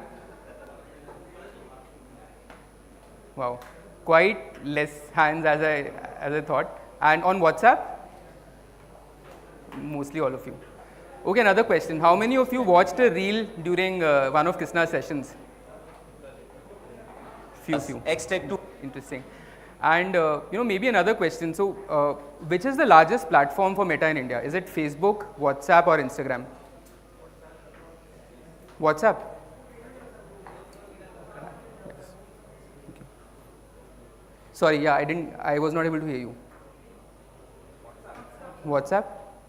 Actually, it's Instagram. So, Instagram is now one of the largest platforms for Meta in India. So, we have almost 700 million monthly active users on Instagram, and WhatsApp obviously is second. So, I think I'll talk about it a little bit more. I think it's always difficult to follow Krishna, but I'll try to do my best, and I'll try to keep it as interactive as possible. As I said, my name is Karan. I'm an agency partner for Meta in India. I've been at Meta for 3 years. I was leading content at Instagram for 2 years, and for the last 1 year, I've been leading agency partnerships. Thank you, Shobh, Dev, for the invite. Always exciting to be here at the Lyxel office. So I think I'm going to talk about the festive opportunity for consumer brands in India, right? So, how can brands leverage festive? How can brands make the most use of festive and, really scale their business during the festive time? How do I switch this?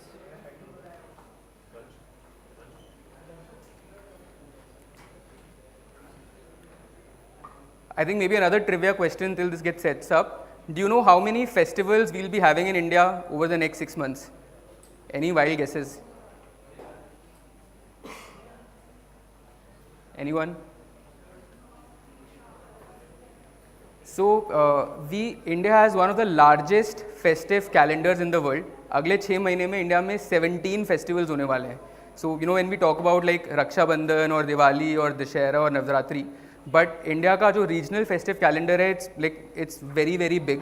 And, we're going to talk about it, and, we are going to share our insights on how brands can make the most use of it. It's working.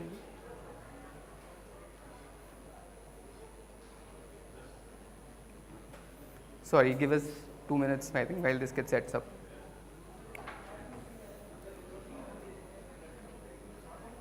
It's not moving. You can maybe just switch it. What is the? Just try one. I think it's not working from here. यहाँ से काम नहीं कर रहा. I'll do it. Yeah, that's right. So I think festival is a place where content, community, creators, and commerce comes together on the Meta platforms. I think Krishna ने भी ये बात बोली थी कि when you have Diwali, people are creating reels about Diwali, about Tej, about Ganesh Chaturthi. So I think it's Instagram, WhatsApp, Facebook, it becomes a stage for cultural expression. It's an area for entertainment, and it's a hub for community, for you to get connected with your family, with your friends. Next slide. So, interestingly, as I said, Instagram has 700 million monthly active users in India.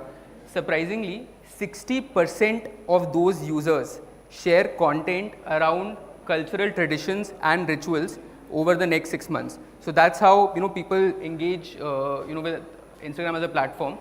There's 50% increase in cultural content on Facebook and Instagram, and 30% increase in the number of reels produced on Instagram. So I think another interesting trivia for you guys. India is one of the largest reel producing markets in the world. We have 85 million reels which are being produced every single day in India. And if you look at a 30% increase, that means that this number would cross 100 million reels every single day over the next 6 months. And 60% of that content is going to be around cultural, religious, traditional content around India's festivals. So I think that's the opportunity, for consumer brands. And also I think that's a challenge, right? Because a lot of people would be talking about this, creators, brands. So how do you differentiate yourselves as brand owners, founders, as marketeers? Next slide.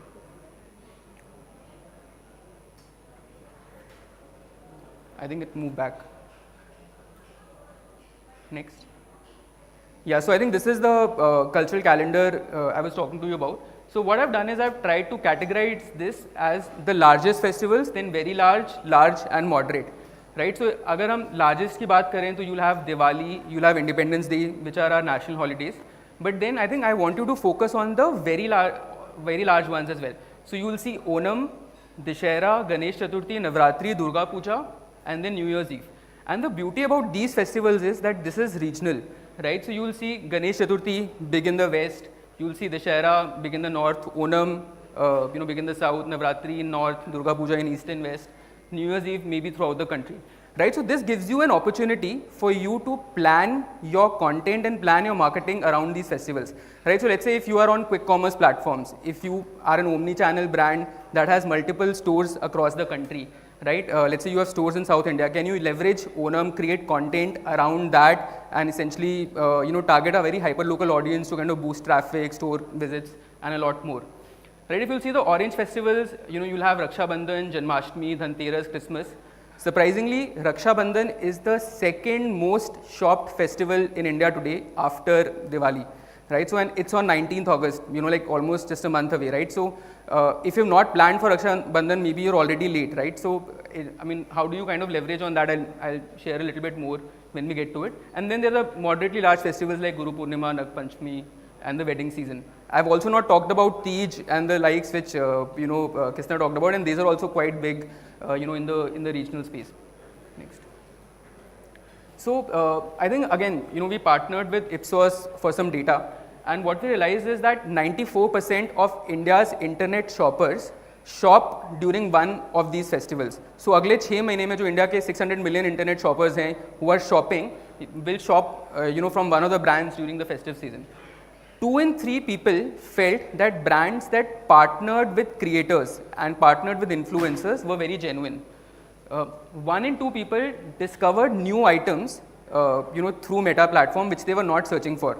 And I'll give you a very interesting example for this. So I got a new car, right? And I was not looking for any particular product, but suddenly I got a reel for a car freshener. This was eco-friendly, sustainable. I engaged with the reel. I think next day I got an ad of that same product. I bought it, and now I feel that it has changed my life, and I cannot live without it. How was I driving before this? Right, so that's the role that AI is playing in content discovery, content recommendation, and helping brands scale on Instagram today, right? So essentially, even users are not sure what they're looking for, and essentially the platform knows it so well that the content recommendations is driving a lot of consumption, right? So people are discovering new products and new brands through Instagram. And another interesting insight, 58% people just don't shop, they also want to engage with the business. So your messaging, your support, and how you engage with the brands or customers on WhatsApp plays a super important role. Next one.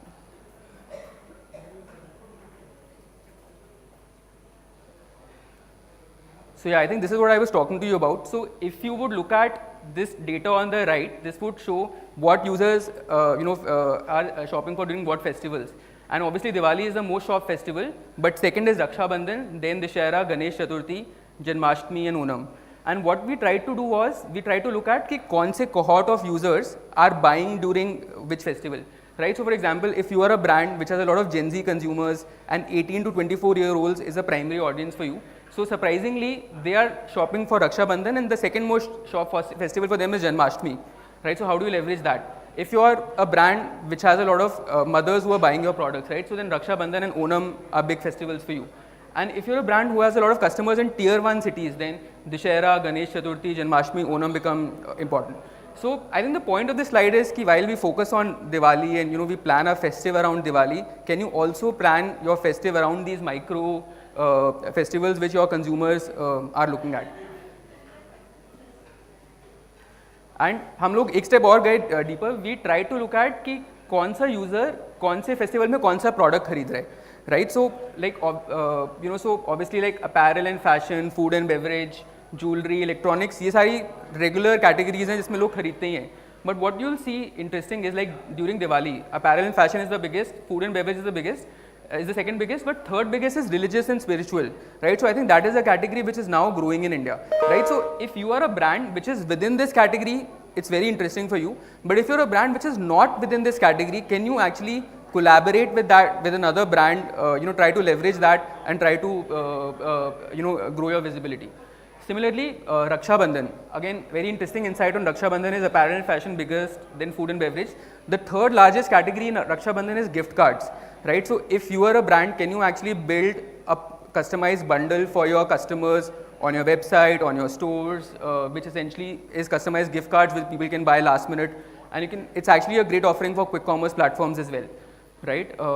And then essentially Dussehra, Ganesh Chaturthi, Janmashtami, Onam. So I think we have a playbook and I'll share this with you. You guys can download it and read it at peace. But again, you know, the idea is if you're on these categories, double down, right?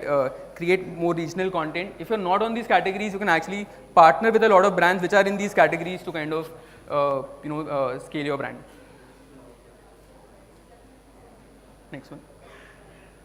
And you know, कौन से platforms पे लोग खरीद रहे हैं, right?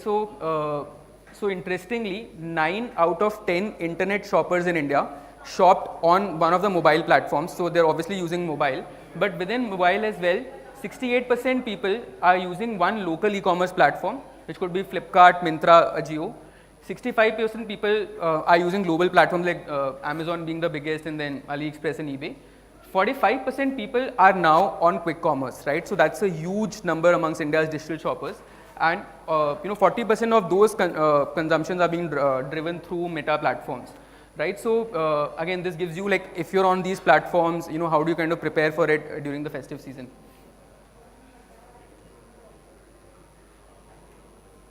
And I think another metric for you guys to kind of look at and double down on, what matters to users when they are shopping from a particular brand, right? So when we did our research, we realized that quality and standard of product is the biggest metric that matters to any particular user, followed by timely delivery of online purchases, right? So when you'll have Festive, let's say if you're D2C, you have partnered with a couple of logistics brands like Delivery or ShipRocket, there's going to be like a lot of load on those platforms. Can you actually have alternate shipping options? If you're on quick commerce, can you promote that? If you're not, can you actually partner with same-day delivery platforms as well to kind of offer expedited delivery to your consumers?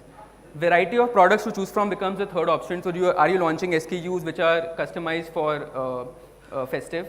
Transparency in pricing, flexible return policy, deals and discounts, personalized discounts. I think this is another category which is increasing. Can you actually connect with your consumers over WhatsApp and offer these personalized experiences? Seamless shopping and responsive customer rate. Yeah. So I think just to summarize, and I'll share this playbook with you, which you guys can go through as well. So what will happen during Festive is that your CPMs are going to shoot up, right? Because there's a limited audience. All brands are kind of going after those audience. There's going to be high traffic. There's going to be low engagement and low conversion. So you'll see a lot of traffic on your website. It doesn't convert. There's going to be diminished profitability because you'll be spending a lot on marketing. You'll be giving discounts as well. You will be facing competition from bigger marketplaces, and there will be rising return rates. So what we have done is we have built a 10-step framework for you guys on how you can kind of leverage that, and that's available in the playbook. But essentially, it starts today. I think Krishna ने भी ये बात बोली थी कि अगर आप दिवाली को leverage करना सोच रहे हो तो you should start in July, August, September, right? So I think the most important point is, if you're from a D2C brand selling online, get your website ready, your product development pages, your landing pages, what's going to be your creatives, what's going to be your shopping experience. Innovate on shipping options, as I said, just don't rely on the top 2-3, also look at alternate options for same-day delivery. Optimize your digital ad strategy, and I'll double down on this, what could be like the ideal funnel structure for you to run ads on Meta. Maximize engagement with influencers, right? So when I said that Instagram has 700 million monthly active users in India today, Instagram has more than 10 million creators registered in India who are creating close to 80 million reels every single day, right? So and there are brands who would be partnering with thousands of influencers every month. That's how large the UGC engine is for these brands. So actually, can you start partnering with them today?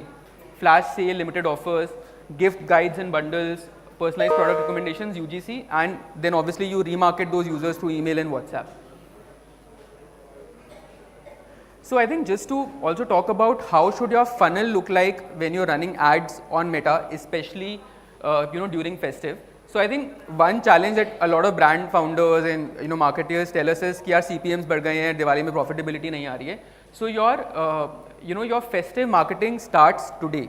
right? What you do today will fuel your funnel, for Diwali, right? So essentially, अगर आप लोग 100% bottom of the funnel spend करते हो on performance, can you actually shift 20% of that budget to awareness and interest and consideration audiences, right? So essentially, Meta has a few products. One of them is called Meta Moment Maker, where you can reach out to a desired frequency 5-6x times in a short amount of period, right? So can you actually build awareness campaigns? Can you actually tell your story, why you started this brand, why are you launching this category, why is it so why should consumers care about it? Right? And even small cues like your brand color, your tonality, your language are things that people remember, right? So if you build that over the next 3, 4, 5 months, at Diwali when you run a purchase ad, people will go to remember, acha ye wo brand tha, जैसे Zomato everybody knows is for red, right? So like whenever they run an ad, it's just very easy to recall. Similarly Blinkit, right? So can you actually build that today?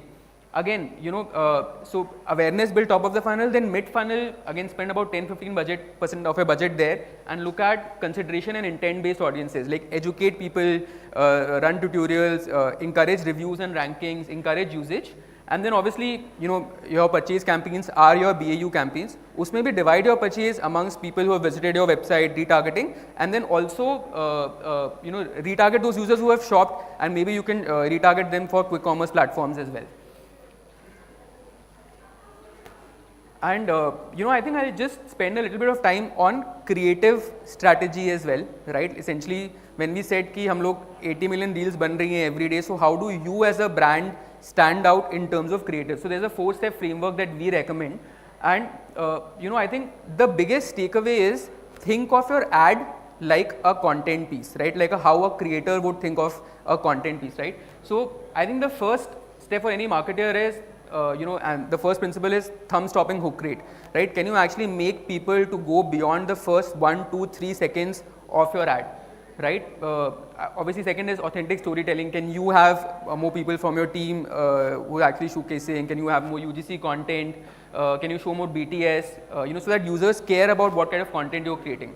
Obviously add a clear call to action and clear value, and then diversify assets, have creative diversity. So reels is not the only thing that you should look at, right? Like look at carousel, look at static posts, look at stories, go live, right? On Instagram, people are engaging across multiple formats, so try to look at creative diversity.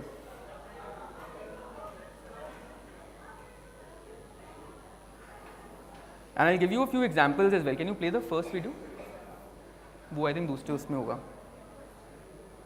खुला हुआ है वो. Hi, Meghna Prakash Sharma ji. Can you increase the volume? I'm back.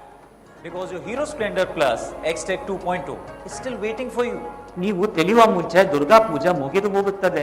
ಶುಭ ಮುಹೂರ್ತ ಕರೆದುಕೊಳ್ಳಲು ಯಾಕೆ ಬರುತ್ತೀರಿ? లో down payment of rupees 14,999 కూడా అందుబాటులో ఉంది. ఇంకా మీ హీరో గురించి కలలు కనడం మానుకోండి. இனியும் உன் ஹீரோவை நினைச்சு கனவு வேண்டாம். லிங்கை கிளிக் பண்ணி உன் ஹீரோவை வீட்டுக்கு கொண்டு வாப்பா. நான் சொல்றேன் இந்த விசேஷ தருணம் திரும்ப வராது. This is a super interesting campaign that we did with Hero. So what they did was they used WhatsApp and they sent personalized video messages to their consumers who had visited a store but had not bought a particular product. So essentially, I would get a personalized message from, so they tied up with this person from Mirzapur, and essentially they took his rights and then they created thousands of AI generated content pieces, and it would say, hi Karan, you visited our store but you did not shop for it, here's a special offer for you. And it would be regional, vernacular across those customer segments, across the pin code where the customer is shopping for, right? So like a brand which is very, very big on traditional platforms like Hero is leveraging WhatsApp and AI to kind of leverage their scale. So this is an opportunity for you guys as well. Again, the second creator. So I think this is traditional, but this is a brand Tanishq, and they're kind of leveraging Akshay Tritiya. So they launched an Akshay Tritiya collection, partnered with thousands of influencers, to scale this particular product. So the product is also customized to a particular festive occasion, and the content is also customized to that. Right, so again, quite interesting, and they did again creatives at scale when they partnered with a lot of UGC creators.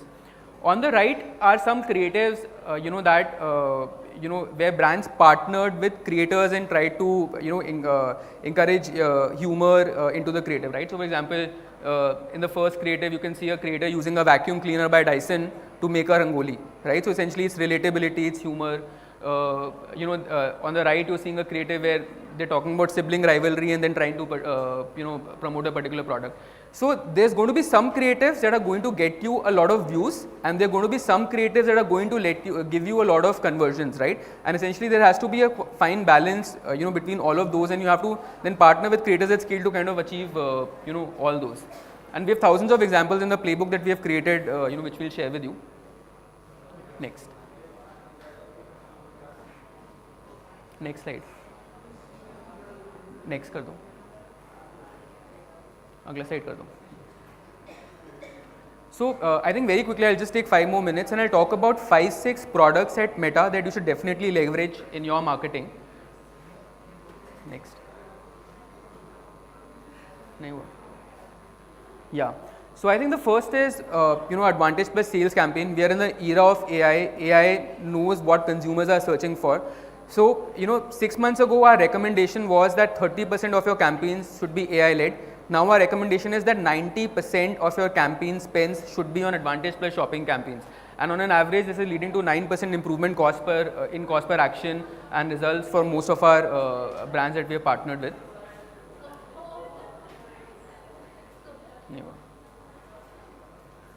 एक back channel.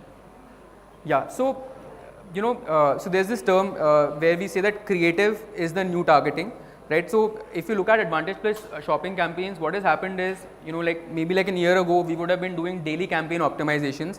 Now we have Advantage Plus budget, Advantage Plus placements, and Advantage Plus creative. So let the AI optimize your campaigns over time. We would select placements manually, let the AI determine which surface would the users convert more. Earlier we would have one size fits all creative. Now, ideally you should have creatives which speak to the consumer on its own, right? So let's say, as an example, let's say you are a fragrance brand and you have a candle and you have a car freshener, right? So maybe the consumer of the candle, let's say, is my wife, and the consumer of the car freshener is me, right? So can you have 2 different creatives in the ASC campaign speaking to the consumer, right? So that then that becomes so that creative kind of reaches out to me, and it gives you a better chance to convert that consumer, right? So creative is a new targeting. So actually have the consumer of the product within the creative and explain the use case there. And instead of choosing audience manually, actually look at Advantage Plus audiences, where essentially you're letting the AI decide what audience to show the ads to. And this is changing every day, right? Because I am consuming reels and I am consuming all kind of content, right? So AI is learning what kind of content I am consuming, and I am getting very, very contextual, real-time content which can then convert for me. Next. एक पीछे. एक और.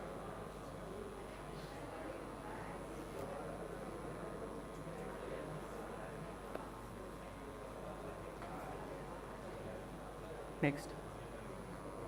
Next. Next. एक और.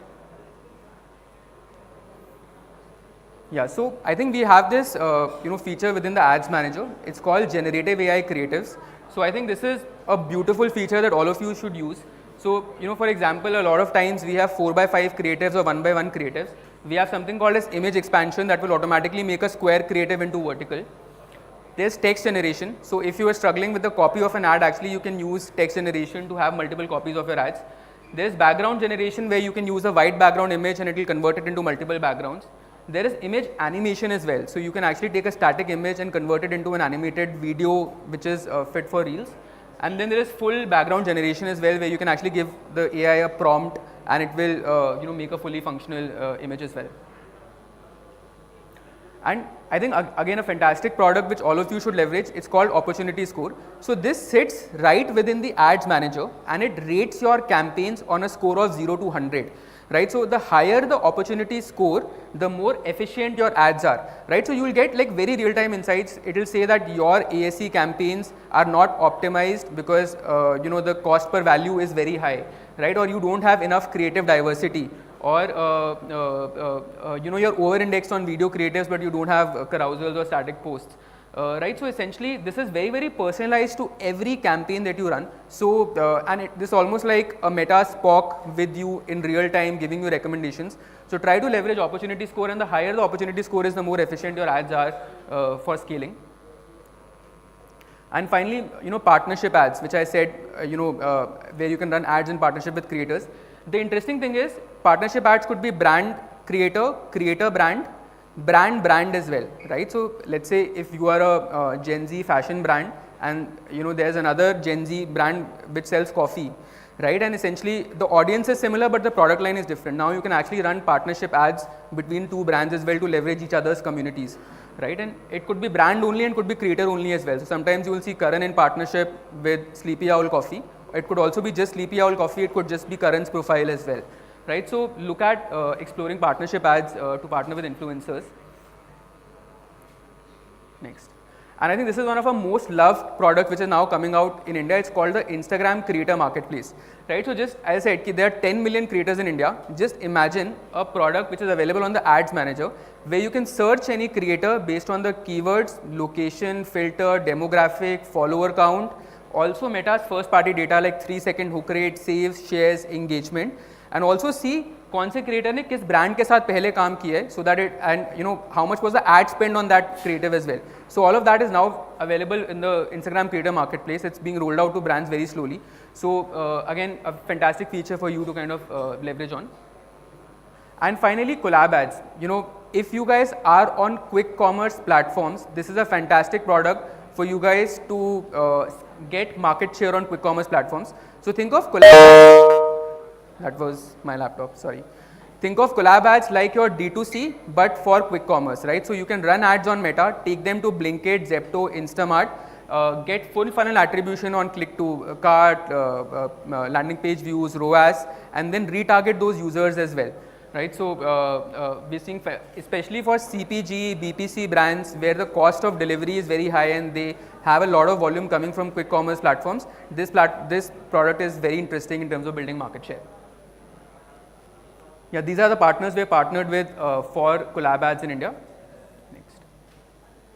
And finally, just I'll wind up and finally leverage WhatsApp. Next slide. So next, yeah. So you can use WhatsApp for all of these 5, targeting, whether it's generating leads, driving sales, building your first party database, distributing coupons, and building brand experience. And like we have partners like Lyxel&Flamingo and other BSPs who can actually set up WhatsApp bots for you as well to kind of scale your customer experience. Yeah. And I think just to summarize, we are in the pre-festive preparation phase, right? So utilize it from June to August. Look at your website landing pages, your audience segmentation, your product strategy, your gifting strategy, your content calendar. Right, then September to December is full on, in terms of your execution, whether it's having the right funnel of your ads, budget allocation, A/B testing, customer service, leveraging all of Meta's products, and finally, analysis and retention. And what we've done is we've enabled this next in this playbook for all of you guys. We've partnered with 10 of India's largest VC firms to build this playbook for consumer businesses to scale. So, I mean, you can, scan this QR and get that access. And yeah, thank you so much for your time. Again, it was a pleasure speaking to you. If we have time for questions, I can, I can take a couple of questions. Otherwise, I'm also here throughout the day to then answer anything. All right, I think we don't have questions. Yeah. Thank you.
Hi. Shahid from MediaCart. 2-3 things to start with. One, you're there with me for half an hour, so if you pay attention, I'll be very happy. The second is that either I'll be talking or there'll be something on the screen. Both won't happen simultaneously. So that's the second thing. Third is that whatever we'll be talking about will mostly be about why. We tend to focus a lot on what and how. Why is something that we'll be talking about. Having said that, I'll start with a what. During the festives, there'll be a whole lot that all of us will be doing. In terms of what MediaCart can do is through a story, and there'll be a lot of story and studies that I'll be quoting. So there's a husband who thought that wife had developed a little bit of a problem in hearing. But the husband was, there's a lot of sound coming from everywhere.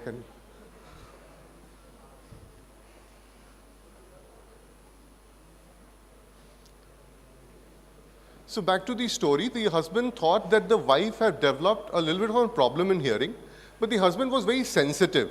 So he did not want to point it out to the wife. So he consulted a friend who was a doctor and asked for a solution.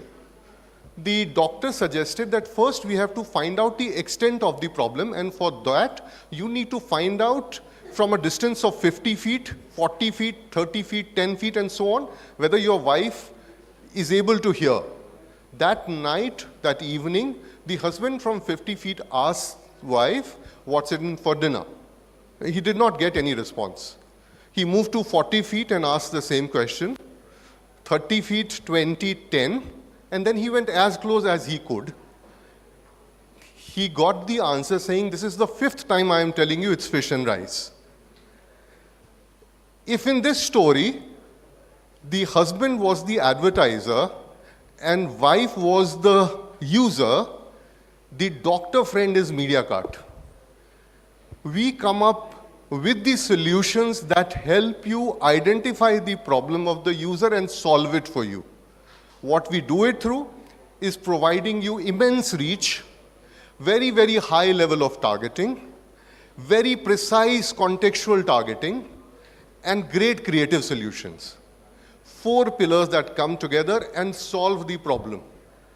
What we'd be talking about today are the 2 of those, which are contextual targeting and rich media solutions, which is our 3D ad capability. And we'd look at how these 2 come together, why you should be doing it, why contextual, why 3D, and by the end of it, I'm sure you all be convinced about using contextual and 3D. I'd be making only 4 or 5 points, not many, so be with me. As far as contextual is concerned, there are 2 or 3 points that we'd be talking about. The first point being, contextual request depicts state of mind. I'll repeat. Contextual request depicts state of mind. We'll elaborate about this. The second being, the negative context diminishes the awareness. Again repeating, negative context diminishes awareness. The third important point about context is that the abundance of data that is available right now, the contextual targeting becomes the most important aspect when you are looking at doing digital advertising. We'll elaborate on all these 3 points. First of all, about contextual request depicting state of mind. Another story.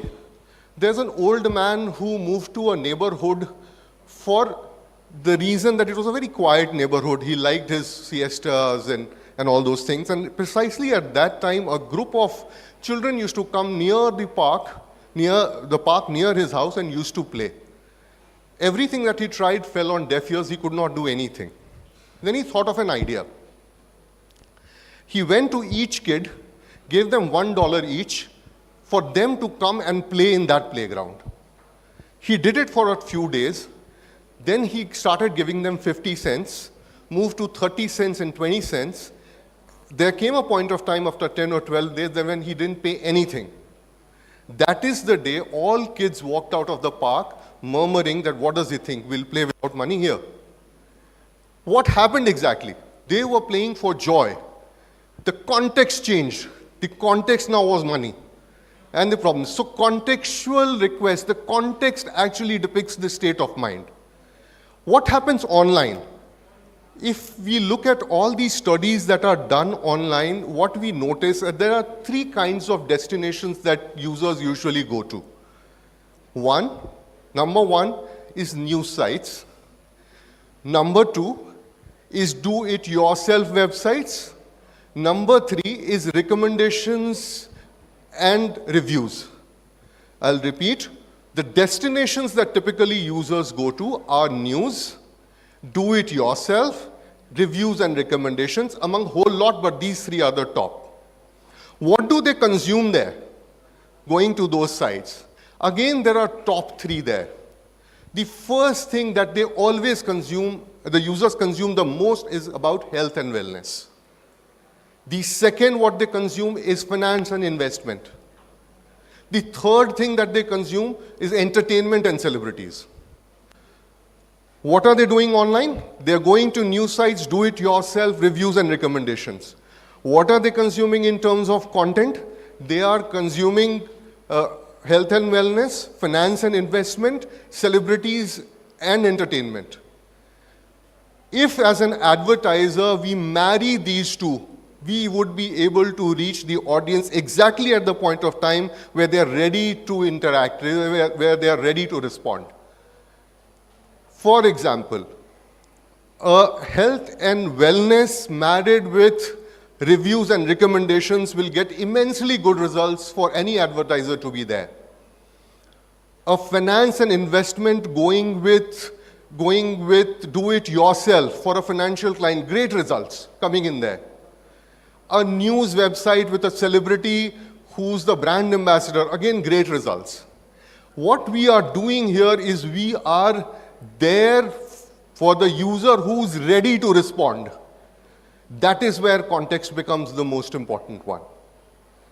The second point that I talked about in contextual is how the negative context diminishes the awareness of the user.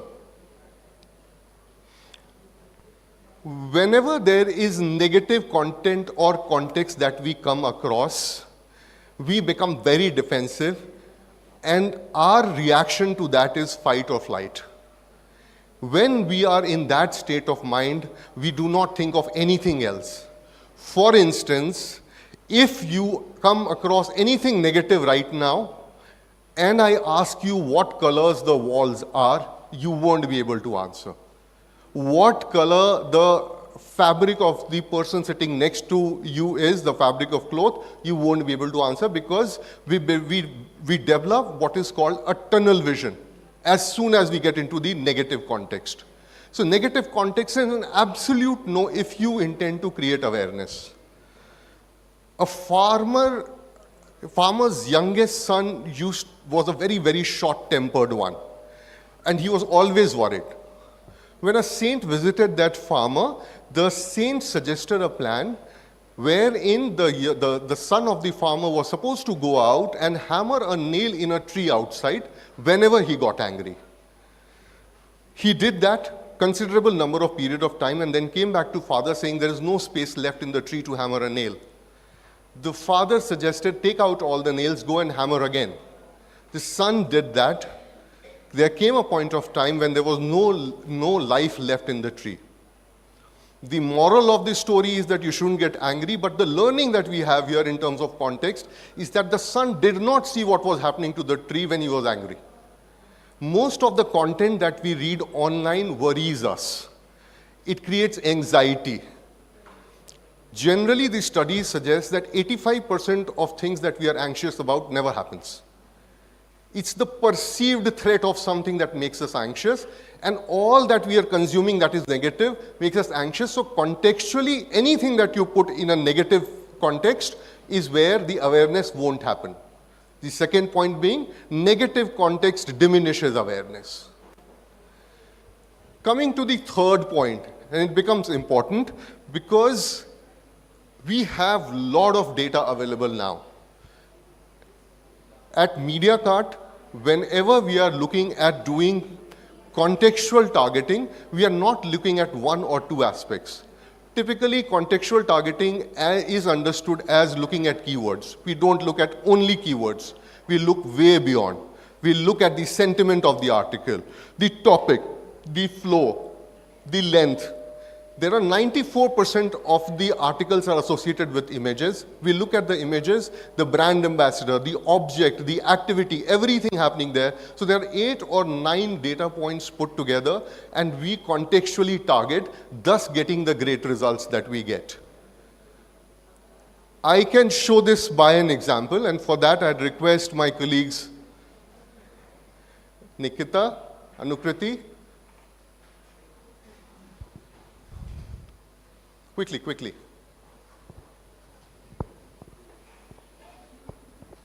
Yeah, Nikita will go first. Come. I got stuck in traffic for 3 hours. I had to spend all day on the beach today. I got promotion today. Look a little disappointed. I got promotion today. What would you typically associate these? Spending on the beach is a very happy occasion. Stuck in the traffic is a sad occasion.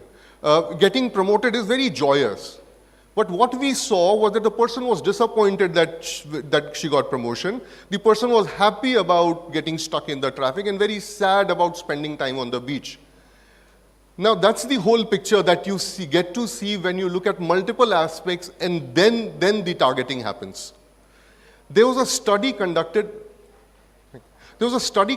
in France in the year 2017 where a boy was asked to go to a mall to ask women for their numbers so that he could call them for a date. Boy was asked to go to a mall to speak with women, take their numbers so that he could ask them for the date. The first shop in front of which he stood was a bakery, and he did what he was supposed to do with very poor success rate. Around 12 or 13% of the women he met gave them their numbers. The second was a shoe shop, and his numbers remained the same or went down a little bit with a 10 to 12%. The third shop is where his success rate just doubled, and that was a flower shop. The background image made all the difference. The boy was the same, the mall was the same, the activity was the same. But because the background was the flower, there were more women willing to give him their number so that he could call them for a date. That is the power of in-image contextual. And that is what you achieve when you look at image and then you run the ad. And thus the user are ready to respond to what you are pitching at that point of time. There are few contextual ads that I'd like to show now, around minute 20 seconds. Have a look, and then I'll be back again.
So here is again an example of contextual, and we're moving to rich media, specifically 3D ads. And the first point that I'd like to make when it comes to rich media is about again about awareness. Now there is a complete AAA journey that user goes through, from awareness to attention to awareness to action is the journey that they go through. Attention is what we all are looking for. It is so difficult to get attention. There was a study done, this was I think in 2018 or 19, and this was done in US, where they were looking for the best salesperson that was there at that point of time. The net was cast far and wide. They tried to look for multiple, and they finally found out that a person in a shoe shop is able to sell to everyone who visits the shop. So the team went to observe and see how he conducts himself. It was a usual conduct where a customer would come, ask for a pair of shoes, and the seller would show a pair of shoes. The customer would ask to see another pair, the salesperson would show another pair of shoes. The customer wanted to see more, and here comes what the shoe seller did that made him different from anybody else. When the customer asked to see the third pair of shoes, the salesperson asked, out of the two that are there, which one should I remove? The more options that were given, the lesser attention the buyer would pay.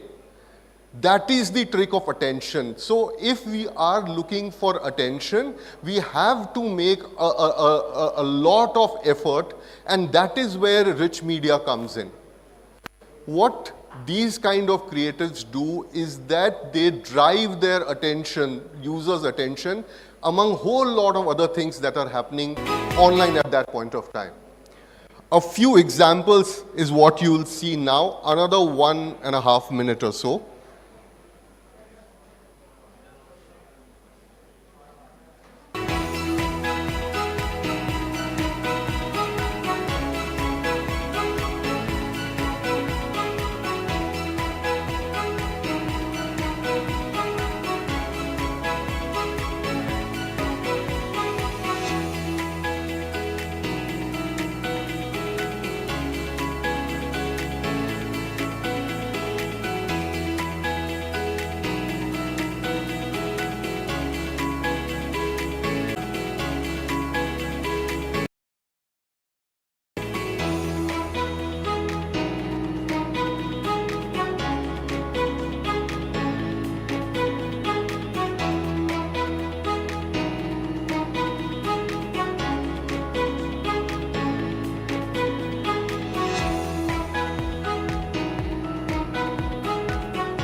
What are the few things that draws our attention? It can be categorized primarily in 3 parts.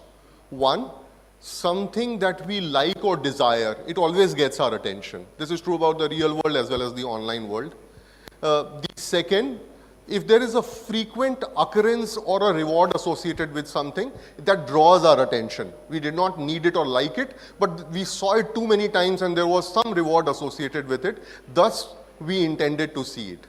The third is where the advertising has a most crucial role, and that is the interactivity and interest that comes in. The interest and interactivity can be generated only through the ads that are compelling enough for them to look at. For example, I don't know whether you noticed or not, the first ad was Swiggy Instamart ad. In 10 seconds, it told a story where the mangoes dropped from the tree, came in the basket and was delivered. The end being that the mangoes are as fresh as being plucked from the tree. In 10 seconds, we are telling a story, a compelling story. Thus, we get the attention. That would move to awareness and hence action. The person is likely to order from Instamart. That's what happens. A very strong element that comes into the picture when it comes to rich media is 3-dimensional ad that MediaCart specializes in. Why 3-dimensional ads? And why is 3-dimensional ad more effective than 2-dimensional ads? The concept of depth comes in here.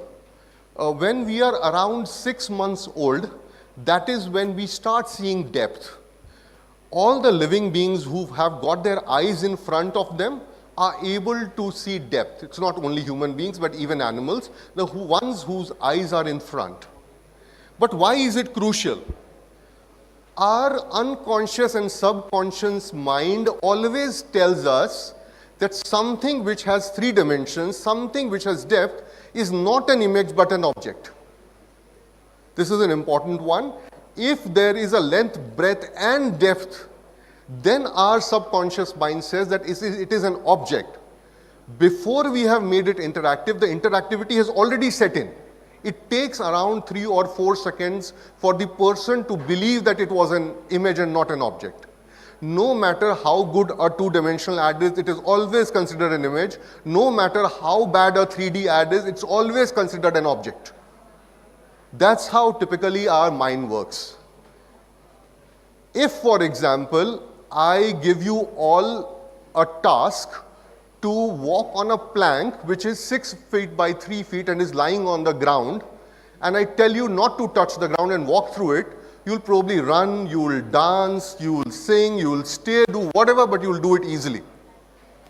I pick up the same plank and put across 2 buildings and ask you to do the activity, no one will do it.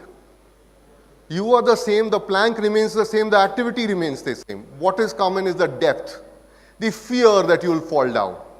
A whole lot of reasons behind it, but one of the reasons is the dimensions change everything, right? And few examples again would like to show you. Everything that you saw was 3D as well, but there is a comparison now between a 2D, 3D that will highlight it even more.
You would have seen the Bourbon ad where the cookie goes in the milk and the ice cream comes out. That's the story that we build in 10 seconds. There's Lloyd where you saw the interactivity. That is the kind of things that we do and get you great results. Would like to show last 30 seconds of corporate video, but before that a story, a study to highlight the point. A marine biologist created an experiment where he got a huge tank and put a shark in it and a lot of fishes. As expected, the sharks attacked the fish and ate them up. The next was a transparent optical fiberglass was put in the middle of the tank and the fish were released on the other side. The shark did not realize and attacked but hit the wall. The shark tried again, first hourly, then gave it a little time and then did so. After that, he became slower and slower, and there came a point of time when shark did not take any action. The marine biologist now removed that glass. The fishes were swimming next to the shark. Shark did not attack. This is very similar to how human beings behave because of the part of our brain called amygdala that responds on basis of our experiences and learnings. In advertising context, I'd relate it to a whole lot of ads that users see and don't respond to that. That is where amygdala is, where they are so used to seeing non-effective ads coming in that they don't even see it. What we have to do now is to create an impact where it draws the human being's attention. That is what we'd be able to do. Last 30 seconds of what all offerings that we have, and we'll wrap up.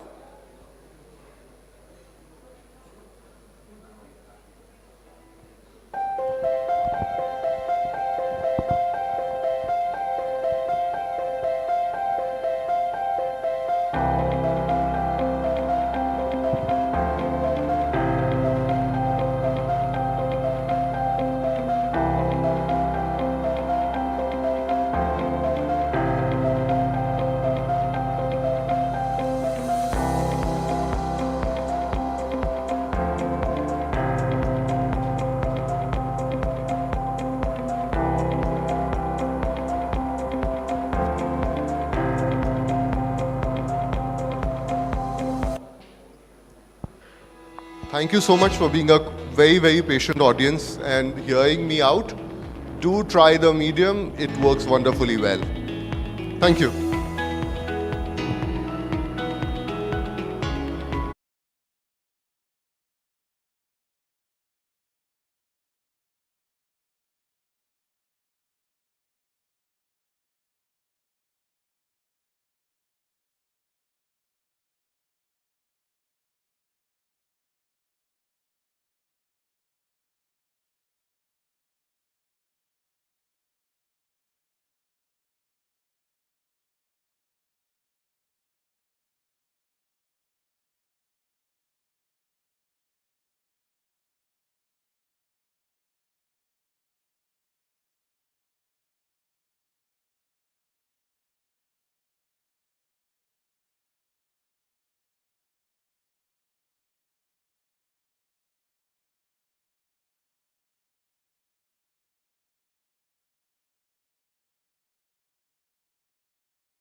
perfect moment to connect can be a challenge, especially with millions of videos flooding social platforms. We've all been there. Right place, wrong time. For people, timing is everything.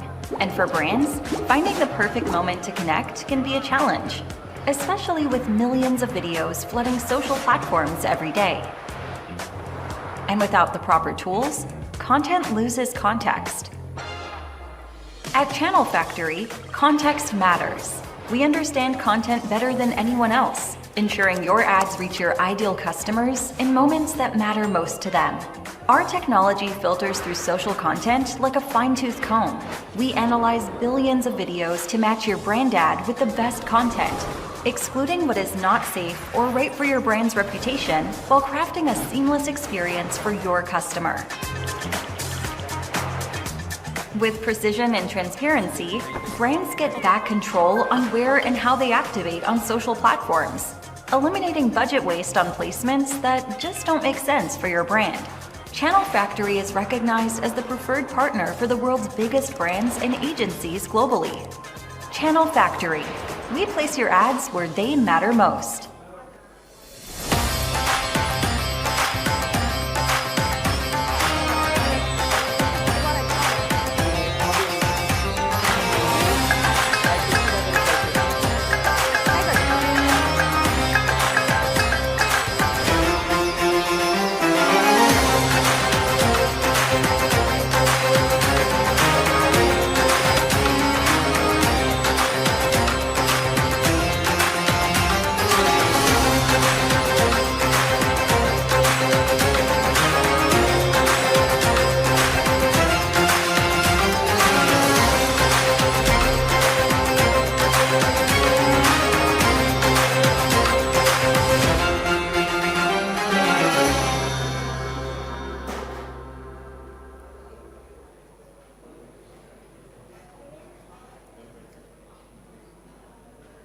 Shall I start?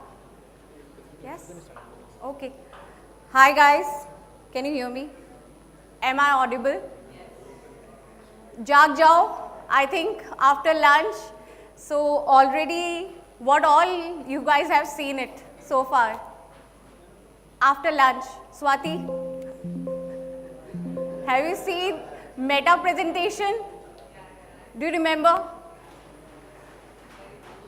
Anshul? Media cart ने क्या present किया था? You missed out. So why it's relevant what we are showcasing? Anybody? यार मुझे back benchers बहुत अच्छे लगते हैं. कोई अगर बैक से कोई बोलेगा कि why it's relevant to know what we are showcasing.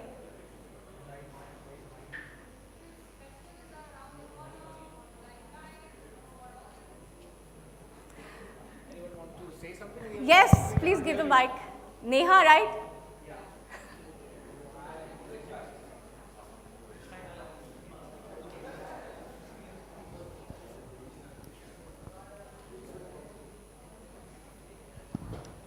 So your question is that why is it important at this point of time, all these presentations? Is my understanding correct?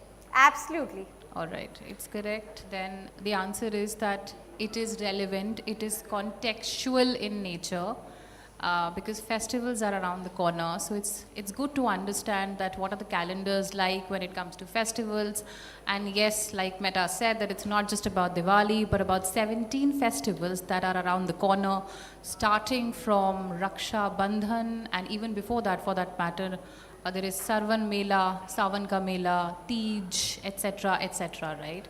So it's contextual in nature, this entire event. Absolutely bang on. You know why Neha is right? Because she knows exactly where is the audience. Where is the audience, Neha? IPL. So that's a joke, guys.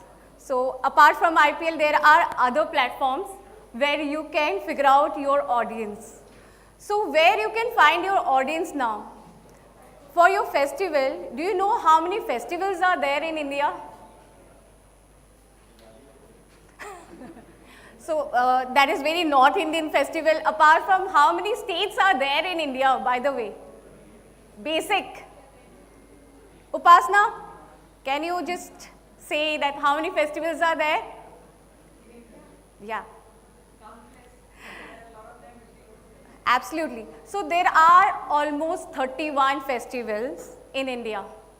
So if I start counting, it would be endless. Today in the morning, I don't know how many people were there in the morning. Dev Batra was presenting and he talked about all the festivals from north to east to west to south. I was very happy to see he pointed out specifically about Northeast. So how many festivals are there in Northeast? I'm sure nobody knows. In fact, a lot of people comes to me and ask me, Durga Puja वहाँ पे मनाते हैं क्या? So this is called, we are completely unaware what's happening around within India. What is Channel Factory? Avnish, what is Channel Factory?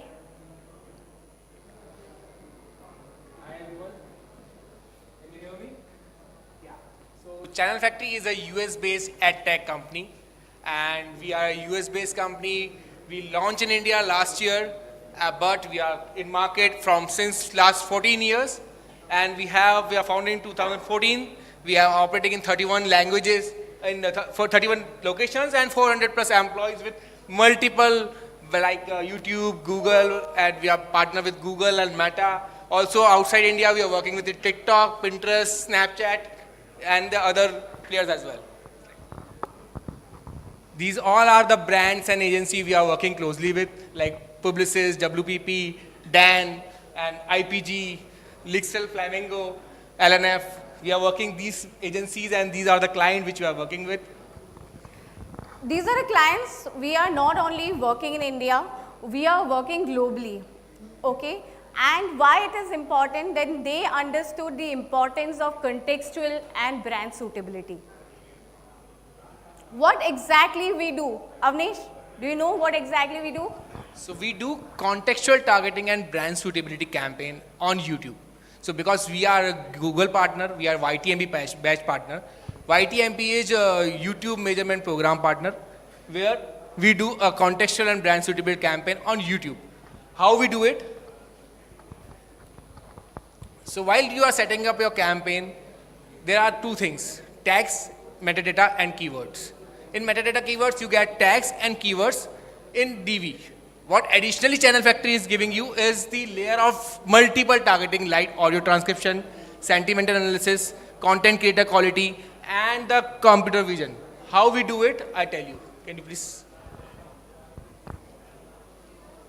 So we have two tag, which is IQ series. In that we have View IQ, for which we are operating for the YouTube campaign, and we have Activate IQ for the Meta. How we do it? We do it as a audio transcription. We do all transcript of the video which are there in View IQ, and we do sentimental analysis like, dislike, like it's a OEM of the content. Then we have a computer vision. We go through the video frame by frame. Then also we have a audio language which I mentioned to you, and the content creator, the quality of the video. It's a shoot on a high-end phone, low-end phone, on a professional level. So we just all go through with this thing, and then we created our list of videos and channel in our platform, that is ViewIQ. So basically when you are advertising on YouTube, they do amazingly consumer behavior targeting. Okay? How they do it? They do it through descriptions. So if you are using shorts, I'm sure there are a lot of Gen Zs and millennial here. We all are using shorts everyday basis. Okay? When you are going through shorts, there are now what smartly influencers started doing, creators they started putting descriptions which are extremely relevant and trending. Like for instance, now every next person talking about matcha tea, right? So what they do, they put their recipes and also some matcha tea descriptions. So do you think if the boat is the client, is that relevant for them? Anyone? Upasna, is that relevant for them?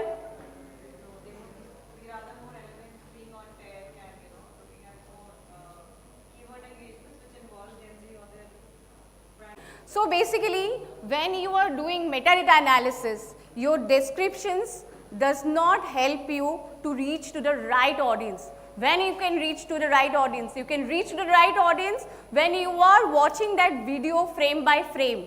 What exactly that video is playing, what exactly they are talking about it, what exactly there within the video, who is the creator, what quality of the video they are presenting, and what is the trend, what is the latest trends going on.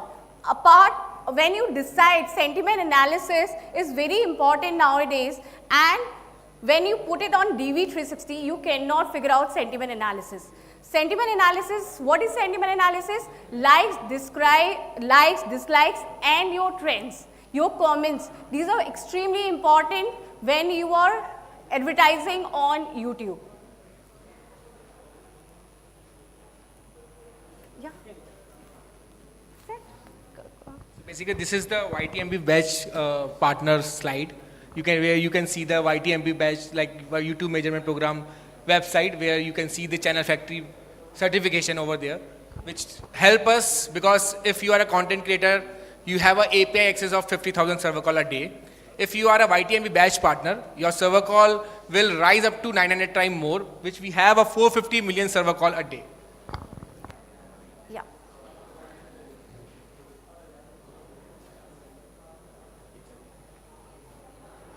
ये video play करना है. Yeah.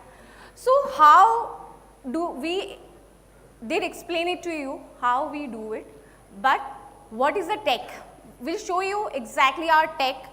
You know why it is important nowadays? Because Festive is approaching. We want to reach out to relevant audience. We want to save our money and get better ROAS by saving WAS. So how we are doing it? Through ViewIQ access. We'll just show it to you.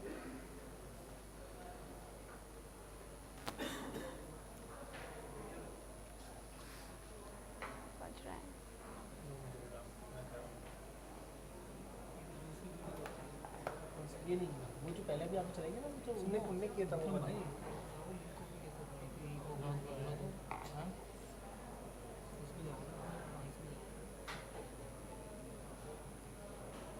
एक आपको वापस जाके करना होगा.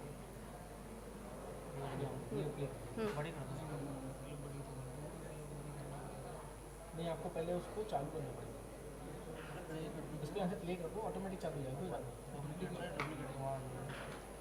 Yes.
Okay.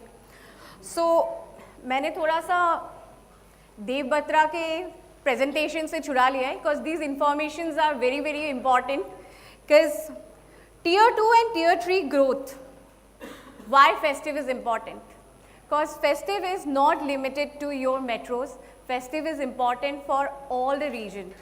So tier 2, what exactly it gives? Tier 2 and tier 3 growth. High digital audience, which is 70% internet users. 40% spends on Festive. 4x growth of credit cards in tier 2, 3. Rural more family, ritual, urban. Concentrated culture. Rural more family, ritual, urban. Concentration of culture in urban areas. So when we are talking about channel factory here, we are also talking about that to reach out audience during the festival time. And when we are talking about festival time, we are also reaching out tier 2, tier 3 cities.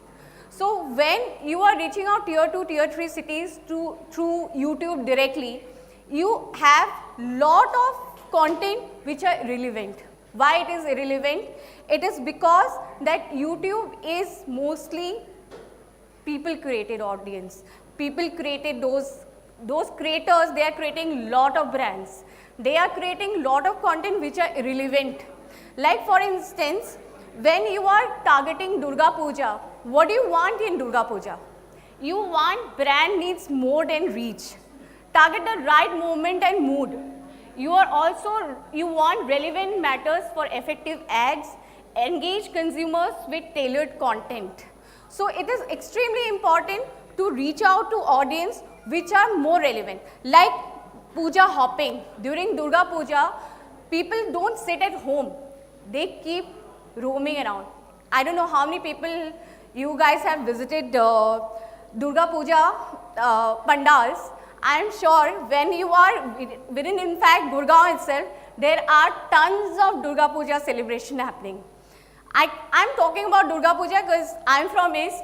I know exactly how's the feeling when you are away from your home. But when you go to YouTube, are they showing your relevant states, ads to you? On YouTube, you don't get it. How you get it? Through Channel Factory. Because on Channel Factory, you can do language targeting. When you are doing language targeting, me being in Delhi, still I can see the content and also the ads which are relevant for me.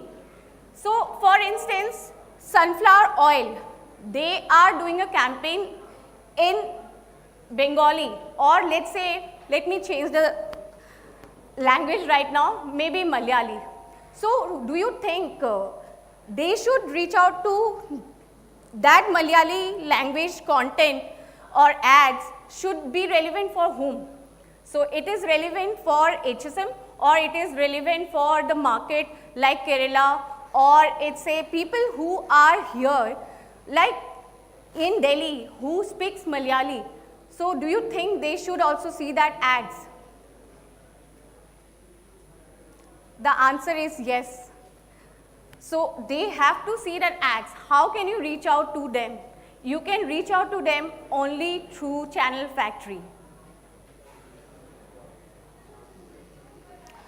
So during the festive, we have seen the trend. It is also that I had seen a lot of presentations that, that during festive people started shopping a lot. I don't know the reason, but yes, whether you talk about online or offline, but people love shopping during festival. So 40% increase in retail sales. Your 14 billion was spent during festive e-commerce sales in 2024. 70% of brands plan increase ad spends during this period. So festive shopping surge, during Diwali, this is the last year I figured out that last year it has increased almost 20 to 25%. Popular categories may be fashion, automobiles and consumer electronics, but there is also that, people started buying lot of food items during all these festivals. So when you are targeting your food items, you also have to see what exactly it's available in different locations. Do they have their distributions there? Or if they don't have distribution there, then why do you want to show that ads there? So why that kind of wastage? You have to save that wastage. So here, during Diwali again, so 50% increase in online search queries. Durga Puja contributes to 15 to 20% increase in consumer spending on gifts, apparel and technology products. New Year sees a surge in social gathering within an average increase of 30%. 78% shopping festive gifts, searchers 41%, 29% holiday travel, 22% New Year celebration. So these are the numbers which was, which we figured out during the last year, and this year also the trend has gone high. So many Indians shop differently. So when we talk about West, they focus mostly during their puja, jewelry and home appliances. When it comes to North, it is mostly fashion and home decor, because I think during Dhanteras, people buy a lot. Okay, they buy a different product, but when people talking about South, they prefer buying gadgets. So these are the studies which we have got recently, that different markets work in a very different way. So these, through Channel Factory, through ViewIQ, we figured out that every market has different interest level also. So YouTube is our playground. हम जितना भी बोल रहे Channel Factory, end of the day, my playground is YouTube. I cannot survive without YouTube. So YouTube, why YouTube? Is that in India we are focusing only on YouTube currently, and by August end we are also bringing Meta. So you will have solution, contextual and brand suitability also for Meta. So which we are focusing by August and onwards. So when you are saying YouTube has 17 years of data. When you are consuming 17 years of data, I am sure that there is no end to it. So there are a lot of relevant. Now people, today only I was just talking to this client called Euronics. So that client said that I am consuming YouTube for music also. But do you know, even Neil Mohan, who is the CEO of YouTube, he also mentioned people don't consume YouTube only for music. They consume YouTube for information. So if you are going for podcasts, you want to watch good podcasts, where will you go? It's only and only YouTube. Now, when we are talking about Gen Z and millennial, population of Gen Z and millennial right now, it's around 52%. So 52% of audience, how you're reaching out? You are reaching out only by different mediums. For music, people, they should focus on Spotify.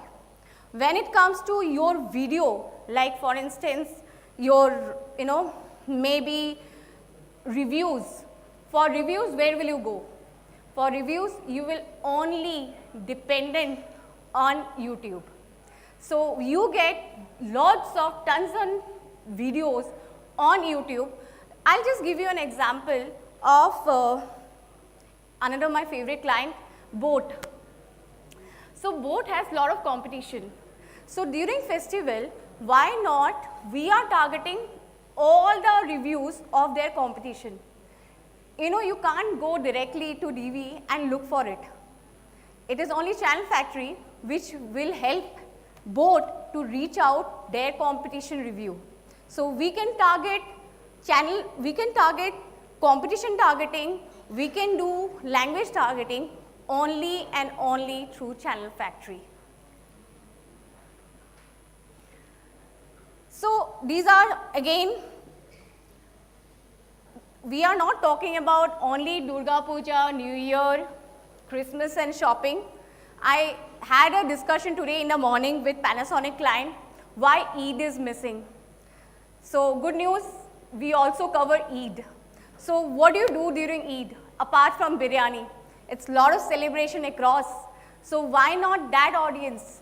So from Eid to Christmas to New Year to Diwali to Durga Puja, we are covering all. But exactly what we are covering here? We are covering to the relevant audience.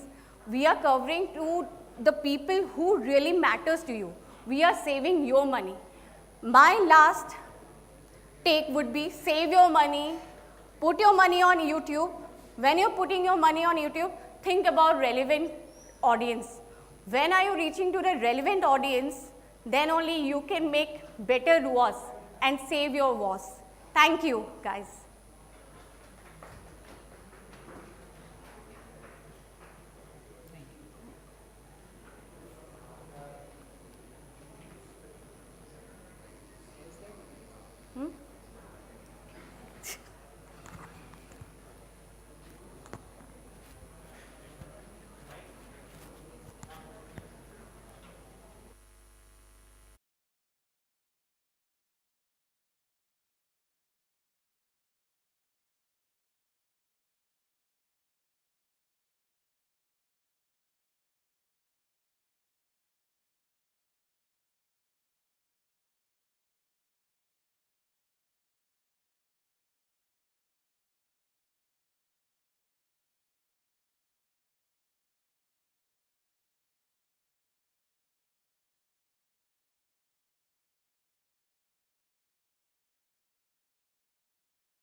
Hello. Am I audible? Yeah. So, welcome to Elevate. We are Media Smart. What is Media Smart? We are a programmatic platform which delivers or which integrates consumer journeys across screens. I am Shubham, who heads the strategy for Media Smart. With me, my colleague Nishant Khurana, who heads sales. Now today we are here to talk about one of the most exciting times. When I say exciting, it's exciting for the advertisers as well as for consumers, because this season sees an incredible surge amongst the festive shopping as well as the advertisers' spends across mediums.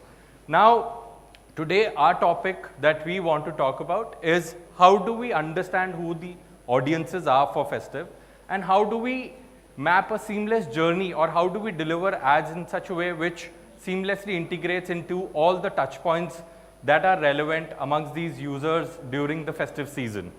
To begin with, our entire presentation is divided into 5 sections. The first section is a little introduction to what MediaSmart is.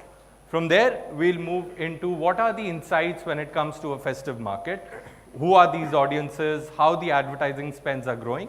From there, we'll move into each and every solution that we have mapped out in terms of how we can effectively engage with a consumer during the festive season. So beginning with what MediaSmart is, we have a small introduction video for you which explains why MediaSmart makes sense and what do we bring to the table.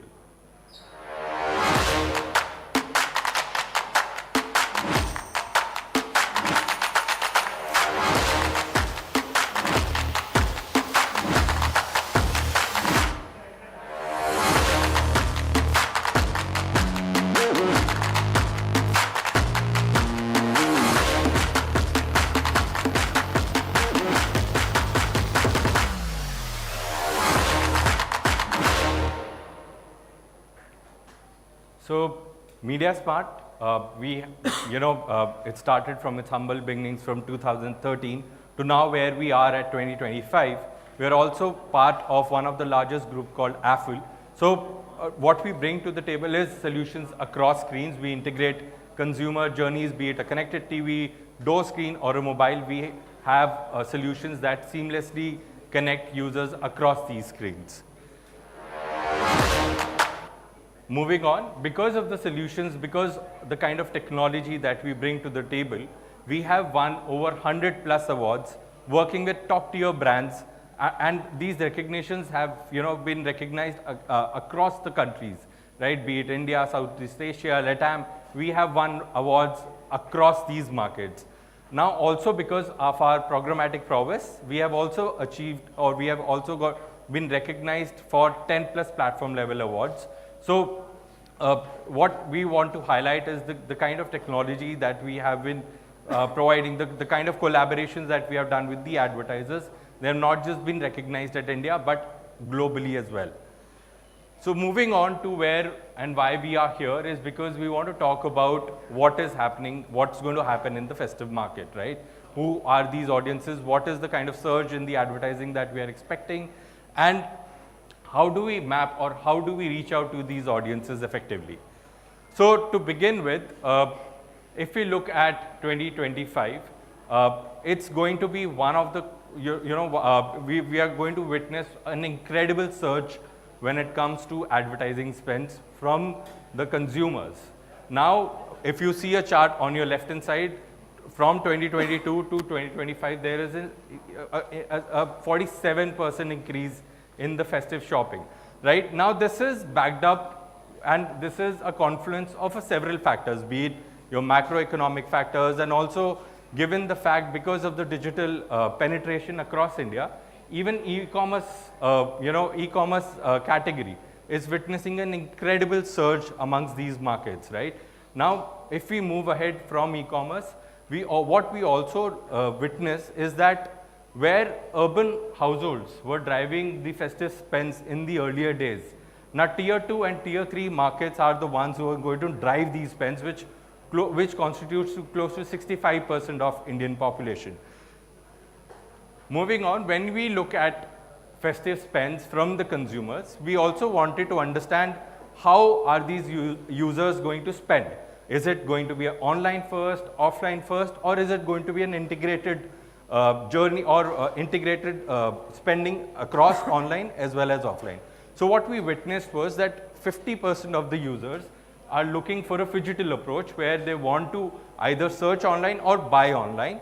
Similarly, 37% of them are restricted to online shopping only, and 13% want an offline experience. Now, what it really means is that there is not a single strategy that works for these users, right? Because majority of them are opting for a phygital approach, which means the brand needs to be present across digital as well as offline touch points to be able to nudge these users to make or to drive higher conversions. Not just that, we also wanted to understand that how these spends are distinguished between online and offline. What are they buying online, right? So if you look at online shopping, it's mostly driven by small ticket items, be it clothing, a beauty product, or a home decor. But when it comes to offline, it's still driven by high ticket products, be it home appliances, right? From there, it moves to expensive gadgets that that these consumers are buying. So for a brand to be highly effective during this time, they need to opt out for a multi-screen approach, which constitutes of a physical offline as well as an online integration. Moving on, we looked at the phygital way of shopping. We also wanted to deeply understand who these users are, right? Until unless we know who these users are, how do we map out a strategy for them? So what we did was we mapped out, and thanks to our audience intelligence tool, which has close to over 800 million device IDs, which gives enriched data about who these audiences are, where are they interacting, what kind of apographic data that they have. Based on that, we were able to carve these audience personas, and we were able to define exactly who the consumer is who's buying offline and who is the consumer who's more interested in online shopping. So when it comes to an offline shopping first experience, we call them immersive shoppers because they like they like that experience of visiting a store. They want to interact with the brand. They want to try out the products. So 40% of them are highly driven by offline purchases. Now, this is their shopping behavior, but we also wanted to understand where are these users' presence, right? Who are they? What's their age group? So when you look at an offline first experience, these users are basically aged between 25 to 44 years of age, and then they are present across cafes, restaurants. Then because they like a little more offline first experience, you can target them across malls as well as shopping centers. Moving on to digital first, we call them a hassle-free shoppers because they are more driven by convenience. 48% of them depend on quick commerce to buy last-minute products online, right? So these are these newer generations which believe that everything is available online, and why do you have to step out, go to a store and buy these things, right? So absolutely dependent on online first strategy. And when you look, because these users are new, they are more digital natives. We map their audiences between 18 to 24 years, and they are present because they are fresh out of college or they are studying right now. They are, their proximities stay close to a university, be it a knowledge parks. These are these hotspots where you can target these users if you want to engage with them. Now moving on, when you see there is an incredible surge of the festive shopping driven by consumers, we were pretty sure that there's a direct correlation with the fact that how advertising or an advertiser's spends is going to also increase. What we witnessed was that during festive season, 50 to 55% of what the advertiser would want to spend annually, they end up spending during that time, which means how important it is for a advertiser to be able to reach these relevant audiences, because that's where their majority of their ad spends are going to go.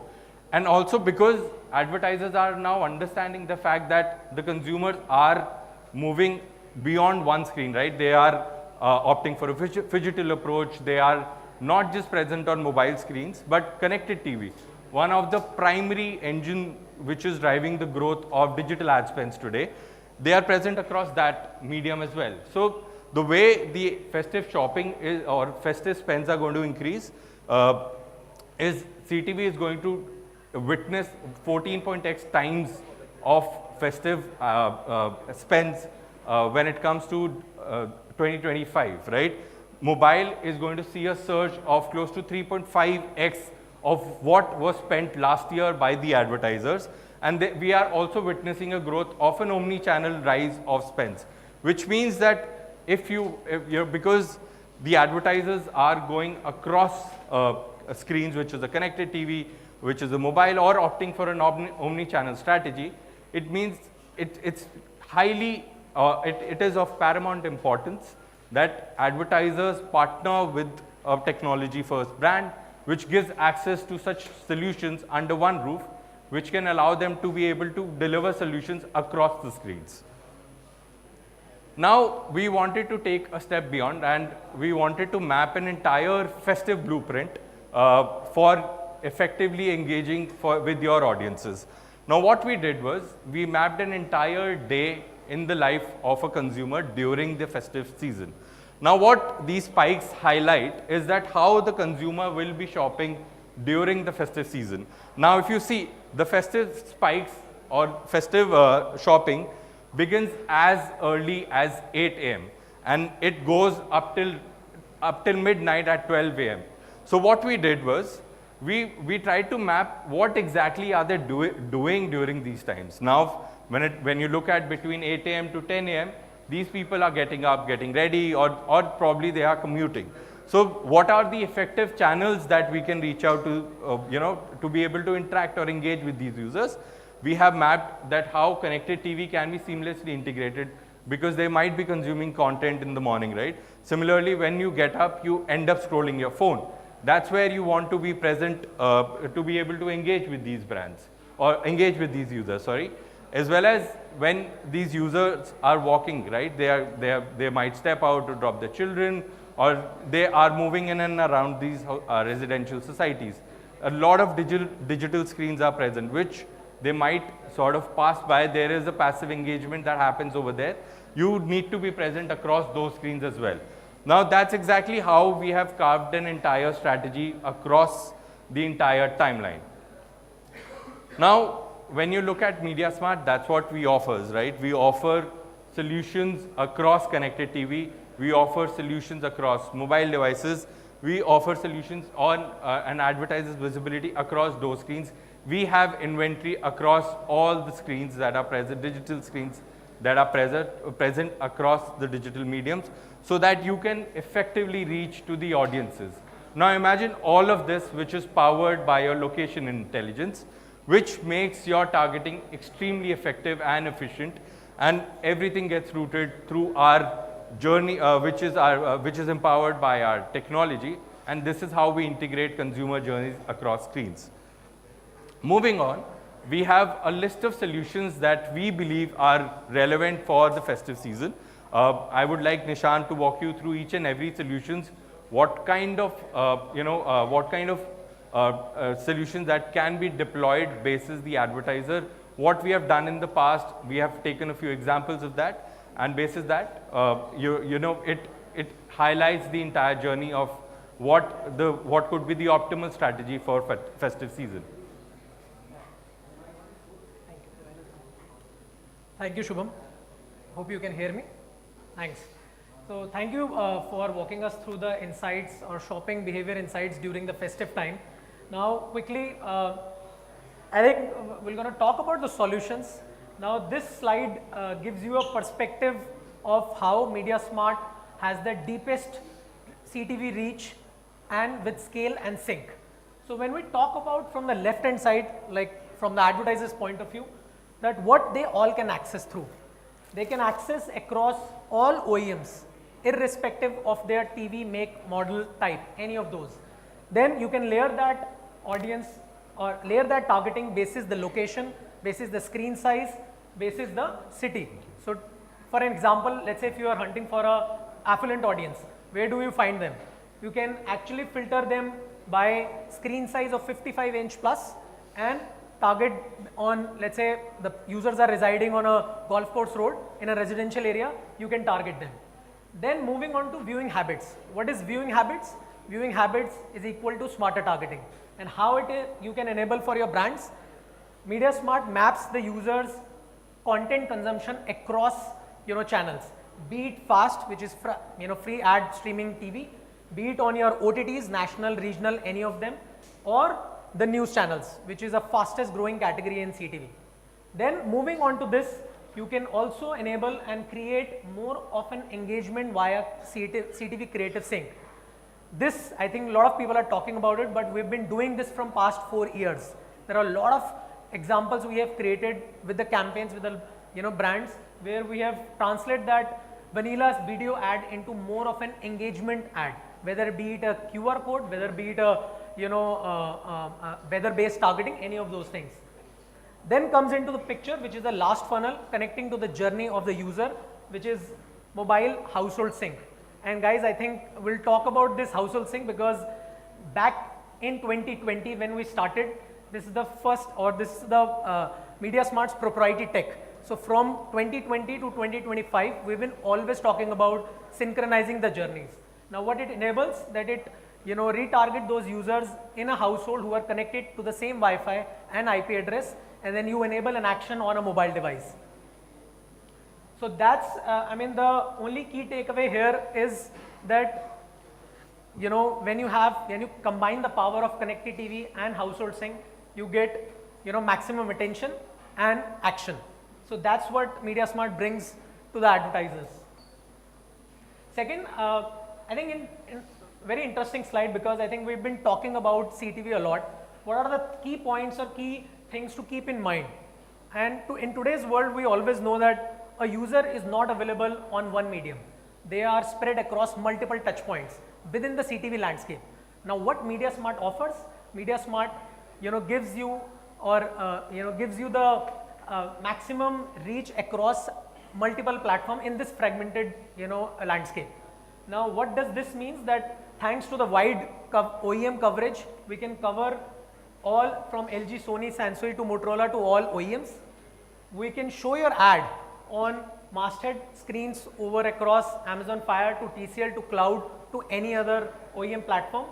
Then moving on to where we can use the user's consumption, or I will say multi-app consumption across OTTs, whether it is Jio Hotstar, Night Manager on Jio Hotstar, whether you're reaching user to an watching an ashram on MX Player.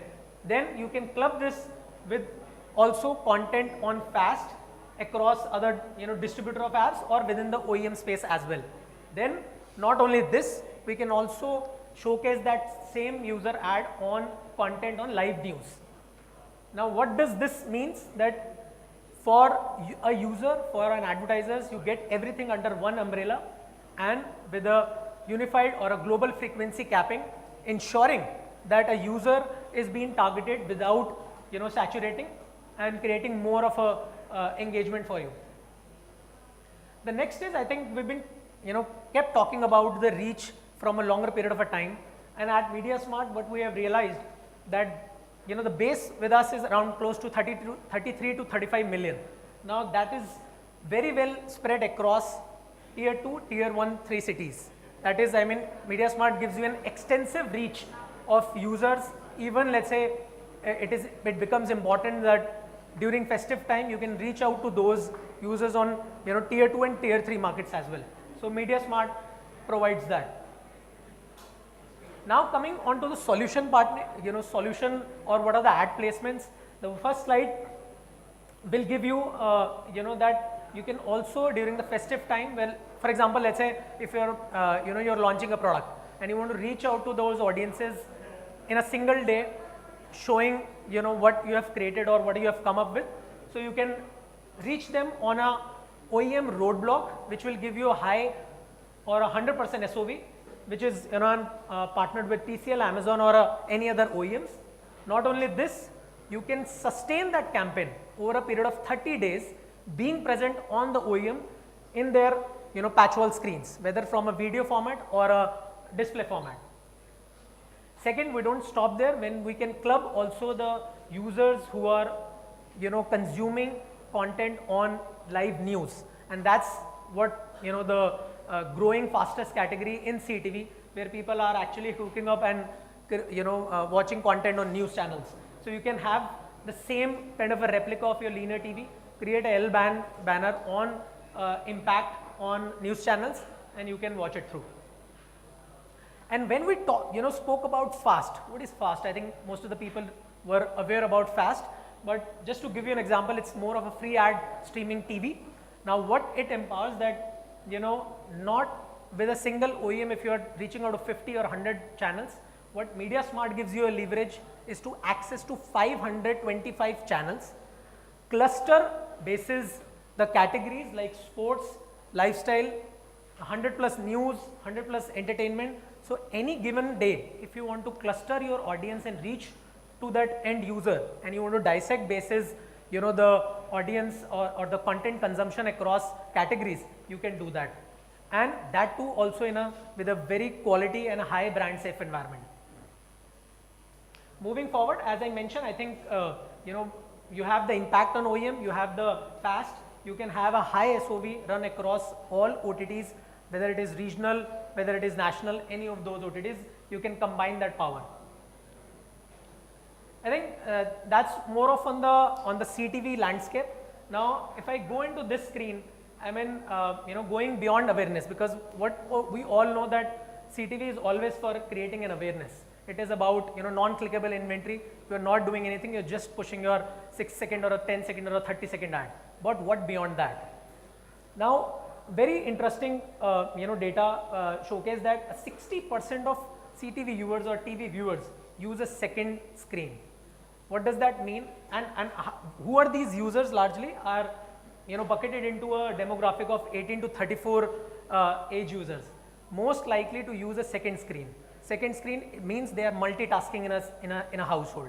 Now, out of those, 81% of those exposed to the ads on CTV are claiming to get influenced by the brand and likely to go to a brand page. What does this mean?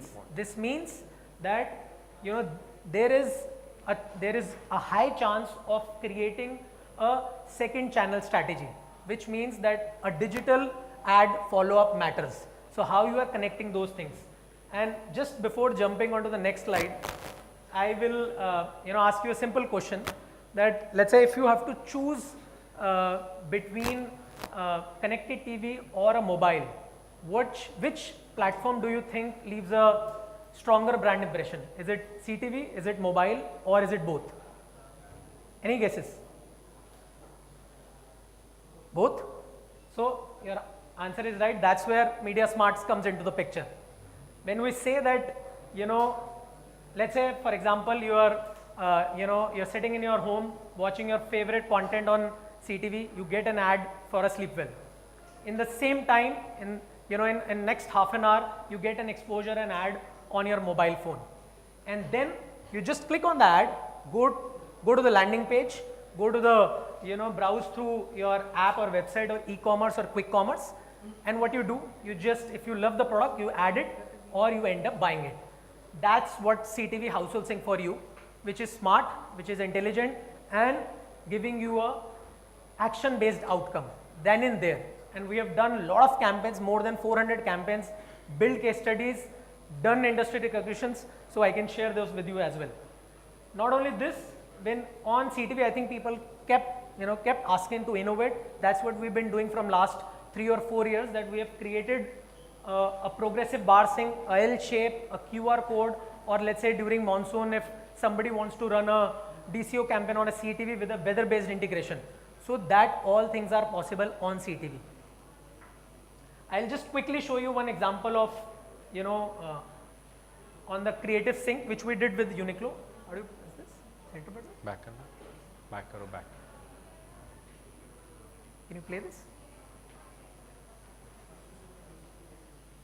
Just a quick 15 or 20 seconder showcasing on how, what. Morning, Aditi. Hey, what are you wearing? So I'm wearing the amazing Uniqlo bra top, and it's my go-to these days. And what's a bra top? So this is my Uniqlo bra top. It's got an inbuilt bra that gives you perfect support and coverage.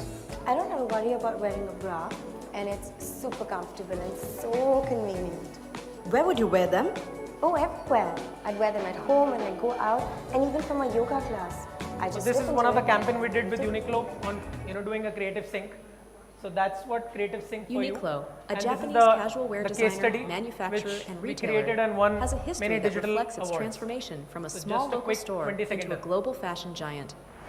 From the opening of its first store in Hiroshima, Japan in 1984 to having over 2,400 stores worldwide, Uniqlo has gained popularity for its high quality and functional clothing.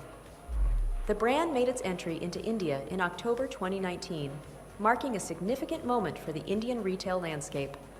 Recently, Uniqlo launched a bold new bra top range, effectively leveraging the influence and reach of Aditi Rao Hydari to amplify product launch and awareness. Brand's objective was to connect with the premium female audiences who are interested in shopping, lifestyle, and consumes fashion-related content, and tap into mediums where they actively consuming content. What's better than CTV-led advertising to connect with premium audiences?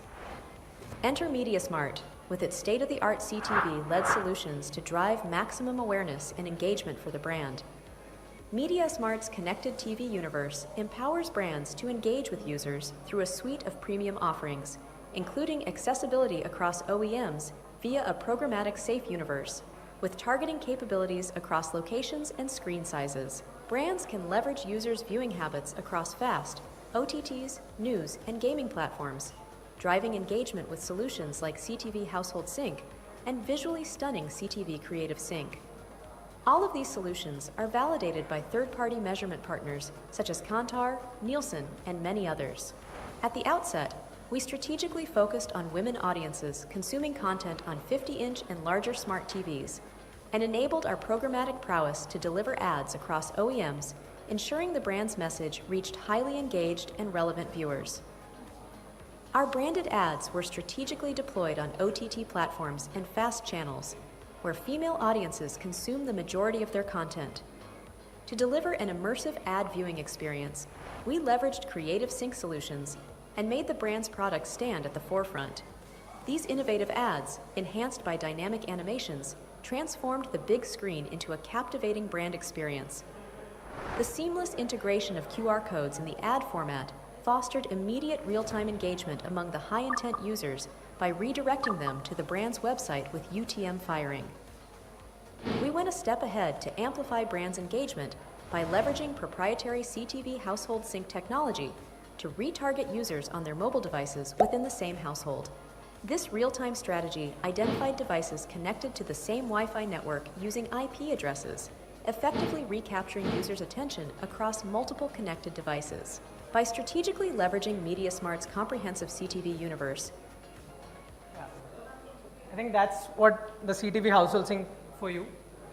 Now going into the next section, I think that's more on from a mobile point of contact, that not only CTV, where you can leverage also on mobile, layering a lot of targeting filters, whether it is from our reaching out to that audiences across multiplicity of video platforms, whether OTT, national, regional, whether gaming, across category. What you can create here is you can create a frequency capping, a unique frequency capping. You can do a whitelisting and blacklisting of publisher where you're, where you want to show the ad to, and then you can target users basis lot of other, leveraging lot of other data, likes of your psychographic, your likes of your app affinity, product affinity, and even offline location. And to the next section, when we spoke about CTV, we spoke about mobile, we extended this journey to the multi-screen solution, which is more on digital out of home. Now look at the, think of a scenario where, let's say, a daughter or a mother going, to shop. They just go and see the ad near the lift area. They go to the house, switch on to their content, watch content on FAST or a CT on any of the OTT. They get the same ad with the same communication on their CTV. Then post that, they also watch the same ad in the on their mobile phone browsing through any of the content, whether it is lifestyle, cricket, news or any of those things, and then they walk into the store. So that's where one point where you can connect all the dots and reach out to that users across multiple touch points. Then, I mean, do an audiencing, it's similar, more of, how you can create that layer of engagement from a digital out of home to mobile. So that's, reaching them into a real time, having more of an optimization. That's what you can do. And last but not the least, we also have a solution which can help you as a brand and advertisers to reach or drive the users to the store. Now, I know that many people talk about this, but how do we do differently is largely we not work on, we do not work on a cost per visit kind of a thing. We work more on incrementality. So that's what drive to store for you. In Diwali 2023, Raymond unveiled the Ethnics Collection. Skip this slide. It's more on digital out of home journey, and the last is more on targeting the capabilities across screens. As we spoke about, a lot of layer, lot of filters of data. This will give you a combination of more online plus offline signals. We all know that there are data of 506 million of data which is available online with a lot of data cuts. But how do we marry this data with an offline, kind of a chain? So we can do that during the festive time if somebody who is looking for intent to shop online, and similarly they are going to the physical stores or likes of an apparel brand, can we capture that audience and target them basis their own convenience? Yes, we can do that. So that's all are into the system where we can enable, a omni-channel kind of a targeting for a user. That's it. I think that's us. So not going into all details, but during the festive, I know all of you guys are looking to more, clutter-free, to add in more a clutter-free environment. But going with a smart and precision way, where combining the intelligence of all devices and being present on all screens, that what matters the most. So yeah, thank you. Thank you for the time.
This is the last session for the day. This is a panel discussion, and very quickly to set the context, we started the day with a festive calendar. We started the day with a white paper on the festive kaleidoscope of our country and how regionalization is becoming important and how it is important to tell authentic stories for various brands. And now we're just having a panel discussion to understand what are the practical limitations, what are the realities, how do brands work and operate with respect to building up the calendar. I have with me three very important people here. So we've got Neha from Kenstar. She's the head of marketing at Kenstar. We've got Rajat, who is the deputy general manager at V-Guard. Sorry, my fault. V-Star also happens to be a part of their organization though.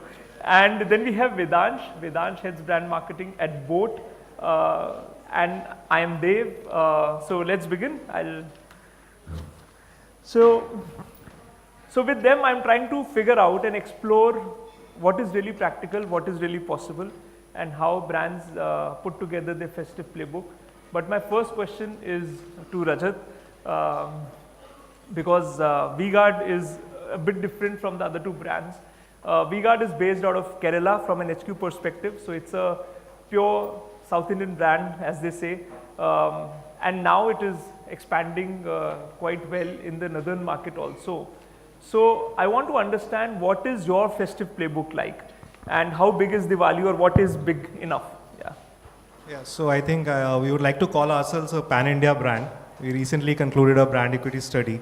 Right. So I think in the last 10 years, the needle has moved. Right. And now I think we are getting recognition as a pan-India brand. Super. So I think, our origins are in South. We have always, we are a vernacular first organization. So for us, it was Onam first, and then Diwali. And I think since I remember, for last whatever years, advertising in V-Guard was always vernacular. Right. So, and in South, it's not one state like we were discussing. You have Kerala, you have AP, Karnataka, Tamil Nadu, and all four have 4 languages. So we were always used to creating our communications in 4 different languages. So it comes naturally to us. So for us, festive season is actually something that starts with Onam, goes to Ganesh Chaturthi, or maybe Ganesh Chaturthi first and then Onam, Durga Puja, and then Diwali. Wow. So for us, that's how we look at it, and we don't look at it with a single lens. Right. These are all different festivals with different culture nuances. Right. So what we try to see is, how do we integrate brand into it. So, right. So that's how, we don't have a one size fit all approach. Yes. And then we have another appliances brand, Kenstar, which obviously I would like to think from a distance is that, when you're sitting in, your HQ is in North, then there's a strong intuitive northern bias, and then you try and extend your opportunities outside of North. So how does Kenstar function then? So it's very, it's absolutely vernacular first. Wow. And how I see festivals is that I see them as opportunities to connect culturally with my audience. Right. Whether it's Dussehra, whether it's Diwali, Ganesh Chaturthi in West, or we are talking about Sarvan Mela, which happens in Bihar, Jharkhand. I always ensure that all these festivals, we as a brand connect with the audience. We try to understand, Dev, that what are the cultural nuances of each and every festival, which basically requires a lot of understanding. Because sitting over here, I would not know, for example, when we were doing an Eid campaign, there was a 1 or 2 second shot in the last Eid that went by during the summer season. And it was an iftar table. Yes. We had to dive deep into what exactly is placed on that table. Wow. We got to know that it's mandatory to have ruh afza, mandatory to have dates on it, mandatory to have a fruit platter, mandatory to have 1 fried item. And I have it on my tips because we had to speak with a lot of Muslim friends a lot of Muslim customers to get it right. Yes. So it's very important that you are contextually correct. You respect the religion that you are dealing with. Yes. And that is when you beautifully engage as a brand with a customer and truly engage with the brand as a customer, right? Right, absolutely. So, yeah, Great. that's about Kensta. Yep. And so that's a great thing. That's a very pleasant thing to hear. But now coming to Boat, which is a very young brand, and obviously compared to appliances where the average age is slightly higher, Boat is talking to people who are also, you know, just maybe in teenage or very young adults. How is your playbook looking like, and how much of vernacularization is incorporated in your brand? So I think with Boat also a lot of the brand's personality comes from the founders, right? Right. And Aman is as North Indian as one can As be, can be. right? Samir of course is. I mean, I wouldn't say you know, he is North Indian, but he's still not as North Indian as an Aman, right? But the thing is, I think the good thing about the brand, or why we've been lucky in a way, is that since we're talking to the internet generation, that generation isn't as sort of divided by regions, right? I think they've found sort of common things that they care about on the internet. So whether it's a meme that's going viral, then Yes. that meme is also going viral in different regions as well, right? So with Boat, we've had that advantage where we've always tapped into moments and occasions that are being shared pan-India. Right. So we've never had to really regionalize beyond a point. But where Right. we do end up regionalizing is in the consideration funnel, right? Which Right. is, okay, if I have a tech creator, if I have a new product launch going out, then I need to have enough representation in all other languages as well, where we get, Right. you know, regional creators, regional tech creators to talk about the product, right? So even if there's a festival like Onam going on, where we know it's more offline heavy, we will have creators in the region talking about, okay, which are the best things to buy under 2,000, 5,000 different, you know, sort of listicles. But very rarely have we done top funnel advertising, which is regionally skewed, right? Right. And Boat is one of those brands that's also been built on a very common passion point, right? Which is cricket. Yes, And yes. cricket sort of cuts across. Right, So right. that way, because we're targeting the internet generation, we've been a bit lucky. We Yeah. haven't had to do Relatively easier. Yeah, Yes. it's a bit easier. Yes.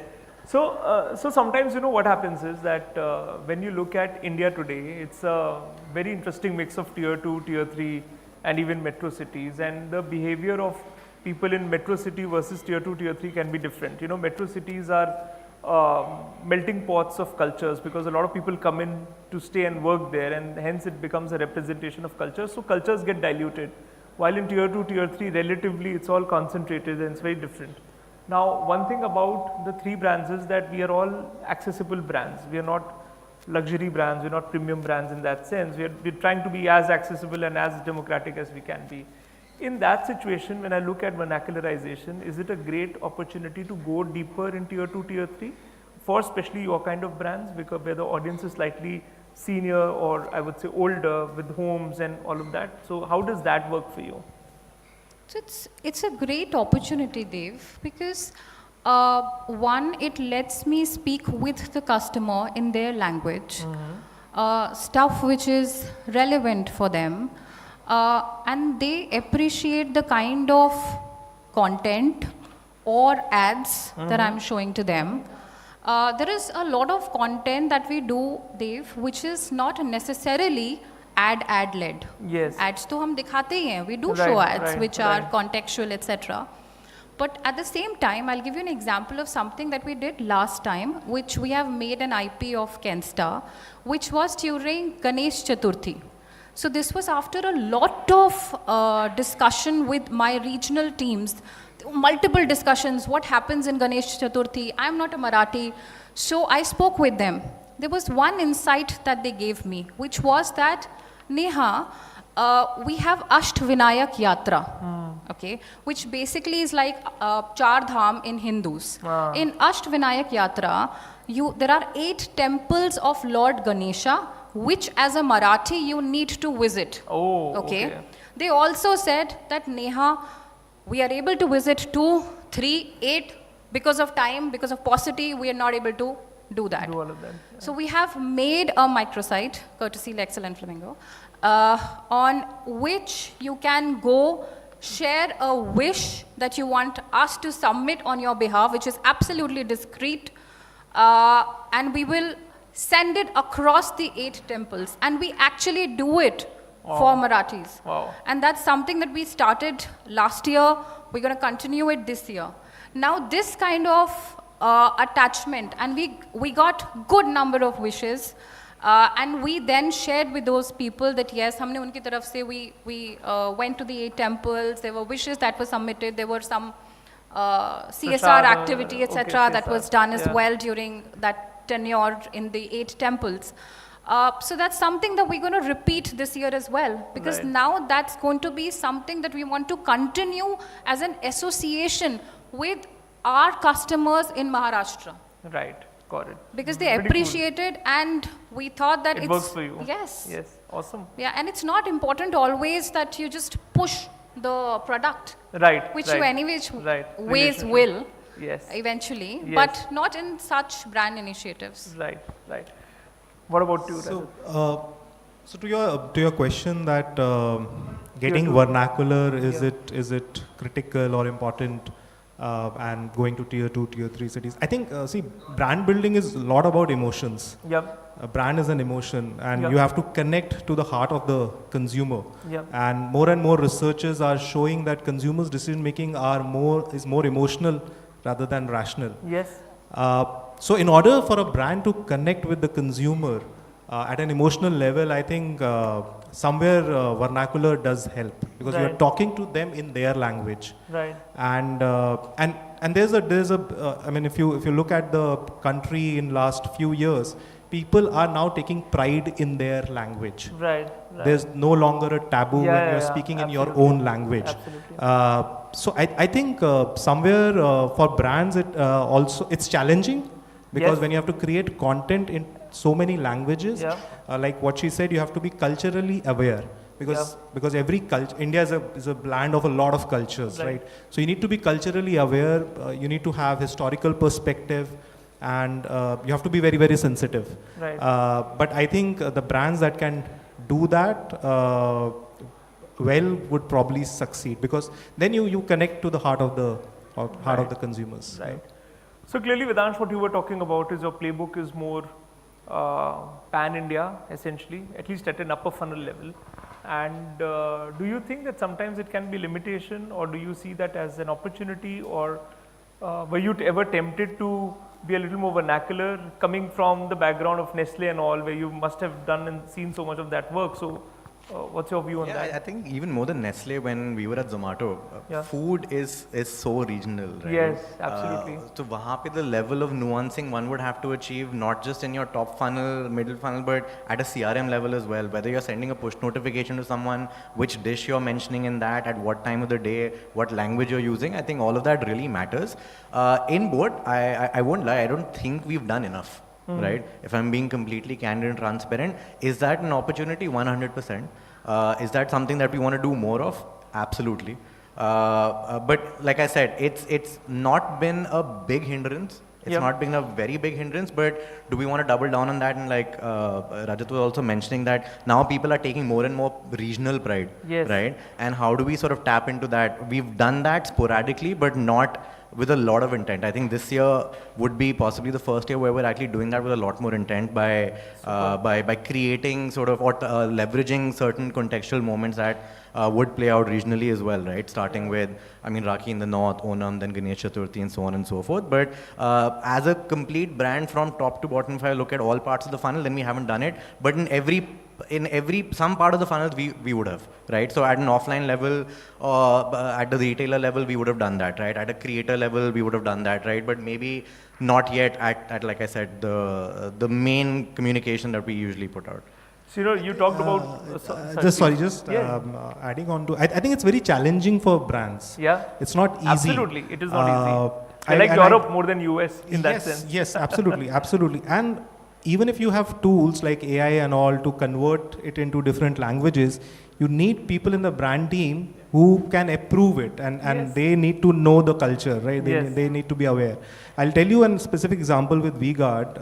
We last year released a film on Durga Puja, and it was about Durga Mata being being shown using some of our appliances and all.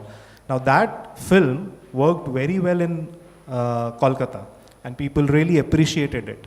And we purposefully did not release it in the north. But on social media, it sort of gets it to everywhere, spreads.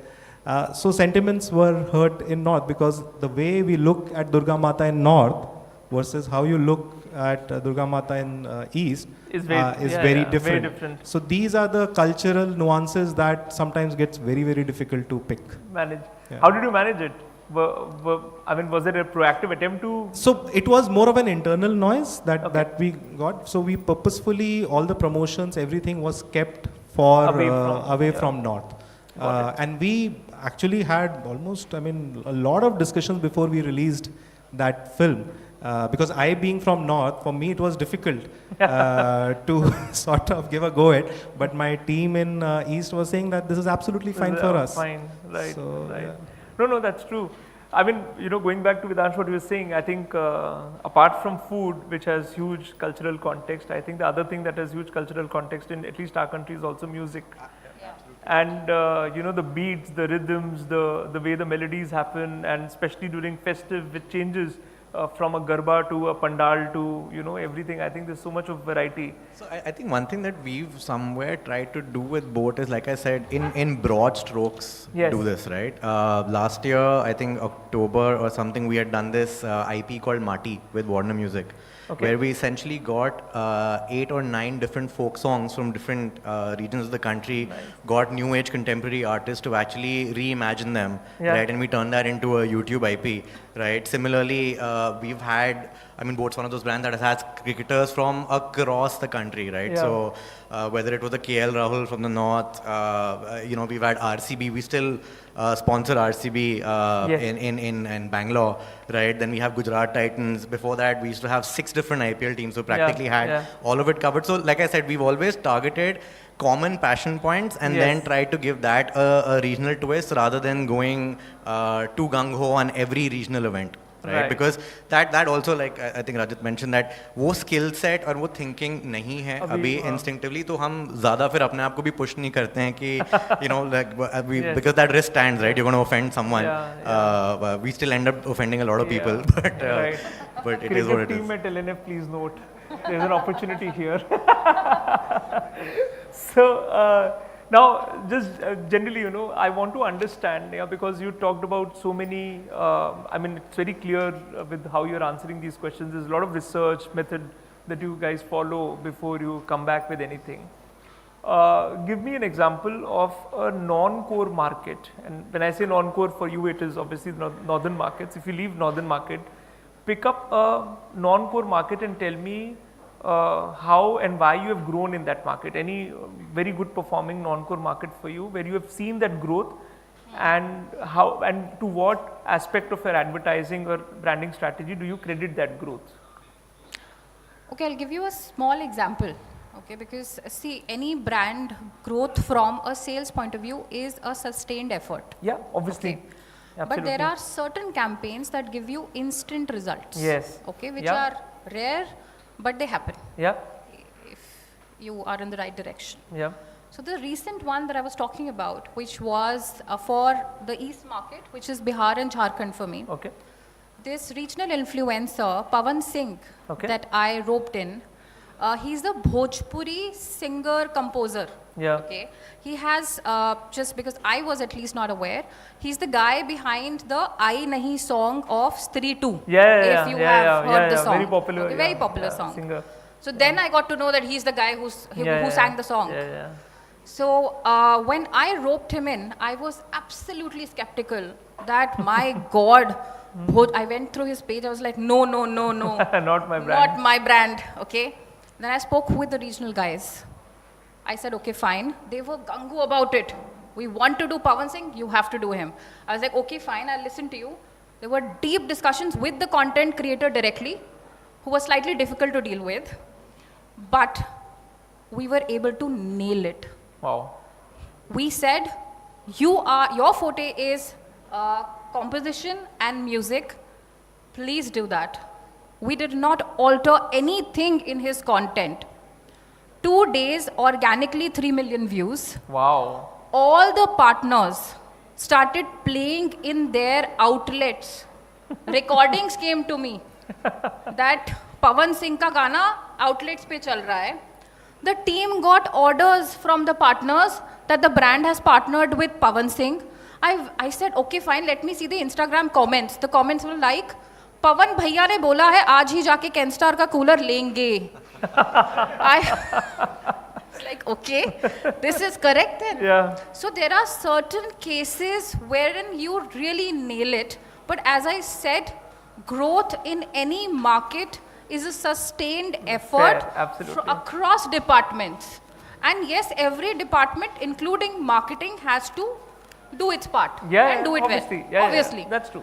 But yes, for example, this vernacular content, we had made him clear the do's and don'ts. Yes. That yes. must just stay away from anything that's... Yeah, stay safe from a brand perspective. From a brand perspective. He absolutely did that. It was absolutely Bhojpuri.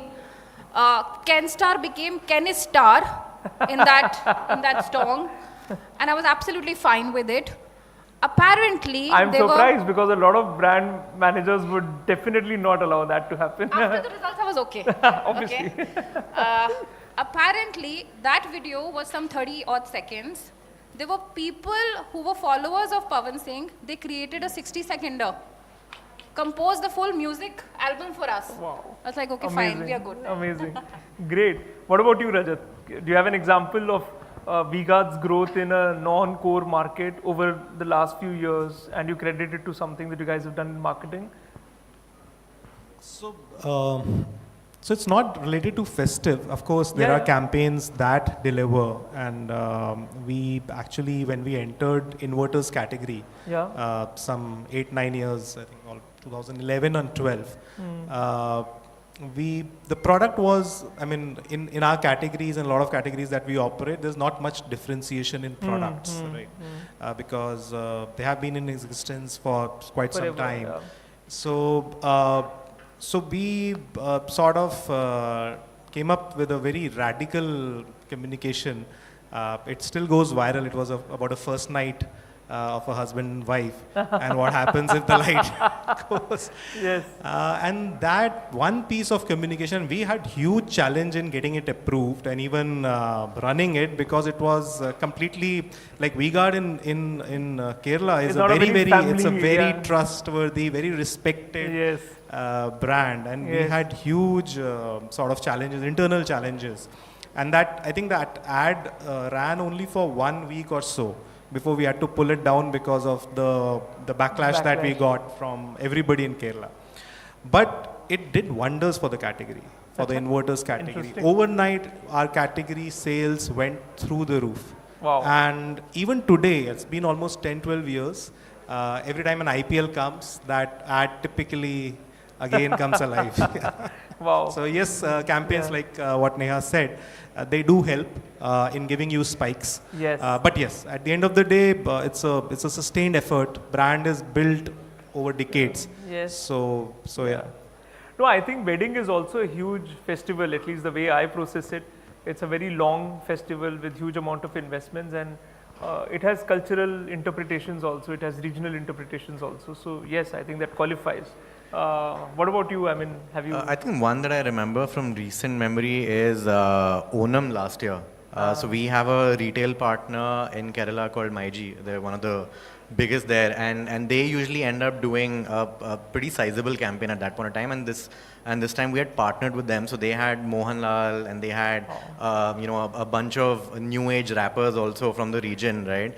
And they ended up making an entire campaign around that where boat was a significant part. So there was like a rap video that was made with Mohanlal featuring in it, a bunch of other celebrities, and I think it did wonders. I don't remember the exact numbers, but one Kerala, two offline, both were not boat's forte at that point in time. But I think post that campaign, we've seen a new baseline sort of come in now. Right. Which is extremely encouraging, because like I said, when I joined board, my assumption was very north phenomena. I don't know how it does in the south, right? But these small interventions have made a big difference. Right. I mean, of course, us marketing to a slightly younger generation means we can operate in slightly more broad strokes. But yes, these regional interventions do make a big difference, right? I think when we had onboarded Rashmika Mandana also as a brand ambassador, we saw a significant spike in the region, Yeah, right? yeah, And every year IPL, we've been with RCB for now. It's going to be a 6th year as being on the jersey, right? Every time it happens, Bangalore as a region, the love we get from there is immeasurable. Wow. Yeah. Very nice. You know, one thing that I remember, I was having an interaction with the brand, and we were encouraging them to think about middle funnel and bottom funnel copy to be written in local languages.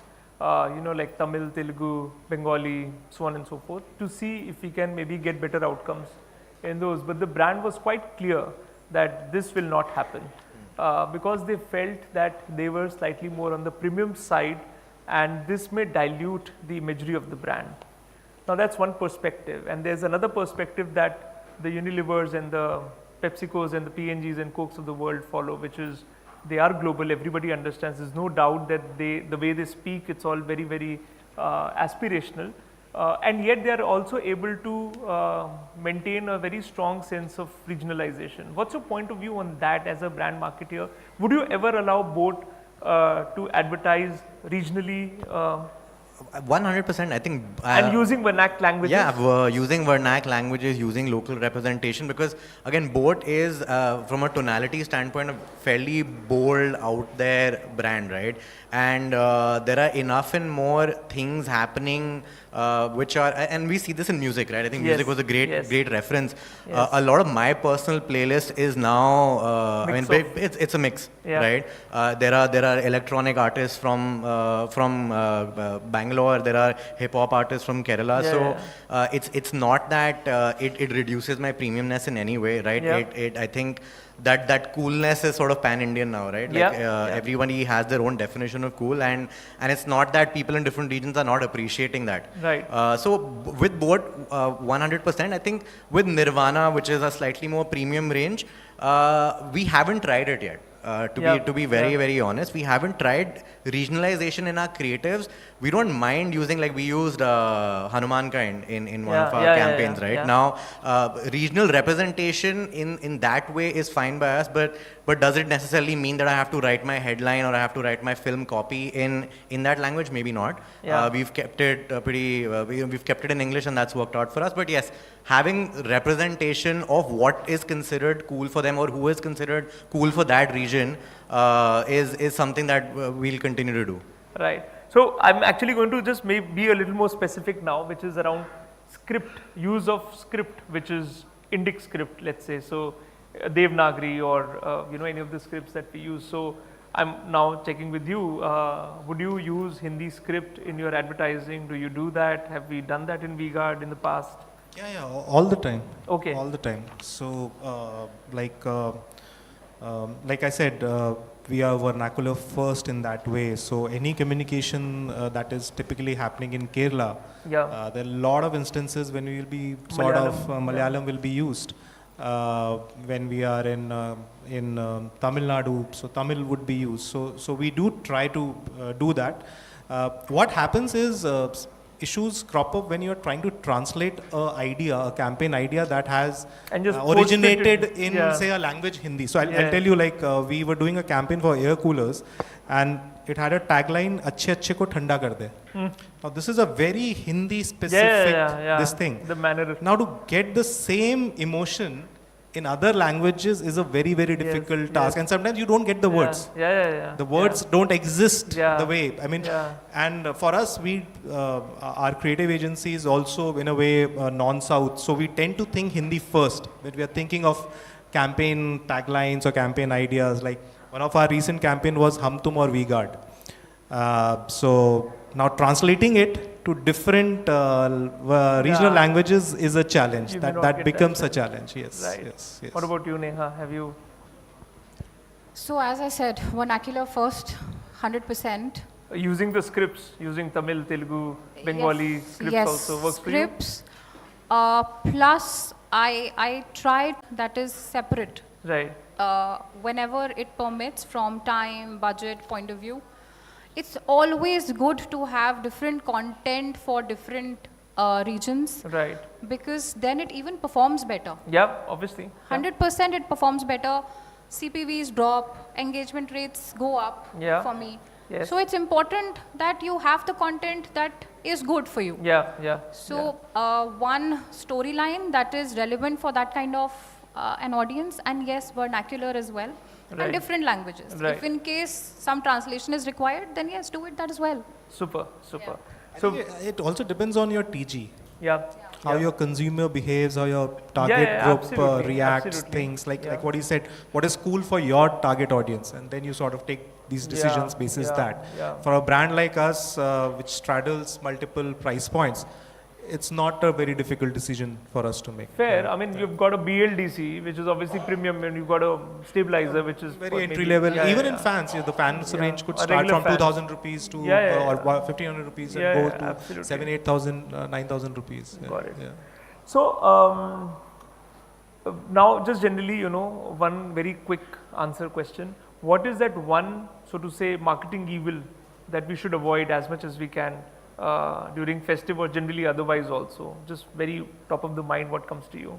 I think one thing that we started avoiding is advertising discounts too much, right? Price cuts, discounts, because I think there's a inherent understanding ki is this time of the year there would be discounts. I would find them, right?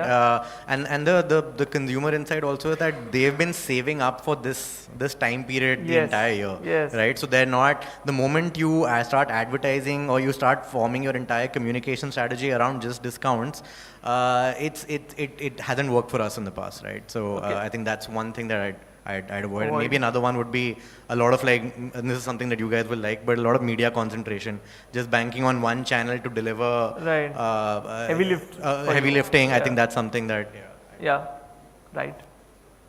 I think I would say that we have to be more culturally aware. I think check with the local teams before doing any sort of vernacular or regional campaigns. I think that's a must. We have to be sensitive, and there has to be a historical perspective, cultural perspective. I think those things you should always, What about you, Neha? I feel that you should avoid being very generic. You should be very, very sharp, focused. What is it that you want to communicate, and what's the action that you want the customer to take in their relevant or contextual way. That's for me very important. Right. And last question, which brand do you think out there is killing it when it comes to talking to different regions in their own ways? Any vernacular oriented brand that's doing a really great job, culturally, contextually, anything? I think a lot of the quick com or food delivery apps, I think they get it right because their business and their livelihood sort of depends on it. So I think they're most motivated to get those regional nuances right and do it in an always on manner. Right. Because they have a system that allows them to do that, right? They have regional city teams, city heads who are constantly feeding the central team insights as well. So there is a lot of systemic thinking behind regional content there, and they really leverage those occasions well, and they do vernac well. Super. Rajat? Can't think of any one brand, but I mean, of course, when we look at festive marketing, Cadbury is the I think they've done a fantastic job. Not only sort of making their chocolates more sort of, festive becomes a occasion for buying Cadbury's, and over the years, I think what they did with Shah Rukh Khan and all that, I think I think they always come up with something new. I'm not sure how much of it is vernacular. That I'm not sure. But very regional insight led. Yes. How much adaptations happen in different languages, that I'm not sure of. But but they typically tend to do a good job, at least with Diwali. Right. Neha, anything? So, new age point of view, quick commerce. They do really well. They change their apps, the look and feel, their bags. You get summer vacation, you get those questions, math questions, and so on, so forth, right? Yes. But since childhood, I've been loving Surf Excel. Daag achhe hain. Nice. Forget about India. They have nailed it for Pakistan also, for Yeah. other countries also. Yeah. So that's one brand that I think that has nailed vernacular so well. Yes. Their ads are so emotionally touching. Yes. For a Hindu, for a Punjabi, Yeah. for a South Indian, for any other origin as well, for that matter. Yeah. So I think that's one brand that I really look up to. Yeah, I think on that note, I think I remember back in the day somebody had told me this one very powerful line, right? Local insights, global emotions. Yeah. I think that really sums up some of these big brands that get it right. I think that's what they do, right? They'll pick a emotion or a insight that is extremely regional. Yes. But that emotion can be felt no matter where you see By it. everyone. Yes, that's true. Emotions are universal. Yes. Emotions cut across. So that happens. That's why there's so many ads that we see from world over, and we also fall in love with them, though they have almost no context for us. Great. So thank you so much for your time. Really appreciate that you came by and you shared your insights and wisdom with everybody here. I think we're all set for the regional vernacular win now. We've got a lot of festivals lined up. Lots of customers are going to be in the buying mode. They're opening up their wallets. So go ahead and talk to them in their own ways so that you can make the most out of this festive. So thanks a lot. Thank you. Thank you, everyone.